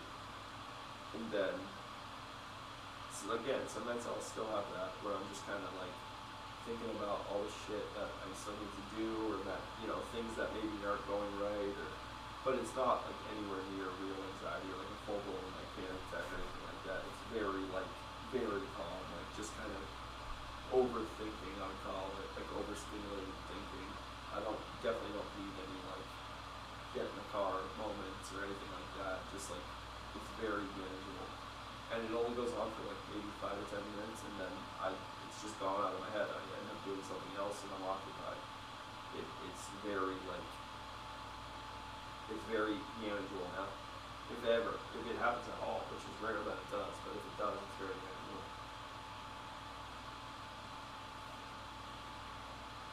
It's really nice. I haven't, like, you don't think about it, so you just don't think about it, but when you do, you go like, damn, it's really nice that I haven't fucking had anxiety. Like, just because when you have anxiety so often, you're always having it, and you're like living your life like, ugh, it's so chaotic, like, I'm not good, it's because your life isn't, it's just like the worst. But me getting off weed so helped that, like, insanely helped it. I just noticed, that's what got me off weed. I just noticed every time I was smoking, I was starting to be super fucking paranoid, have anxiety. It just was not doing, for years when I thought about it. I was like, this has been happening for years now, every time I smoke. Like, even if I'm with my buddies and I end up being okay, there's a moment where I'm sitting and I'm like, like I take a deep breath and be like, oh, I feel like I couldn't breathe like well. Like, it's always a moment where my chest gets a little heavy, and it would always be that. And I'd be like, fuck. And then I would just start to think, like, when's the last time I had like a really good time when I smoked? And when I think back, it had been like 5 years, like many years. I was like, why don't I even stick through this? It only just like throws me into anxiety. Like, that's all. So then I was like, yeah, I don't want to do this anymore. It just like outweighed it. I was like, this is so dumb. I don't even enjoy it. I literally just freak out every time I do it. I freak out for like 2 or 3 hours, then I come down, and then I'm like, okay, I'm good. And then I'd smoke again and restart the anxiety timer, and then that would wear off. I'd go, alright, time for bed, I guess. Like, it's such an insane cycle. Weed's cool, man, don't get me wrong, but like, if it works for you, good. If it helps your anxiety, good. If it helps your fucking life or you like it, cool. Like it, enjoy it, that's fine. There's nothing wrong with it. It's just when it doesn't work for you anymore, like, and it's not working for you anymore. It seems to happen to everybody when they get close to their 30s. You're either like a lifelong smoker, like, and you're just fine with weed, and you can manage those like anxiety times, and you know, well, hey, it comes with weed, but I like smoking weed still, and you want to make that decision. Cool, that's great. Do it, I guess. But like, if ever you're like, this is stupid, like, it's not even enjoyable, I really don't like it. Almost everybody when they get to like the mid-20s, late 20s, 30s, when that's when they quit, most likely. It happens to so many people. Either you keep smoking weed, you're kind of a lifer, or you start to realize like, yeah, this shit, it just doesn't work for me anymore. Like, it's just not compatible with me. I don't like it. It's not like when I was young and just having like a good time, and like you just be stoned and laughing and goofy and shit. Like, it starts to just become like a real thing, and you're like, I don't like this anymore. And that's everybody. I was an all-day stoner. Like, I would smoke and just fucking all day, every day, just be high. I'd need to be high all day, every day. And then you're like, once you stop, it's like the best thing in the world. Because you're just so used to it. It becomes such a regular part of your life that when you no longer are buying it, you're no longer looking for it, like, hey, you got any weed? Like, texting people. Now there's dispensaries and shit and whatever that you can just go in recreationally. But when you're like, it's a waste of money. When you don't have that anymore, you're like, what do I even do with money? Like, when I got off drugs, I was like, wait, what do I do with money? There's nothing to buy. I don't have anything to spend money on anymore. Like, I don't buy drugs. You because drugs, weed and drugs are a weekly or daily for some people, but like a weekly purchase. So you're always buying it. And it's like, when that's gone, you really don't even know what to spend your money on anymore. You're like, I just have money, I'm not spending it, like I don't know what the fuck to, I guess I'm saving money now? Like, I guess I'm, like, that's weird. Like, maybe there's some things you might want, like drum stuff for me or something, but like, even then, it's only so much stuff you can realistically buy, and like, a lot of the stuff is very expensive, so it's like, yeah, I'll put away some money, and when I can afford it, I will, but like, when that like every day, $20, $20, 15 bucks, 35 bucks, like weed, 65 bucks, like 60 bucks, kind of 50 bucks, it's like, damn, dude, it's all the time. And I was spending money just to have anxiety. I was like, fuck this. It really started when I was on fentanyl and getting off heroin, and like also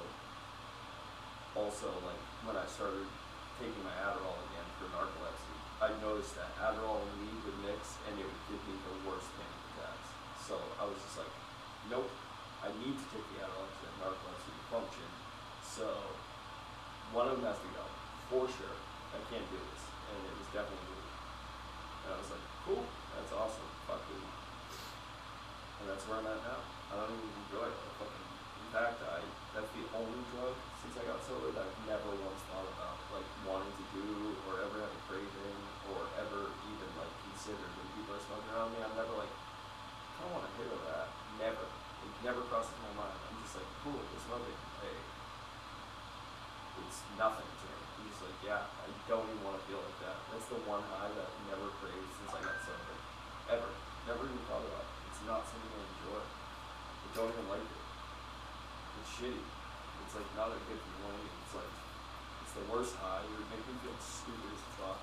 Like I would literally feel so dumb when I smoked. I'd be like, all my confidence would be shot. I'd be like, fuck this. This is the worst fucking drug.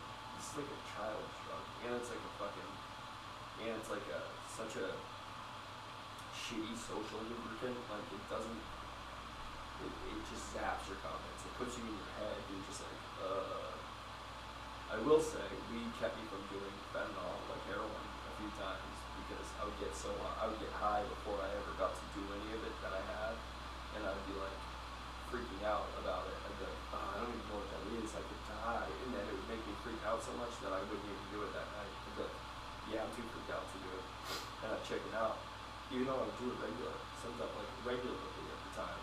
When I smoked, if I smoked before I did it, it would make me literally be like, I can't do it. I wouldn't end up doing it. So that was a benefit of it at the time. But if I did like do like lines of fucking heroin or fentanyl, and then I smoked after, fuck, dude, it was the worst. Especially when taking my Adderall again, because I would be like freaking out. Then it would make me think like, what did I just do earlier? What did I just smoke? I don't even know what's in that. I could have been fucking rat poison. I could die. Dude. What the fuck did I do? Like I would just start thinking about what I had just done. Not that like careless drug where you just fucked up and you don't care. It would like spotlight it in my head, and then I'd be like, holy fuck, what am I even doing? And then it would make me freak the fuck out. And also, once I added weed on top of that shit after I did it anyway, it would make me too fucked up. Like I'd be like, I'm way too out. Where I used to be able to do that all day, no problem. Oxys and weed and shit is like the perfect combo back in the day. And then, which is terrible, but that's how it felt. And then once I was doing the other shit, and it was just the unknown. You're just getting some powder, you don't even know what the fuck it is. It's weird colors. You don't know what it's made out of. It's fucking crazy. And then you're smoking on top of it, and they're both like super downers. The weed just makes you feel so out of it and more fucked up that I'd be like, some days I'd be sitting there and I'm like, I'm way too fucked up right now. Like, holy shit, I'm like too fucked up. Like, and then I'd start freaking out. So I was just like, I don't want to do any of this anymore, but I especially don't want to be doing the fucking weed and fucking any of that. So let's go. I stopped it all. I stopped the weed before I stopped the other shit. But I never wanted to kidding. I never wanted to be doing it. Even after I got sober, I never wanted to smoke weed.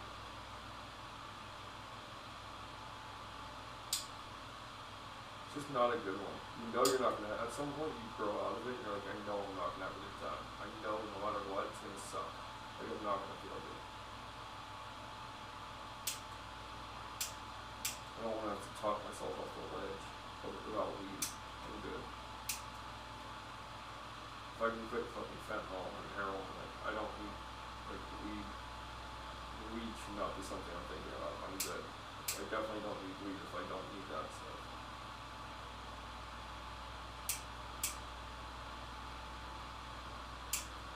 Some days I think about it, I'm like, I can't even imagine being high. It would be terrible. Or even like drumming, like high. Sometimes I used to like to do that, but honestly, it just puts me way too in my head. I'm already in my head all the time anyway. I'm constantly thinking. So when weed's involved, I'm like, nah, don't need it. It's terrible. It makes me like, it just zaps my confidence. It makes me feel like shit. It also makes me like second guess everything. I'm not sure of anything. I'm not confident in anything. That's not who I am. I'm very like, I know, okay, I'm positive of this, or like, I'm thinking about it, and, you know, I can make it like a good judgment and know how I feel about something and be very matter of fact because I thought it out. But when I'm on weed, I'm just like, I don't trust my own self, and I'm not sure. Like, it's not an attractive fucking high by any means. If you were in like danger, you're like, oh my god, I think someone's like in the house or coming. I don't know. I'm worried. And somebody, and you went to the person that like makes you feel protected. Like if you're a girl and you come to me and I'm high as fuck, and I'm like, what? What do you mean someone's here? Wait, someone's in the house? Like, I would be like, oh my god, we're there now.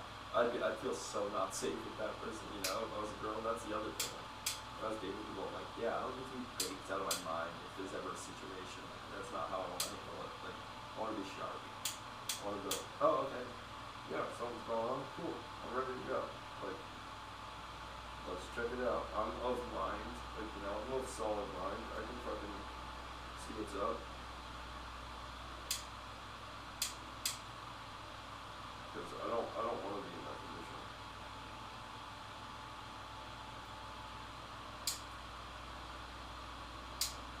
It was weird because my last girlfriend started smoking like right when I stopped.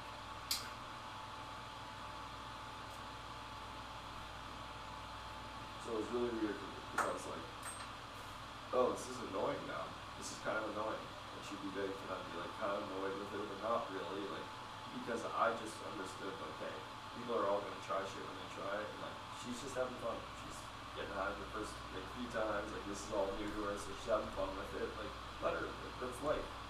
Like, that was a time in my life, like, where weed was fun and I was trying it and I was just like having fun with it. Like, yeah, let them. So I couldn't be annoyed, I'd just be like, whatever. Like, it's cool. Everybody's gotta do their thing, their own journey, figure shit out themselves, through themselves. You can't tell somebody like, you don't like weed, trust me, it's gonna get bad. It's like, well, they don't know that, but they have to figure out. Maybe it won't for them. You don't know, so I never got too annoyed, but it would be slightly annoying to see her like that. I understood too, and that was the other thing, it gave me perspective, because when I'd start seeing her get fucked up and I was sober, I was like, ooh, this feels not good. This feels like, I don't like to see her like that. Like, I totally understood after that, like, as far as like, me being on heroin and drugs, like, I understood. I was like, yeah, it's not that fun. And somebody else is like, really fucked up around me.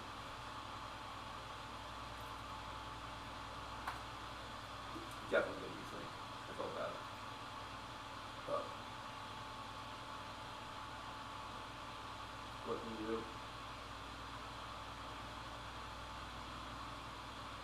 Get fucked up a little bit.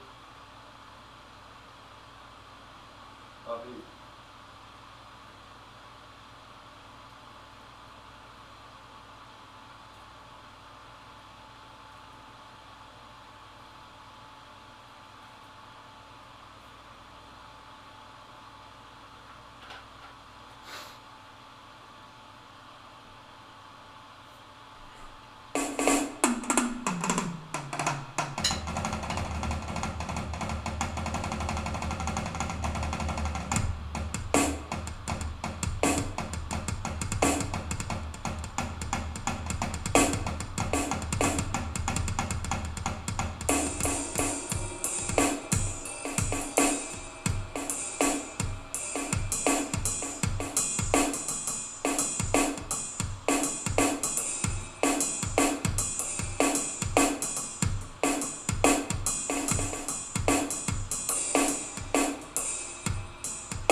you hook up to two phones at one time with Bluetooth?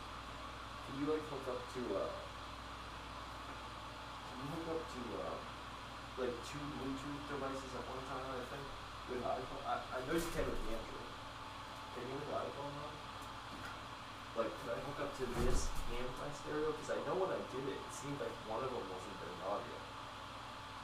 Because I want to be able to hear the music through this, through my drum band, but the volume doesn't go up to the level I need it to when it's doing that. Like, I have to turn the kit way down, which doesn't seem right. It seems like there should be a way to, like, make the backing super fucking, like, super loud, and the drums, like, not loud. But that's the master volume, so that would turn up the, I feel like I should be able to keep the drums at a 0 and have the music be way louder than that. But that's not the thing. I always have to go to kit volume and turn down the kit volume.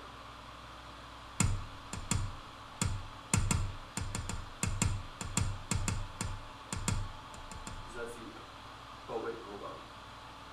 That's the output volume.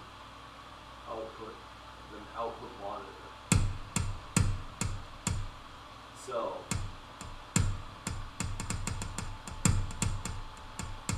but I feel like the backing, like the music in should be like way fucking,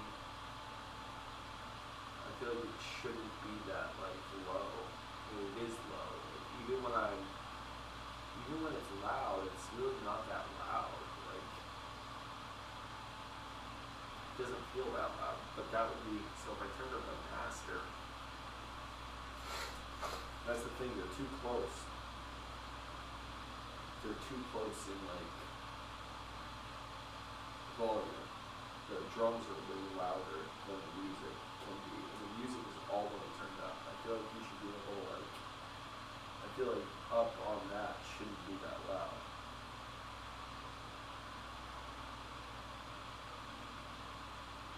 Which is so weird that it is. Because even if I crank it on my phone and on that, and on this ring, it's still not that loud.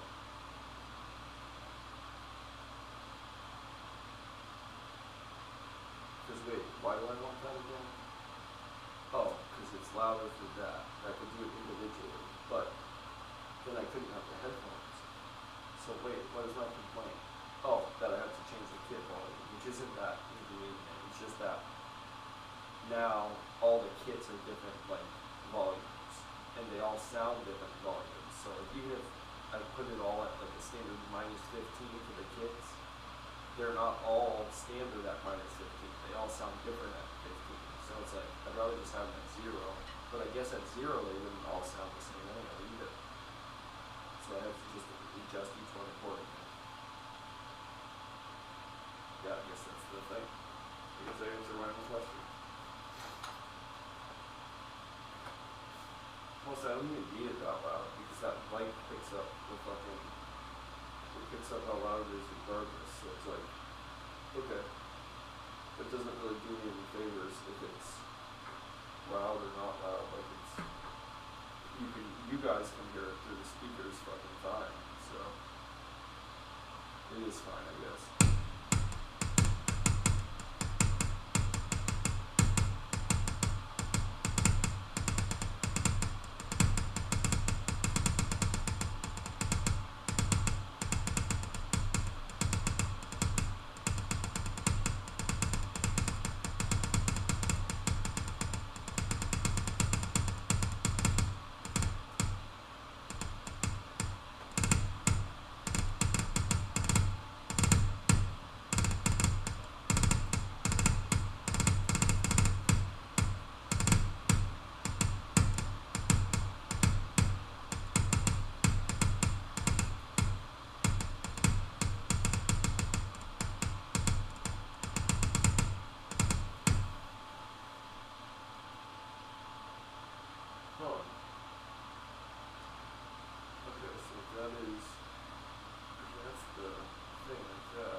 rise up and kneel down and clear the stones. I wanna ride where you can see.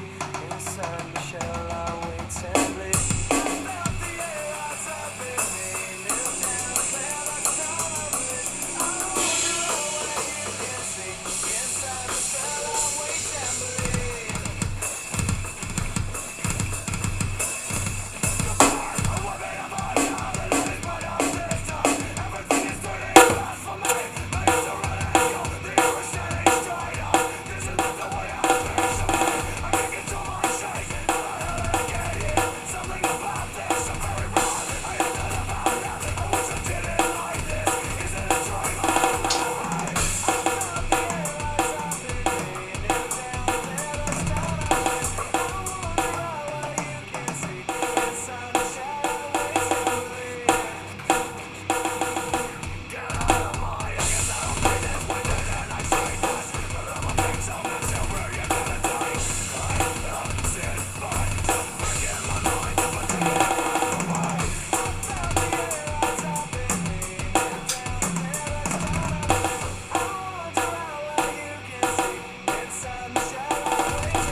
Oh, I just saw that.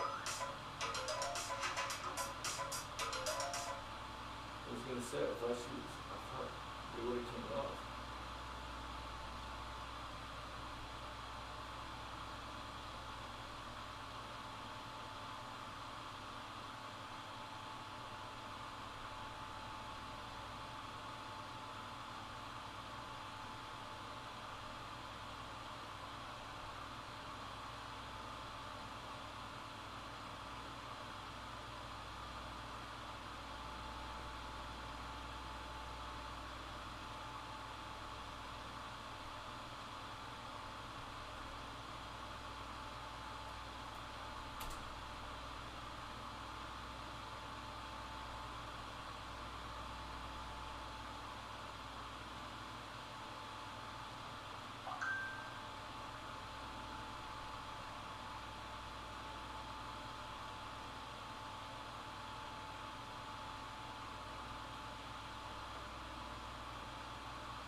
I get a lot of that schedule. I get a lot of that schedule, but I legitimately want to.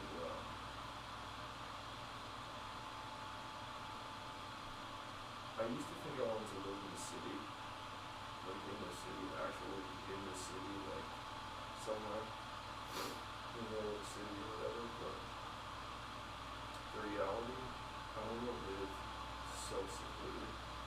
And I'll be dead honest. I think the reason I used to say I don't want to live in the city is because I was on drugs. And I was like, well, I always want to be close to drugs. If I ever meet, that's what I was like, my mentality back then. So whenever I pictured living in the middle of nowhere, I was like, where the fuck would I get drunk? Like, back then. That's always what I thought. Realistically, being honest, which is bad, but that's what I would think. Now, sober, and also, like, just wanting to drown. Like, that's what I want to do for the rest of my life. I want nothing more than to live the farthest from everyone possible. Like, to the point where, like, I might die if I cut my finger and I'm, have to get to the hospital. Like, that far out. And then also, not only just that, I want to be, like, concreted in and, like, walls. I'm not joking, like, military walls. Like, I want walls like this.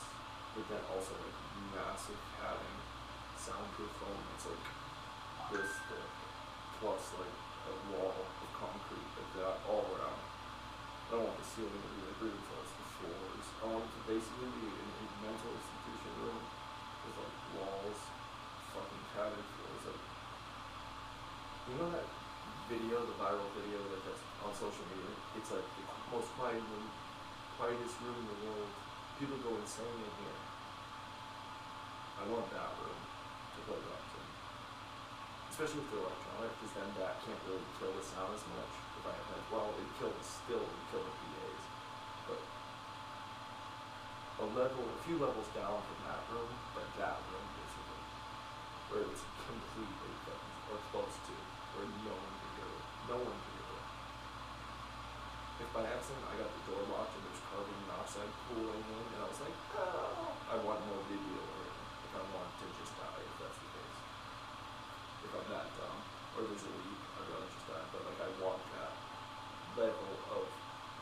nothing.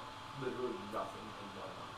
The dude from Drumeo, Jerry, it's like 13 grand to do it, but you have the 13 grand to spare. They come in, this company comes in and builds a studio, like a complete soundproof room inside your room, like inside your home. So you walk into this room, say, and then inside of this room, like against all the walls, is an actual another little like building, like little room, and it's like all that like soundproof panels. It's like thick, it's big, it's like it looks like a little like I don't even know how to describe it. It's like it looks like an actual studio outside. It's like a little studio door. You open it, close it, you go inside, and it is completely. You can't on the outside. You can't hear. And he plays acoustic drums in there at like 4:30 a.m. when his wife and kids are sleeping. No one can hear it. So this shit, like, you definitely not really hear. I'm doing. You really play no matter what. No matter what. So it's like I wish 13 grand. It's not that bad. The only thing that sucks about that, and what sucks about soundproofing and trying to keep things quiet, ceiling height is really low in those rooms. So I couldn't even like really work on like doing like tricks and shit and like all the stuff I want to do because of that reason. Because it's super low ceilings. But I'll be honest then, what I'd rather do is not pay 13 grand and have the room inside the room. I'd rather just live again so far away from anybody that there's a good chance I die if I even just fall off a ladder or something. But at least I'll be so far away from people. And at that residence that I'm so far away from people, I'd like it to be castle-like, where I have like 25, 35-foot ceilings, like cathedral ceilings, like where it's just openness. There's nothing.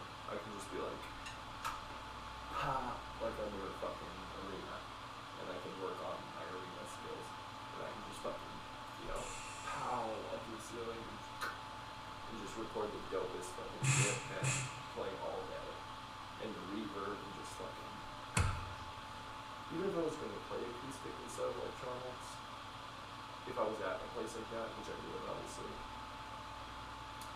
I don't know, I would have a mic to perfection, and like the coming to the days, they'd sound so incredible. I guess if I was at that point, I would just, the only reason I would maybe choose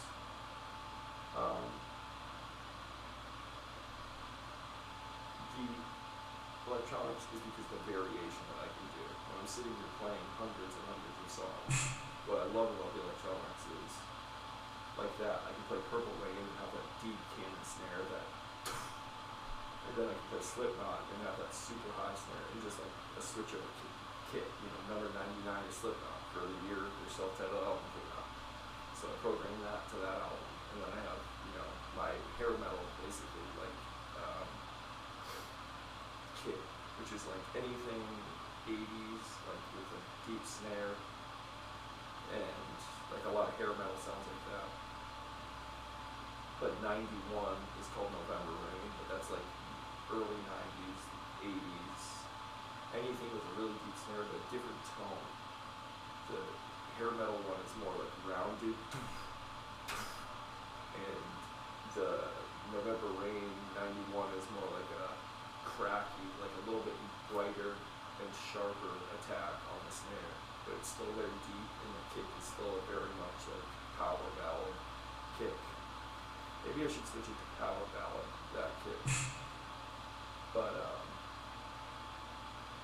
yeah, and then I have my various like metal kits and different stuff like that. But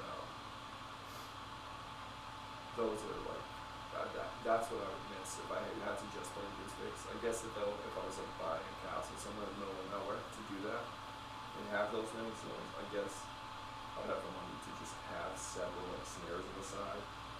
But that doesn't change like your kicks and stuff. That's what sucks.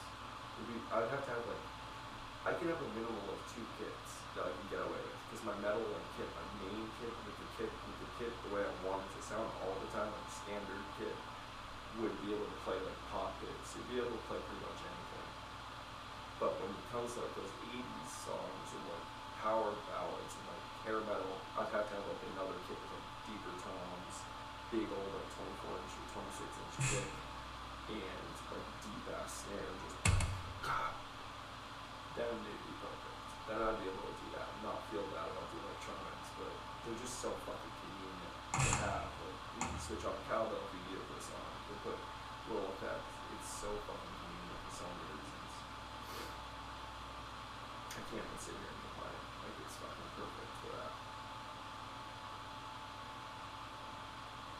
Yeah. Yeah, it'd be tough. It'd be tough to like boot these. Especially if it's a good electronic kit. These are all full-size drums. They're not like little pads, like 8-inch pads that I just have to hit. This feels like I'm playing a real kit. Always. It is, basically. A lot of people don't even know these are electronics when they start to. I'm like, yeah, they're all electronic, but they're perfect for that. They're the best for that. And I love it because the more I play, if I play different games and shit, or I like the sound of a kit, I just program it in the brain. Just program it in the module, and I take time and match it as closely as possible to that sound on that album. And a lot of times I have it, it's so fucking close, it sounds just like that kit. And I enjoy doing that. I like finding like a kit and making it sound exactly like it. Because when you play that song the next time, and you have that kit that sounds just like it, and it's drumless track, like you're playing on it, and it sounds just like the album, it's like nothing better. You feel like you're literally tracking it. You're like, who the fuck's Joey Jordison? #1 in Slipknot's Andrew Hill Forgot. No disrespect, rest in peace, love you, Joey. But when you have the exact drum sound, you're like, I'm recording these fucking drums right now. Like it's the best fucking feeling in the world. It's the best. It's literally the fucking best. So it's definitely fun. I definitely enjoy it with this kit. Definitely enjoy it with this kit.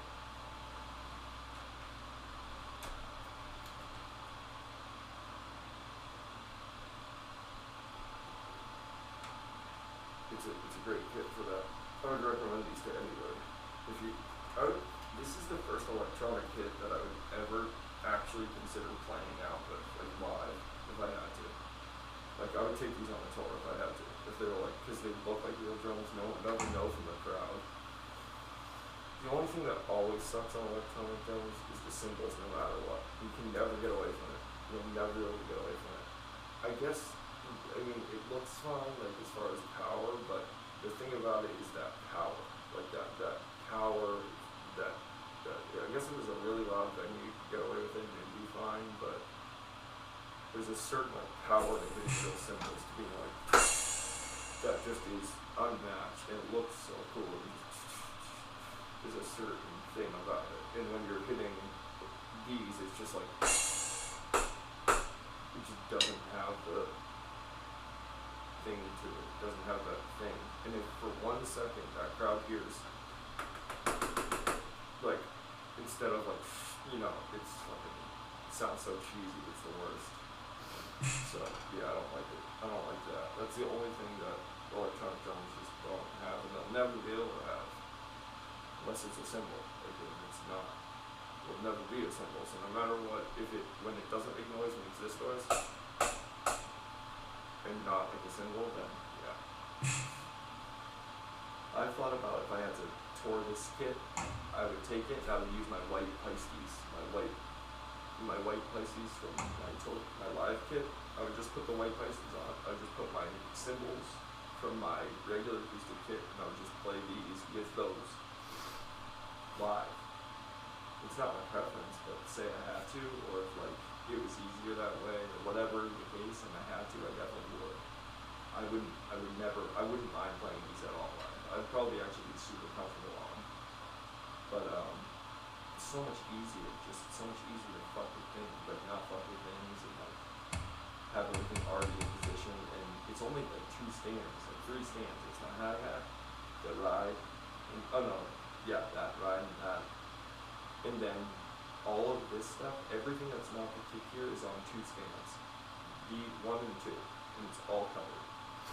So literally it's a matter of pop, tip, you're out the door. Like it's super convenient. We host an emo night sometimes, and I think one of the nights I would love to take this kit there and like play all the music because they like that and it's fun. I love it. It's one of my favorite things to do. It's like doing this here when I'm playing music, but in front of a venue of people, and everyone's just vibing to watching drum fucking covers basically, and they can come up and sing karaoke. It's sick. It's fun. I like that. I would love to do that with this kit because it still looks good, like visually to like the crowd. Like it still looks sick. Like it's a real kit, but I can control the volume, so it doesn't have to blow people out of the fucking water. You don't have to set it to ridiculously high volumes for people to be like, fuck yeah, like it's a concert, but it doesn't need to be so loud that it's insane. Because honestly, cymbals bother me sometimes. When you're just trying to chill, or like if you're trying to play quietly, like I've gone out at emo nights and people go like, play this song, and I'll start playing. But it's always the cymbals that just outpower everything. When you're trying to play a little lighter, you're like, oh, it's so fucking loud. Even high at, it's just like, shut the fuck up. Shut the fuck up, cymbals.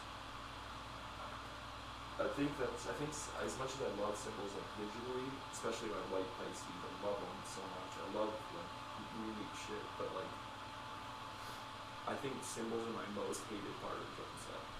Like the most hated. I fucking hate them. I hate how loud they are. Unless I'm playing with the headphones in or like my in-ears without a care, or I'm able to just play loud and not care. I hate them. I hate them so much. They just ring forever. The fucking sustain, the resonance, and the fucking, they're just so loud. It's insane. Because I can play the drums like this, but no matter how you hit a cymbal, it's fucking loud.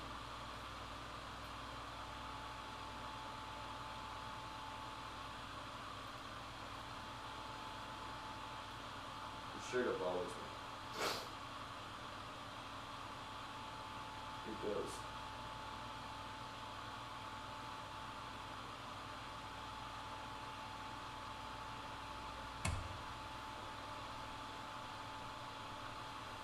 Lost the phones around here a while ago. I don't know if I can find it. It'd be really hard to find. It's so tiny. I think it's like nothing. It'd be really hard to fucking find. Really, really hard. I don't think it's good, honestly. I can never say never. I can definitely look, but I don't even have a flashlight in the units of the other room. It'd be really hard. There's a light on this, but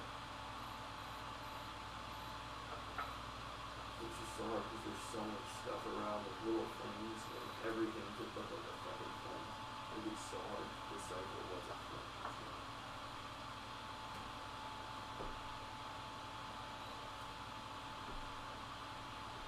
Because when I had the one lighter, I let it get too hot, and it heated up so much that the plastic on the top got soft, and then the spring underneath the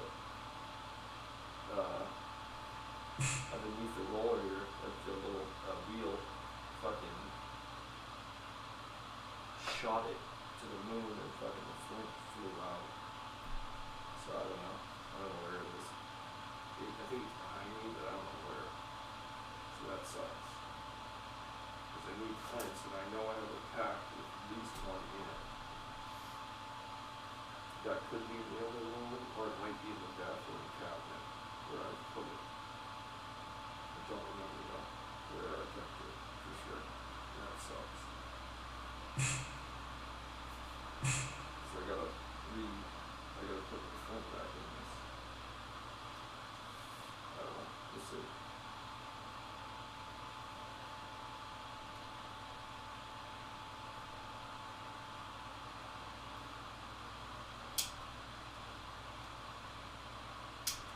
Fucker.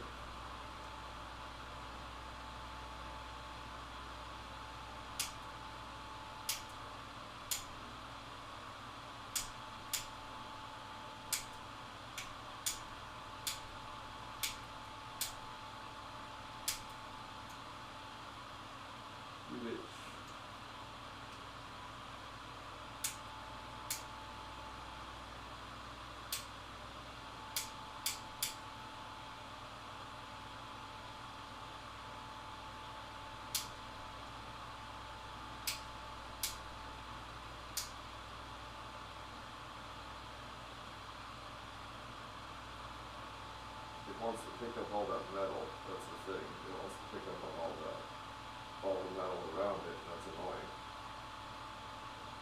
Because I don't want it to pick up all that metal. I want it to pick up the fucking metal that I need it to, which is the top of the, I wonder if I can take this off and now if it makes it easier. Let's see.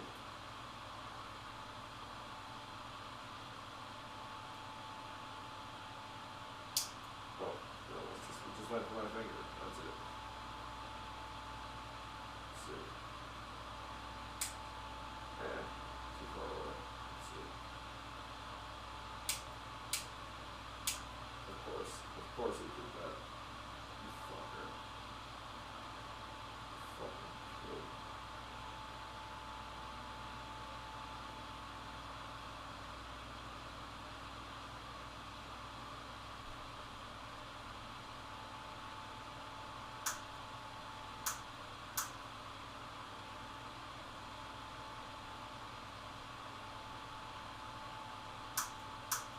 Of course it would do that, you fucking bitch. It's so goddamn annoying. This shit breaks. Because it's just a little piece of metal, so it always is going to do that, but let's see. There it is.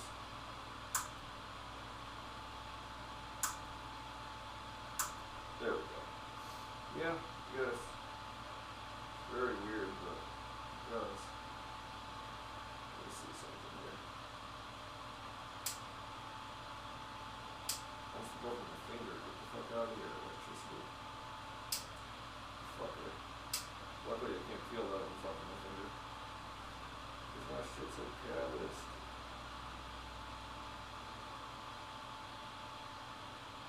Let's see.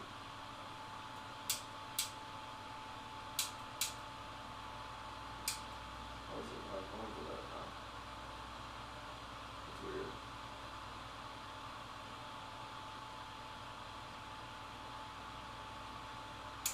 That's gotta be really close to do that now.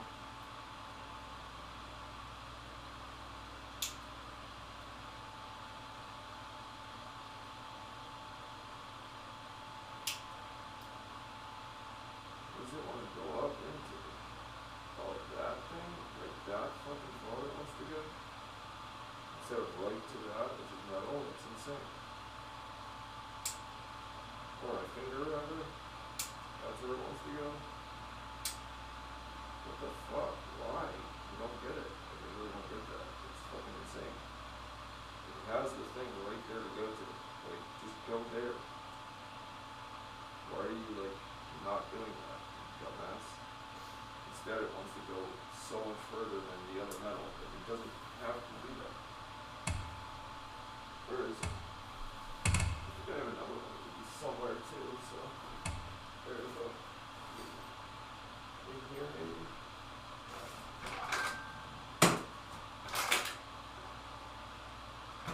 No, it is somewhere. What is that? Shut the fuck up, bitch.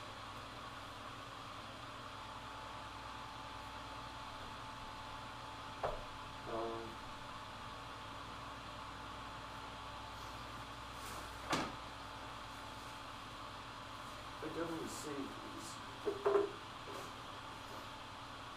I know where the big ones were, but.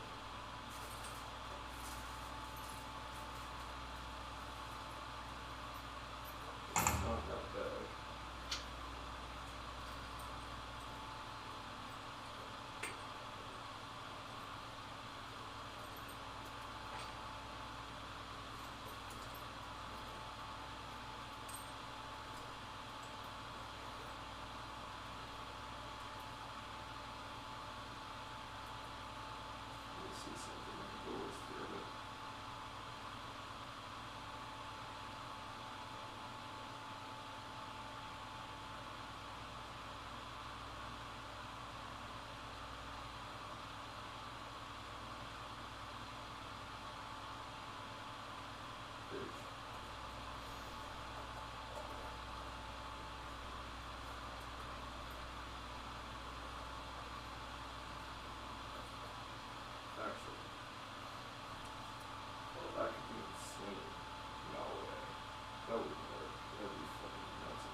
let's see. Fuck it.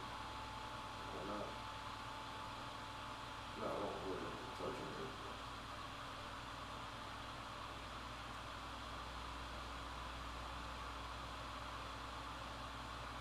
As I said, there's no fucking that's far fetched. Do kind of want to person like it and see how that works out. Because two of that makes that hot and like it has to be like four, it has to be like aluminum or something, I believe. Like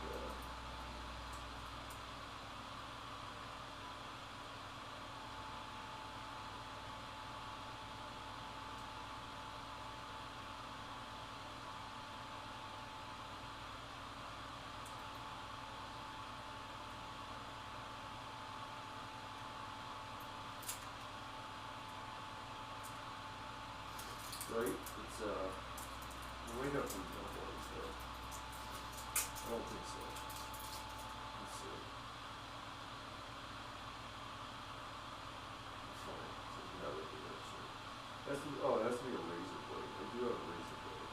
I might make a puppet like this for the fuck of it. Because it's good to have.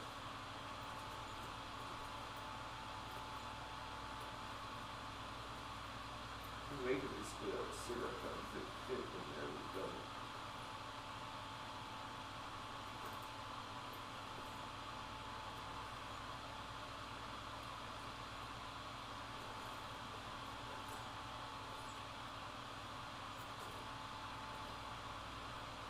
Okay. So I have another one of these. It's unfortunately. So it's the same concept as that. It's a mini metal that contracts that. It keeps that with that. Huh. That's interesting. It's the same principle. Essentially. Let's see. Something here.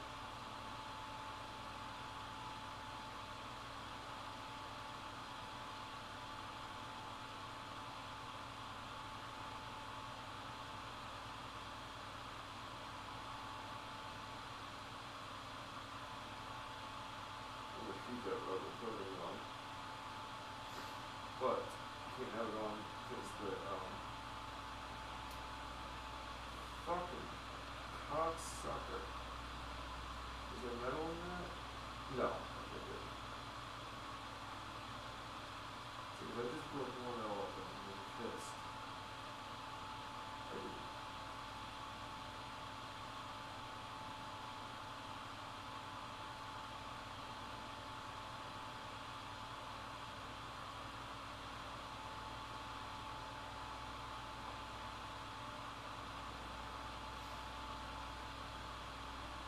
Fucking snuff. Where's the goddamn scissors?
Where the fuck is that vendor? I don't get it.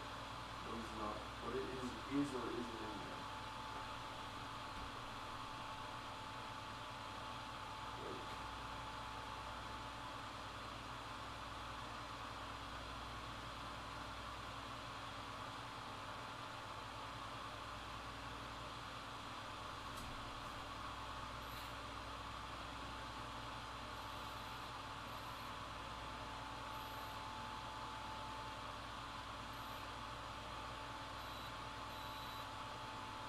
oh, with the rest of them, I don't want to go. Let's see.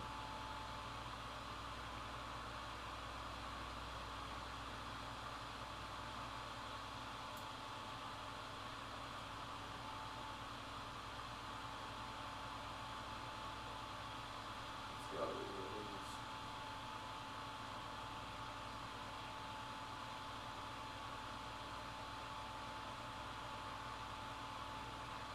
No. Oh, wait.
Oh, this is just one little vegetable. This the metal comes out there. What I think. Right? Oh, I see. Behind that is the whole wire.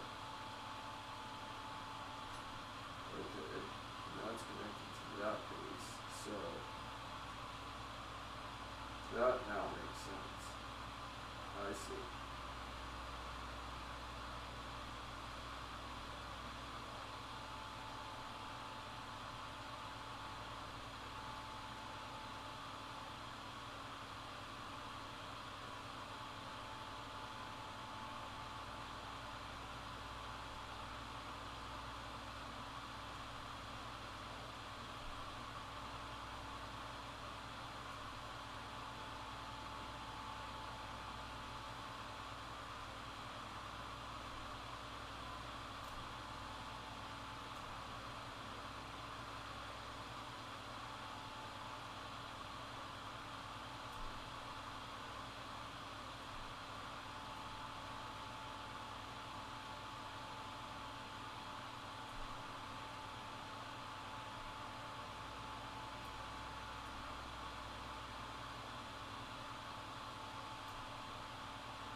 I wonder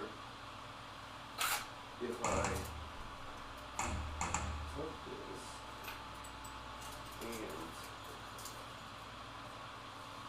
and the only problem with that is, oh no,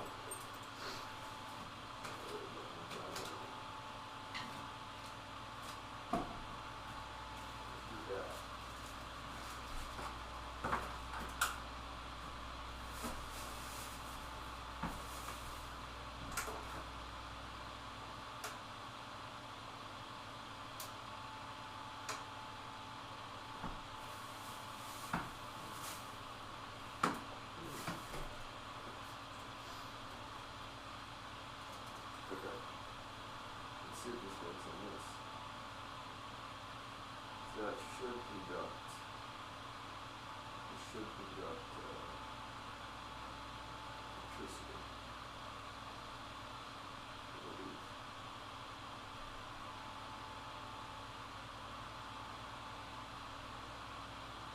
Yep. Okay, it does.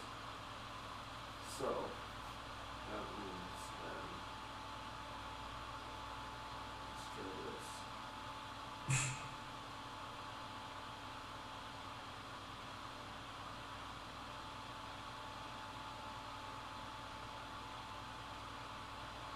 Right. So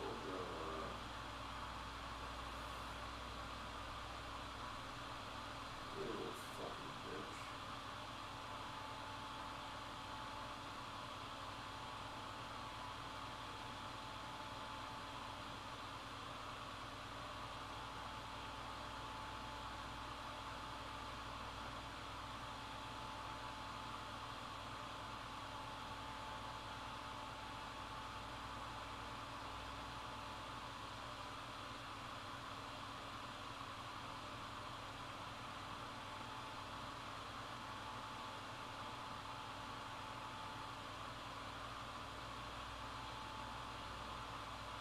Okay, there we go.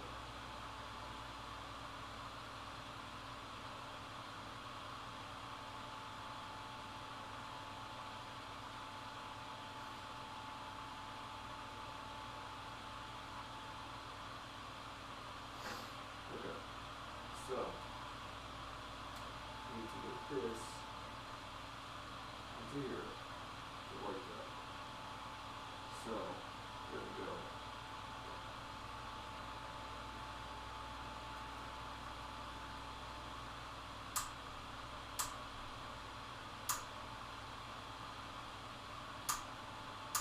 Okay, how conductive am I? Like, need to stop with that.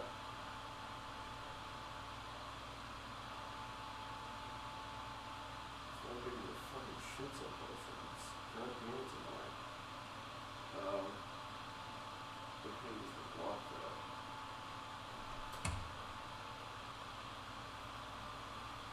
I don't know if that's gonna work. I think it'll still go through, but we can try.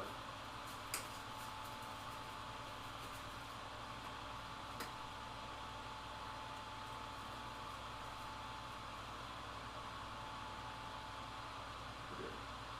Let's see.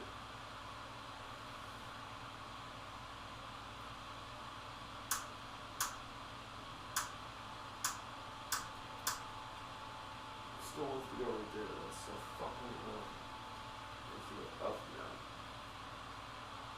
Trisky's a motherfucker, man. It really is. Such a weird thing. It has no rhyme or reason. It just does shit the way it wants to do it.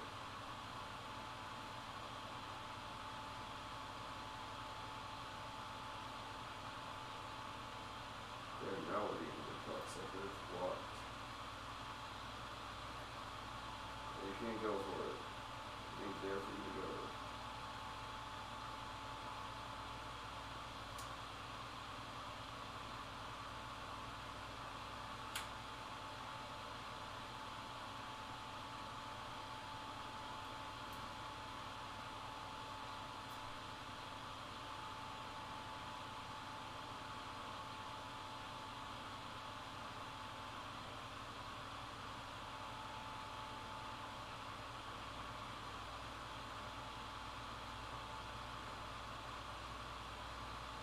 What other way we'll squeeze this now?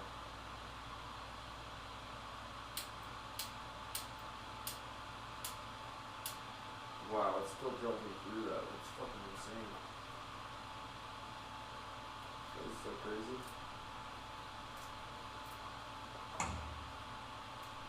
How many times does that have to be wrapped so that it can't get through that? That's so fucking nuts.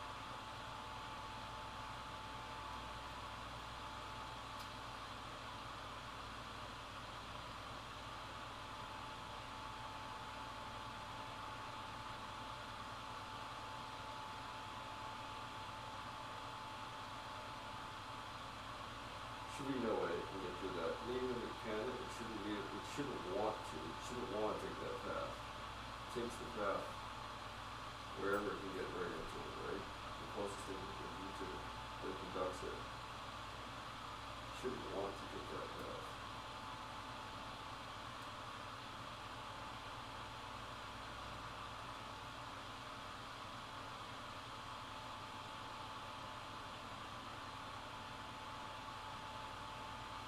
Let's see.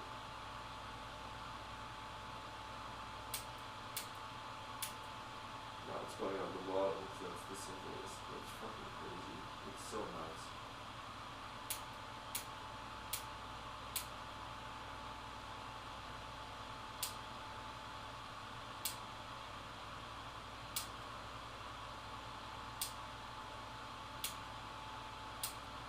Jesus Christ, so explain why it doesn't wanna.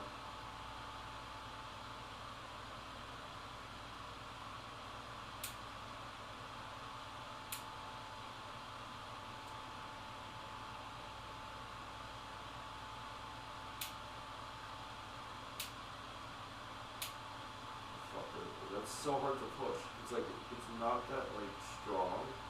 It's so weird because you'd think just clicking a thing in, it shouldn't be that strong. It is. Very fucking weird. It's not easy to push. You have to like actually push hard down like, into something. Very weird.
fuck is this shit like encased in fucking the weirdest glue, like hard substance, glue, whatever, like it's like epoxy or resin. Weirdest shit. Why? I have no clue. So, hold on. I wonder if this will work. It works here next time.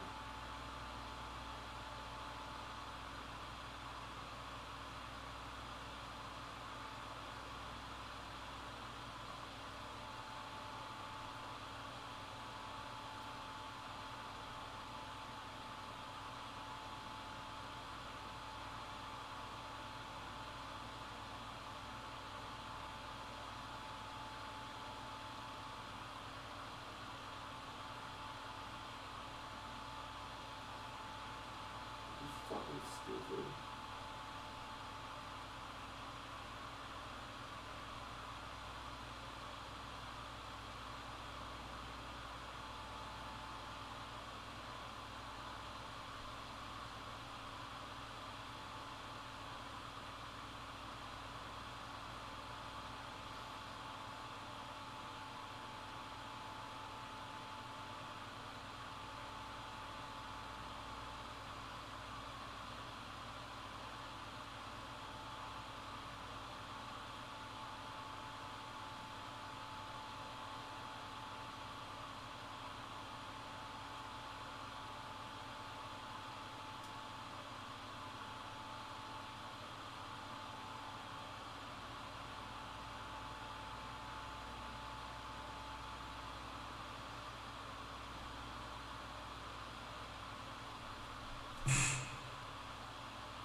So that can work. He doesn't want to go to that. But also I don't know if it's connected. So it's just,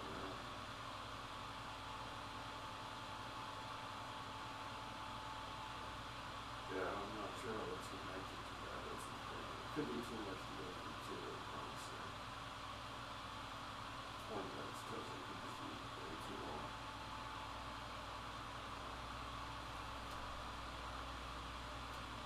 This is simple.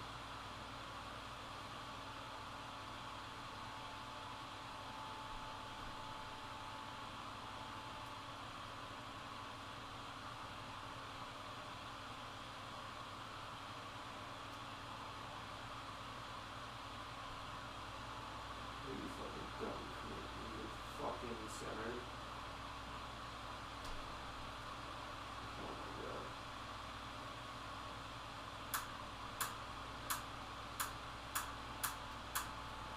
I see there's nothing coming through that. That's the difference.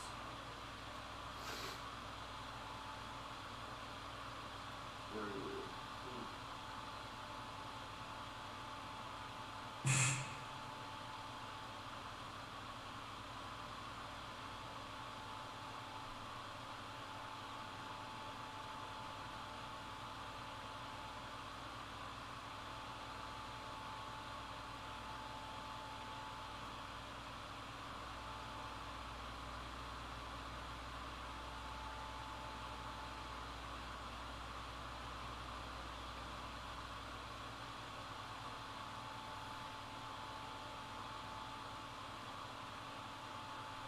Oh, yeah.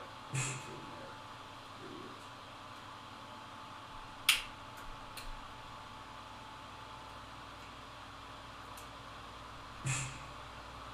Wow, that's a wild voice for not a lot of sound.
that difficult to push down. It's like child safety, like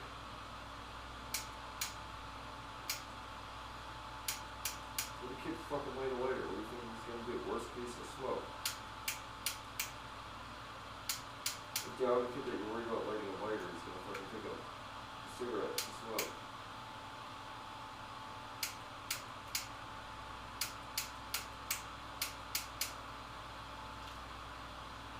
What the fuck is happening?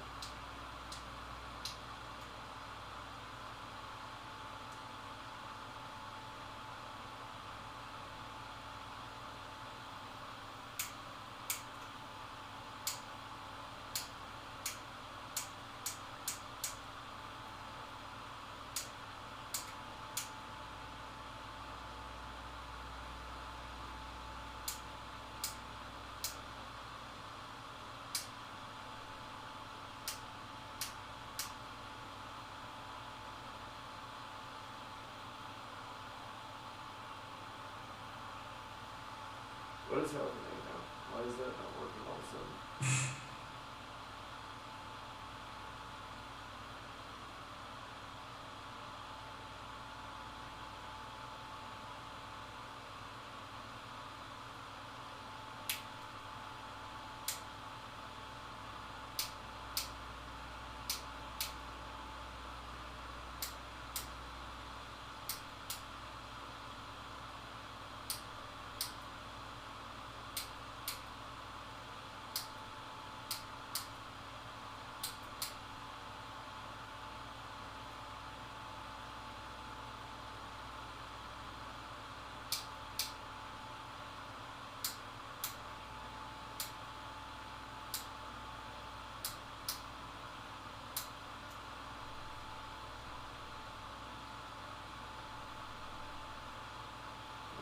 What is this over?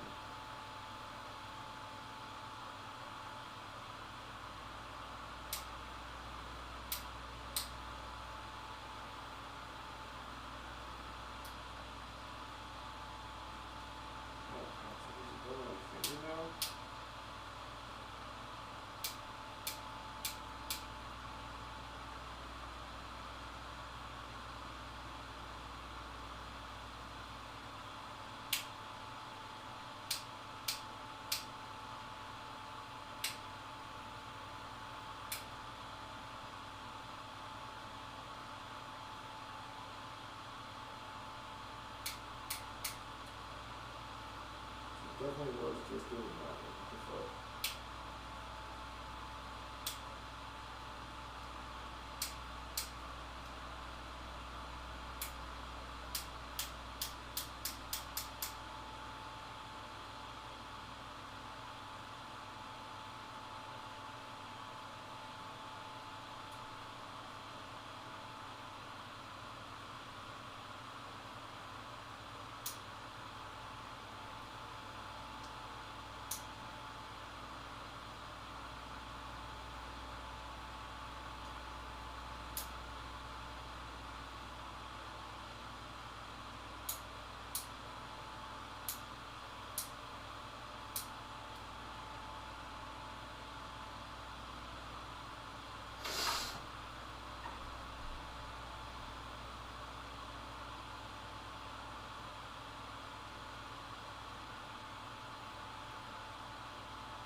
So weird why that doesn't want to go in. Like why it doesn't. I don't understand electricity with this. I don't get why it doesn't want to go in. Then like you can.